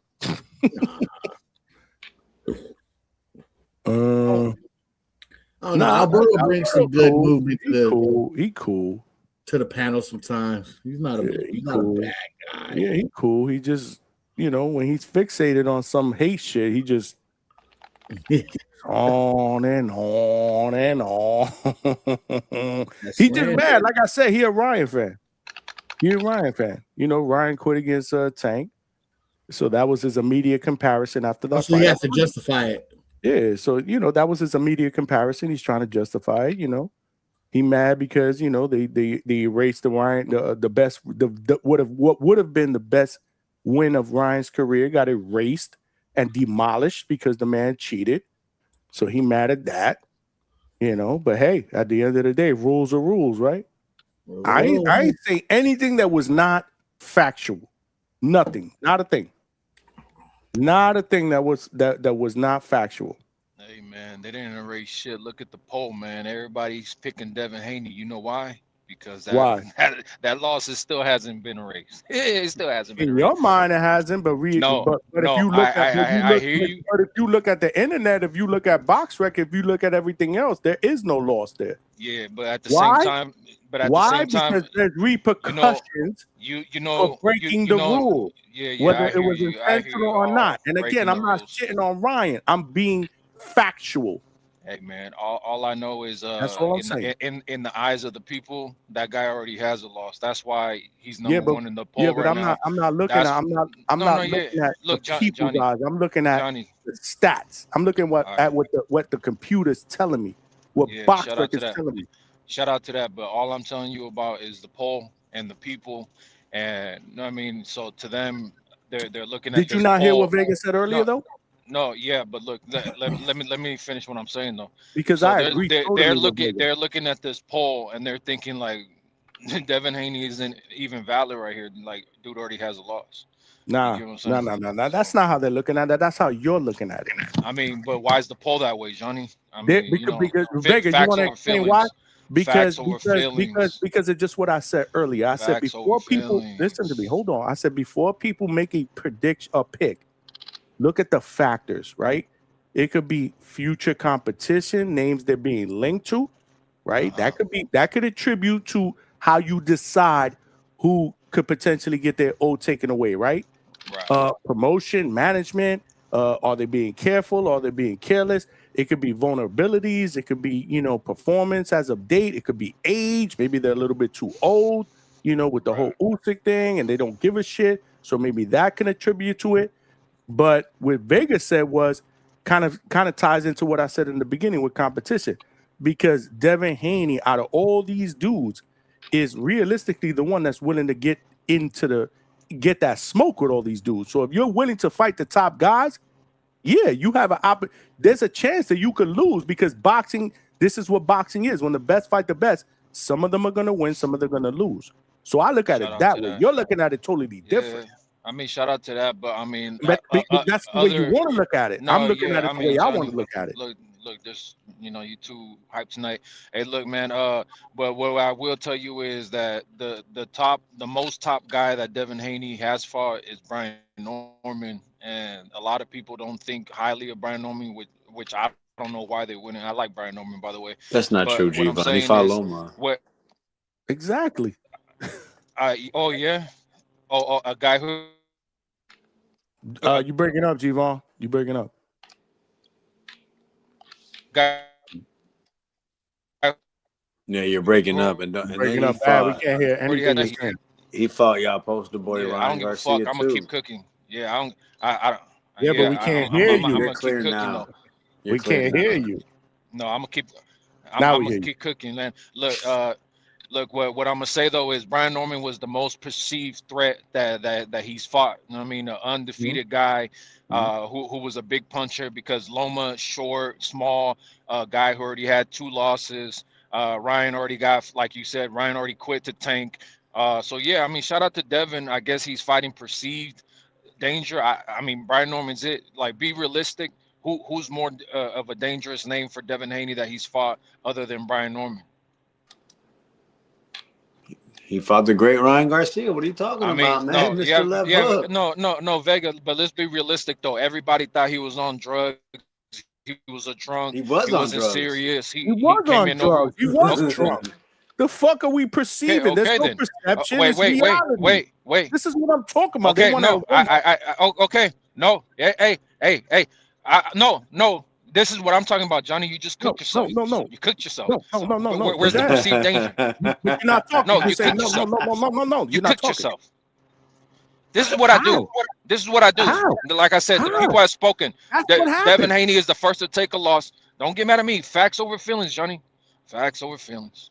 What's facts? This is what I come to do. What's the fact? He's undefeated. I mean, the facts is that this is what I come to do. I burn down panels and niggas lose their mind. That's what I do, bro. He's undefeated. Ryan got caught cheating. You're saying that, but Ryan got caught cheating. Is that factual? But you said there's a fact, right? Where's the fact? Ryan got caught cheating. Yeah. So what am I saying? I hear you. The fact is the fight was labeled. The fight was labeled a no contact. Yes. I'm still waiting for it. Hey, look. Still waiting for you to cook. Hey, look. Hey, there's a crash out spot. Hey, you guys crashing out. No, you cooked yourself. I don't need you. I don't need to cook you, Johnny. On to the next. Hey, man, you're repeating the same shit over and over. You haven't said anything else. I get you're saying you burn down panels and all that, right? Like, that's irrelevant to what you just brought up, saying facts over feelings. What is the fact? The fact is the fight was waiting. No contact. You're cooked, nigga. Both of you need to let me finish and stop crashing out. Hey, crashing out is my thing. Crashing out is my thing. Don't make me take it there. Don't make me. Hey, look. What I'm gonna tell you though, right, is this much. Because let's be realistic. No, let's have a real okay, Johnny, let's have a real conversation. Other than Brian Norman. Other than Brian Norman. You keep saying that, but you keep talking. Shout out Stick Talk. Hey man, look, I'm humming. No. This is what people do when they're cornered. They have no answers. They start to panic. I'm still waiting and so they start to act like a child. It's 3 minutes and he's still saying over and over. All right. Let's have a real conversation. Other than Brian Norman, who can you tell me is a more perceived threat that Devin Haney has fought than Brian Norman? He's Lomachenko. He had 2 losses and he's a little midget. He's a midget and he had 2 losses already. Move on. Who is more of a perceived was Devin Haney the favorite in that fight? Yes. I mean, yes. This man don't understand English. He hard the of hearing. Norman's fight is the only time he wasn't. No. A favorite. No. Oh, look. Hey, look. Shout out to the chat. I need chat's participation in this one. Hey. No, you need their help. No, Johnny. Loma's not a good answer. So who was more of a perceived threat than Brian Norman? Loma's a great answer. Oh yeah, a guy who already had 2 losses and is absolutely, and a lot of people in the chat agree with that as well. So and a lot of people agree that Loma shouldn't even be at 140. So I mean, okay, bro, like it is what it is. Loma is a great fighter. Don't get me wrong, skills up the ass, but he's limited. I'm sorry, what weight division was that fight? You said 140. No, no. What I'm trying to tell you, no. Hey, Johnny, no, hold on, Johnny, you're being emotional tonight. I never said the fight was at 135, did I? What I'm trying to tell you is what was at 135. No. Hold on. I'm not trying to say it was at 140. I'm not trying to say that. What I'm trying to say is what I'm trying to say. No, yeah, we're going I never said it. I've never said it. He didn't say that. Look, no, because we're not gonna go nowhere because this nigga keeps screaming over me. It is what it is. Tonight, Johnny, you already lost. I'm going to mute. I'm going to mute. I'm going to mute. Look at my finger, Devon. Look at my finger. I'm going to mute. Yeah. Okay, so I need one other name because in the chat, do you guys perceive Loma as more of a threat than Brian Norman to Devin Haney? Yes or no? Because I mean, I need a better answer. Do you have a better answer, Vega? Well, unfortunately, you got to add context, right? It was because what happened with Ryan Garcia. Can you hear me? Yeah, we can hear you. I'm muted. Yeah, I think what made the Brian Norman fight so dangerous was what happened against Ryan. Him getting dropped 3 times with someone that failed a drug test. I agree. Facts. See, facts over feelings. Hey, look, so because we're talking about what was perceived and at the moment too, let's not talk about post-fight and all that shit. Pre-fight, everybody was like, bro, this dude Ryan is gonna get fucking washed. Like he's gonna get knocked out by Devin Haney. What happened to Danny Ringwalk? Oh, Devin in 7. You get what I'm saying? And let's not forget about the betting odds. Who was the favorite? Oh yeah, who was the one who made 15 G's off the fucking fight? Oh yeah. Look, man, it is what it is. Like Brian Norman was the only guy that Devin fought that everybody was like, bro, you should not fight that guy next. I mean, give me a better name. Give me another guy that when Devin was getting ready to fight him, everybody was like, bro, I don't know about this. Regis. We already know that Regis people were like, hey, bro, he had a fucking tough fight with Zarilla or whatever the motherfucker's name is. And the dude is a small guy. I mean, what did Devin say? You're too small. Remember the face-off? So, okay, who was more of a perceived danger than Brian Norman? Like I said, all I do is cook. All I do is cook, nigga. That's what the fuck he called cooking? This is you still haven't answered my question, Johnny. What did you just cook? Johnny, you still haven't answered my question. What did you just cook there? Scrambled eggs? See, you're doing that shit, Johnny. You're not answering nothing, man. The fuck you just cooked there? Hey, look, I'm gonna hop off the panel, Johnny, because I cooked you well done, and you did it to yourself, nigga. You cooked yourself. I didn't even do it, bro. Like that's the crazy part. Like life is worth living, Johnny. I don't know why you did that to yourself. This man is Kevin Hart. This man, no, on some real shit because you can't answer my question. Kevin Hart. You can't answer my question. You can't answer my question, Johnny. I answered your question a long time ago. No, you said Loma, and everybody disagrees. No, Loma was not more of a perceived threat than Brian Norman. No. Did you guys see that Obsession movie? No. Hey, this is what people do when they don't have an answer, Johnny. It is what it is. I don't know if you don't give me an answer, I'm gonna have to bounce. Go back to listening, bro. Go back to listening. They laughing at you, bro. You ever seen the movie Carrie? They all laughing at you, bro. I hear you, but Brian Norman was the most perceived danger that Devin Haney has fought. Right. So what exactly is the point? I really don't know, to be honest with you. No, because it says here, bro. I really don't know what the fuck G-Von, you the man.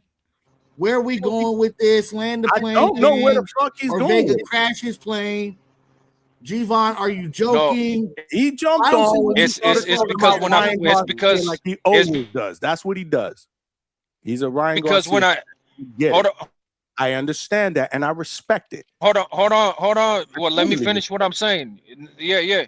Well, when I jumped on, I tried to explain to you why everybody's picking Devin Haney, and you said no, it's because of the perceived danger of the fights that he be taking. And I said, oh yeah, which dangerous fights does he be taking?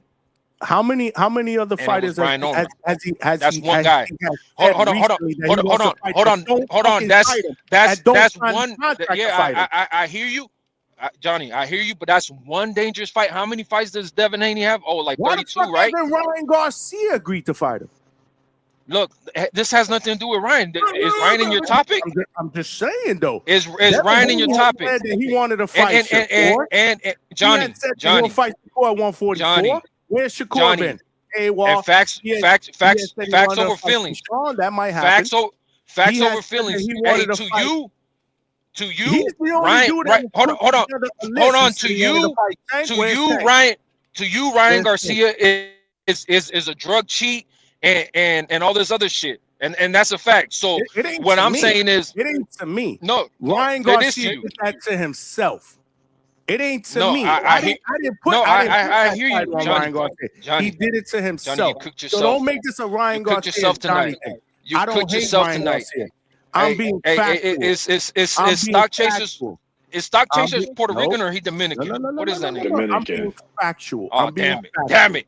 Fuck. Facts are I thought I was facts. going to cook on some other shit. Let me tell you something. I took criticism from when I called out Subriel Matias for testing positive for Austrian, even though it was under the Oh, limit. wow. Oh, you did your part, But Johnny. I Anyways, was keeping it a buck. I was like, you know what? There yeah. shouldn't have been anything under that. You talk a lot of shit, but I'm keeping it real. Now you're just being a clown.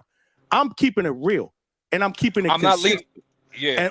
And all I'm doing is that's I'm all I calling do, out Johnny. the facts. Facts over Okay, feelings. if No, Ryan- you're not calling out the if facts. Ryan didn't pop, I would have said he didn't pop, but he did. Yeah, no. And you can't But this take is not that what the back. conversation is So- about. so Vega, Javon. Vega, hold on. Vega is one of the most.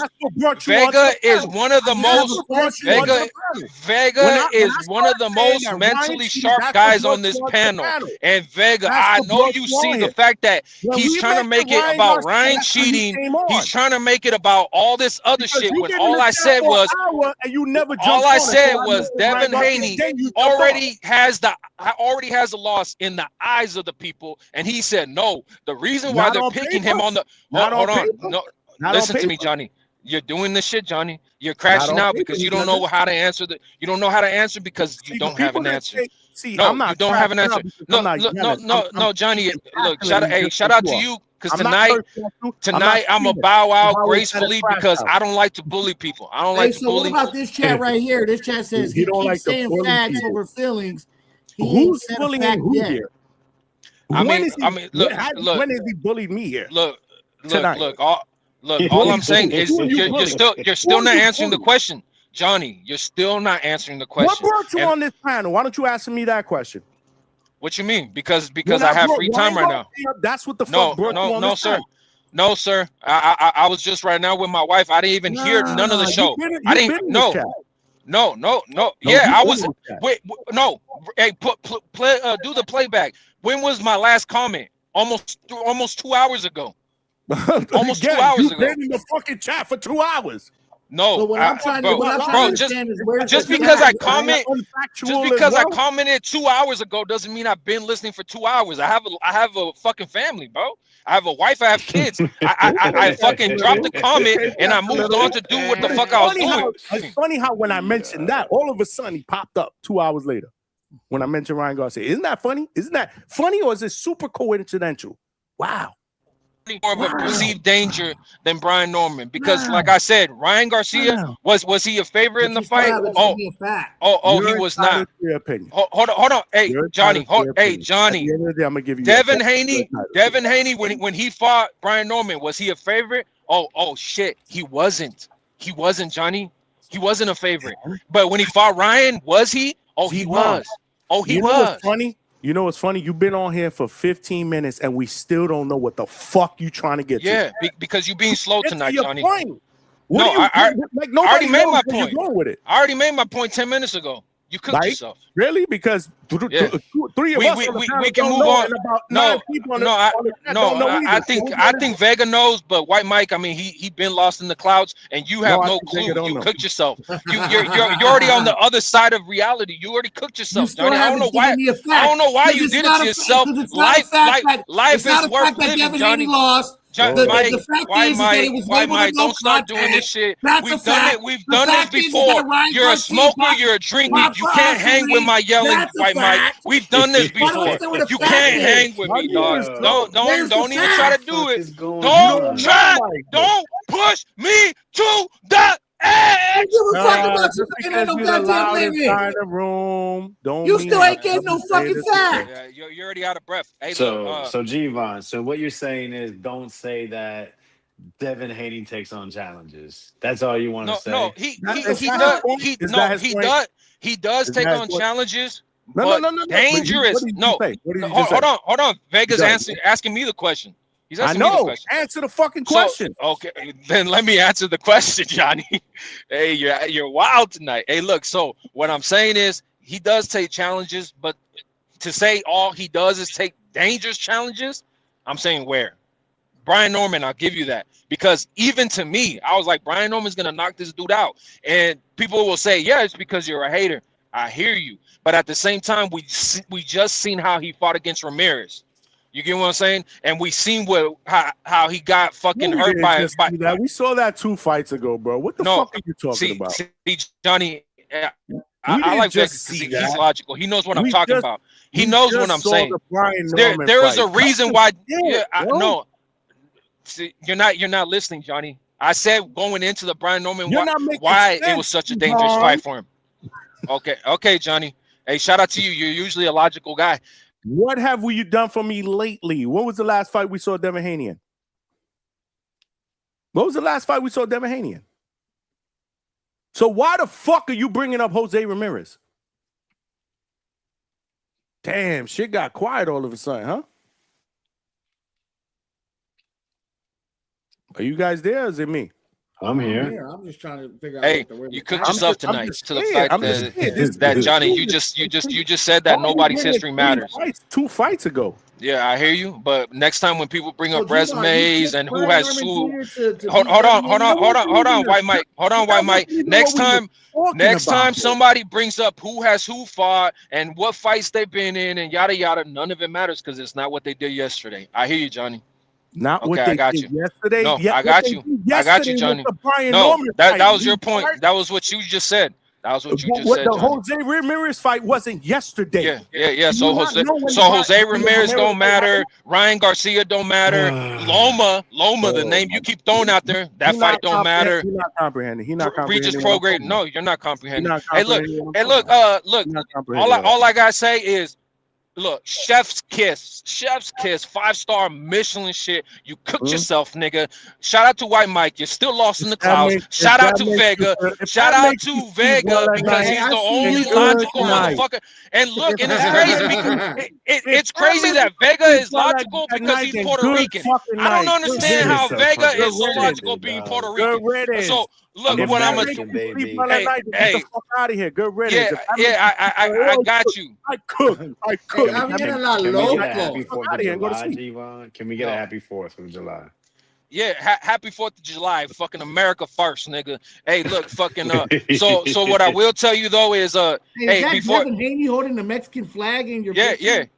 Remember when he used to remember when he used to be such a proud Mexican and then he got beat up by a Mexican and all of a sudden I hate Mexicans. They all liars, cheaters, drunks, and yeah, shout out to Bill Haney. That's the shit that got me fucking booted from TBV. Remember that? Oh yeah. Anyways, they were such proud Mexicans. They were such proud Mexicans, and all of a sudden, man, fuck these Mexicans.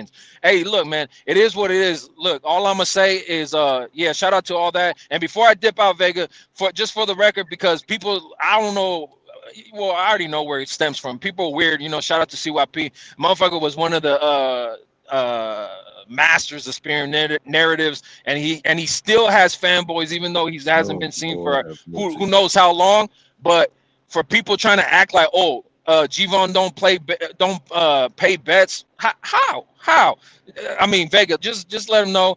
I paid out. Look, my Puerto Rican hate. He shouted you out. But why you? I wasn't here, Johnny. I wasn't here. Okay, well now you're here. I wasn't. We gave you a shout out. Anyways. Hey, no. I can respect you because I no. Hey, Mike. Hold on, White Mike. That's not even directed to. That's not even directed towards you. That's towards like Flashy Boy, Mr. Perfect, all these other fucking weird motherfuckers. Like, bro, that don't like. Who the fuck are you dudes? Like, you know what I mean? I don't know. Anyways, yeah, because motherfuckers always got some kind of weird narrative. But like I said, man, I paid every single fucking bet I've ever fucking made. And people know too. And when Ness was talking about, let's get the Pro Box facility, and then I was like, look, I can fucking pay for the fucking shit, write it off as a tax write-off, and then shit went left because of Bill Haney. Shout out to that proud Mexican ass nigga. And it is what it is, bro. You gonna repeat that though? Okay, Johnny, I get it. Let me dip out. I cooked you. You done. I can't reason with insanity. I've said it multiple times. I've said it multiple times. You can't debate. Already. You can't debate. You can't debate with. You can't debate with disingenuous people. Jesus Christ is king, nigga. Yeah. Bye. God damn, bro. Shut the fuck up already. Hey, what would Jesus do? So weird. Oh, like he repeating the same shit he says every other show. I pay my bets. Who cares? Okay, we gave you props. You paid your bets. Shout out to you, mercy. Hey, good call. Good call. Thanks for giving me credit for something. I don't know what it was, but I heard all I heard was good things about Alex Vega. Keep calling in. You say you're the most logical person on here, but he wasn't. If you watch 8 G-Von crash, you're gonna hear 5 times. You're gonna hear the same shit over and over about his back. Keep saying Alex Vega logical all day, man. Hey, Vega, but tell me where was there a fact? There wasn't. It was his opinion. Exactly. There wasn't none. The only thing he said was that, right, Brian Norman was basically the only time he was the underdog. That was the fact he said. And what did that have to do with what we were talking about? Because he's saying that dangerous challenges, how is it dangerous if he's always the favorite and usually the 2-3 or bigger favorite? That's, I guess, was his point. But I can understand his logic. I can understand he just wasn't expressing it well because he kept saying, "I'm cooking you," and I don't know. I'm gonna tell you this, Johnny. I care. Okay, I'm gonna tell you this, Johnny. You definitely your reactions are a lot more noticeable when certain people come on the panel. Are you talking about G-Von? Yeah, certain people, you know. G-Von, G-Von, me and G-Von, we do this all the time. And G-Von knows how to get under my skin. But my thing is like this. Again. but Johnny, let me piggyback off of G-Von now. I have no energy. I have no energy right now. Devin Haney's most dangerous opponent. Is it Brian Norman Jr.? Devin Haney's most dangerous opponent, I guess, as far as like, he's moving up in a weight class, or, a power puncher. Right. Yeah, I guess like possible physical damage. Physical damage. Yeah, I guess you could say that. Okay. But again, what I guess what I'm looking at is, and I hear, I used to hear, when I used to listen to the Boxing Voice a lot. I don't listen as much anymore because obviously I got work. But Vega always gave credit for Devin Haney wanting the biggest challenges, and it's not necessarily his fault that some of these fights that he wants doesn't happen. Right? Am I right or am I wrong? Right? Here's my thing with it, right? That's where I'm going with that, right? So I could see where Vega's coming with. Like, I totally see a guy like Devin Haney losing his O, and of course all these others do. Well, he lost his O. No, he didn't. He didn't. Yeah, he lost that fight, but we all know what the fuck happened, and justice prevailed and shit happened. So on paper, he's undefeated, and that's what this show is about, right? It's about facts, right? What we see on paper. So the fact that he wants those type of fights, right? The fact that he has said, yeah, you know what? I'll fight you at 144, Shakur. The fact that, he wants now that Keyshawn fight. The fact that he has said back and forth or whatever that he will take a Tank fight, even though that hasn't happened. Like, he has said on numerous occasions that he's not willing, that he is willing to take the biggest and best challenges out there. So I get it. If you it kind of reminds me of a Baptist pastor. You might lose. Because some of these dudes, you might lose. So I'm taking that. That's how I'm looking at what it kind of reminds me of a Baptist pastor like Devin Haney. Like, he likes to perceive that he wants these big fights, but none of these fights are being made. Like Rolly Romero, right? Like, all of a sudden the contract was good. I'm just saying, he's got this surprise, he got this big list.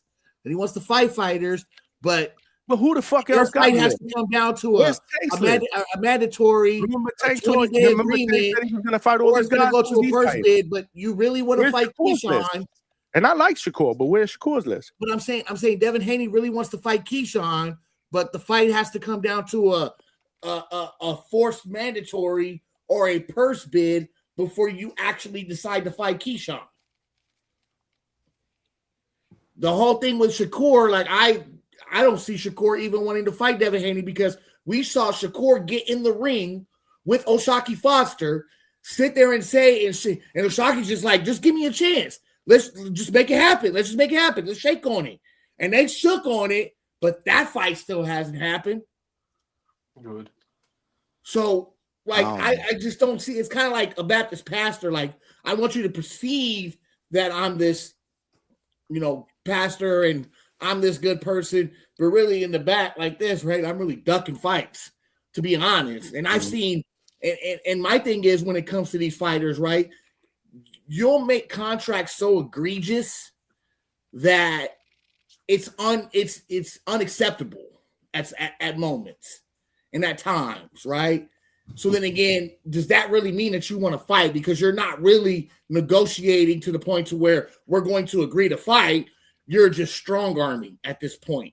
Bro, he's the only one negotiating though, out of all those other dudes. What do you mean, willing to get in there and negotiate.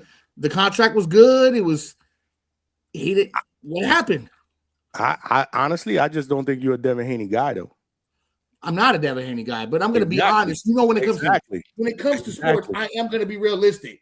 I do give Devin Haney credit sometimes. You have heard me speak on behalf and on the side of Devin Haney. So I'm going to be realistic when it comes to my hate, right? Because I got quality hate. But we have seen times the way that Devin Haney moves that it may perceive that he really wants to fight, but the fights never come to fruition. I'm sorry. Don't know if I agree with that, but it's okay. I get what you're saying. We can agree to agree. This list was made with Brian Norman. He still hasn't fought anybody on the list. I don't know if that's entirely his fault, Mike. But how is it not? The all of a sudden, that's what I'm saying. We're being perceived as where's Shakur? All of a sudden, he said he would fight him on 144. We're gonna fight Rolly Romero. The contract's good. Yeah, we're gonna sign the contract. Now you're gonna get it. Hold on, we got $100 million from Zuffa. Okay, so you're gonna throw Rolly out there. You're gonna throw Rolly out there. I'm gonna throw Shakur out. What's up with Shakur? He agreed at 144. What's up with Shakur? Shakur didn't agree with 144. Shakur was the one that told him to come down to 144, and then Devin said, didn't agree with. No, but I said I could agree with Shakur. Rolly? Now I'm gonna counter with Shakur. I told you I can agree with that. But Johnny, I did say that I could agree with that Shakur situation. That Shakur ducked the fight. Oh, okay. In a way, because he's the one brought up 144. Devin Haney said, okay, let's go to 144. Good point. And then the fight never happened. He never contacted back. There's nothing going further with it. Now, all of a sudden, you get a forced mandatory with Keyshawn Davis, right? But you said that Devin Haney wanted to fight Keyshawn. But if you really wanted to fight, why is it coming down to a forced mandatory and a possible purse bid? If you really wanted to fight, because you wanted to fight Shakur first, we don't know why. We'll see. Well, there's leaks in there. There really is. There's leaks when it comes to Devin Haney's movement and his perception of I think there's a lot of other leaks elsewhere, if you ask me. What's happening?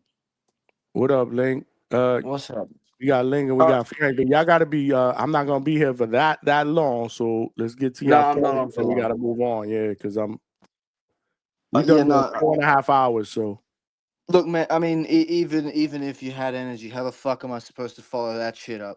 That's one of the all-time great calls. That's one of the all-time great calls. Oh, you guys were listening? Yeah, that I wasn't gonna hop on, and I heard that shit. I was like, I want to try and catch up, but he left, so I can't say shit. Nah, go ahead, cook for a little bit. I'll be on for probably a little bit longer. Go ahead. Now, this is just me because I know the main topic is about who's gonna lose their road first. I don't even remember the main topic. Well, no, because I assume Devin Haney, because the perceived danger, all that sort of shit would have been relating back to that. I get what you mean, because the problem that I got with G-Von's argument is being the favorite doesn't mean that there's no danger. It's like, so take Larry Holmes against Ernie Shavers.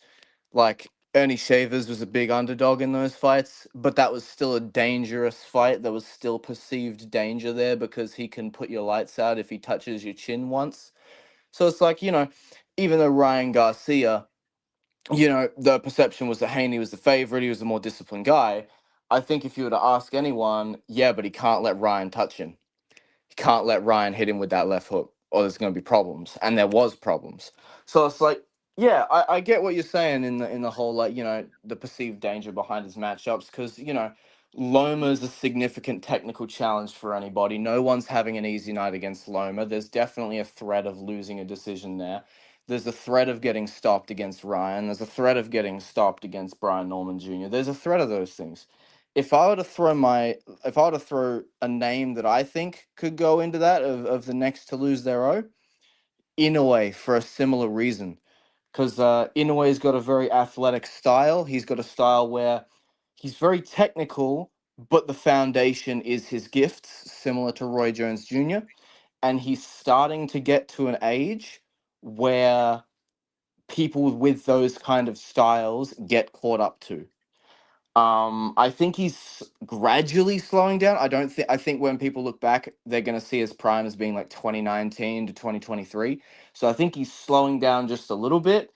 And he's got some very dangerous possible fights coming up. He could fight Casimero, who's a very dangerous puncher in the division, who just obliterated Luis Neri. He's got Bam, which is a pound-for-pound matchup. He's looking to go up to 126, where you've got guys who are good on the inside and are big, strong, powerful fighters like Espinoza and Shushu Carrington. So it's like, I think that with the level of danger that's around Inoue next, even though he is the best pound for pound, and I absolutely agree with him being best pound for pound, I think there's a high risk that he is the next guy to lose his O. That's me. I hear that. I hear that. Anyway, I'm not gonna even try and follow up on that call. I just wanted to drop my I just wanted to drop my 2 cents. I'll catch you on the next show. Salute DHS. Salute. I'll see you fellas. Boxing Link, what's good? Frank Bay, go ahead. We got Toledo Treese after you, man. Yeah, man. Toledo go next. Okay. Yeah, again, that was hard to follow up. But on the list, I think we on that what do you call it? Panorama you have. I think we should take Shakur, Haney, and Tank off and put Bam and Benavidez, real fighters, on there, because those guys are just Twitter warriors right now. So I'm gonna shake it up again. I think the first to go is gonna be Ennis. Really? I think he will lose against Virgil Ortiz, and Fundora might starch him. Inoue, well, Usyk's on his way out. Inoue, I think if he fights Bam, he probably wins. If he goes up to 126, he's in danger. But yeah, I think Ennis is gonna be the one to go, especially with his fighting style. He'll be the first to take a loss. Wow, okay. That was the first person that jumped on here and said Ennis. Only 6. Well, yeah. Well, I only could put 4 people on the poll, but man, there was about 9. That's 10. it. That's if he takes the tough fights. I don't think he'll take the Ortiz next. They're already talking about they're gonna swerve Ortiz. Fundora, that doesn't look like it's gonna happen. So he might be able to coast off this Xander win for a little bit. And Get the fuck out of here, Swerve Ortiz, my nigga. Or what the fuck is you talking about? I didn't even have to say anything. That's right. That's what I said. Man, wait, calm Yeah, down. where'd you Wait. get Have a the question. Swerve Rebuttal. Don't just scream like. No, control your emotions. hold tight. I'm about to rebuttal. Okay, The wait. shit that you're Control your talking about is emotions. nonsense. Control your emotions and There ask is no the question. emotion. That shit's silly. What you talking about, Swerve? You were Ortiz. screaming though. You were like, "What?" Because you're talking silly shit. That shit's silly. Silly. How the fuck? That's a silly word. But go ahead. That's No. because he was appalled. Excuse me. That's because he was very appalled on what you said. You're talking while I'm talking. Excuse me. What I'm saying Well, I is, was how talking, the but you fuck screamed is high Virgil pitched. getting swerved when he's not even fighting? The man's not even fighting. He's on the fucking shelf. You're not And going why the anywhere, fuck? Donnie. And why are you talking about Boots not taking tough fights like when motherfucking Virgil was the WBC interim? Why the fuck ain't you trying to have him fight Fundora to Did you become hear an what I actual said? champion that he's never been before? Did Why you the hear fuck what do I Boots said? got to do all the heavy lifting? That shit makes no sense to me. Did you hear what I Swerve and said? Virgil. Fuck out of Did you here. hear what I said? You said Boots gonna duck Fundora. That shit sound dumb as fuck. Did I say that?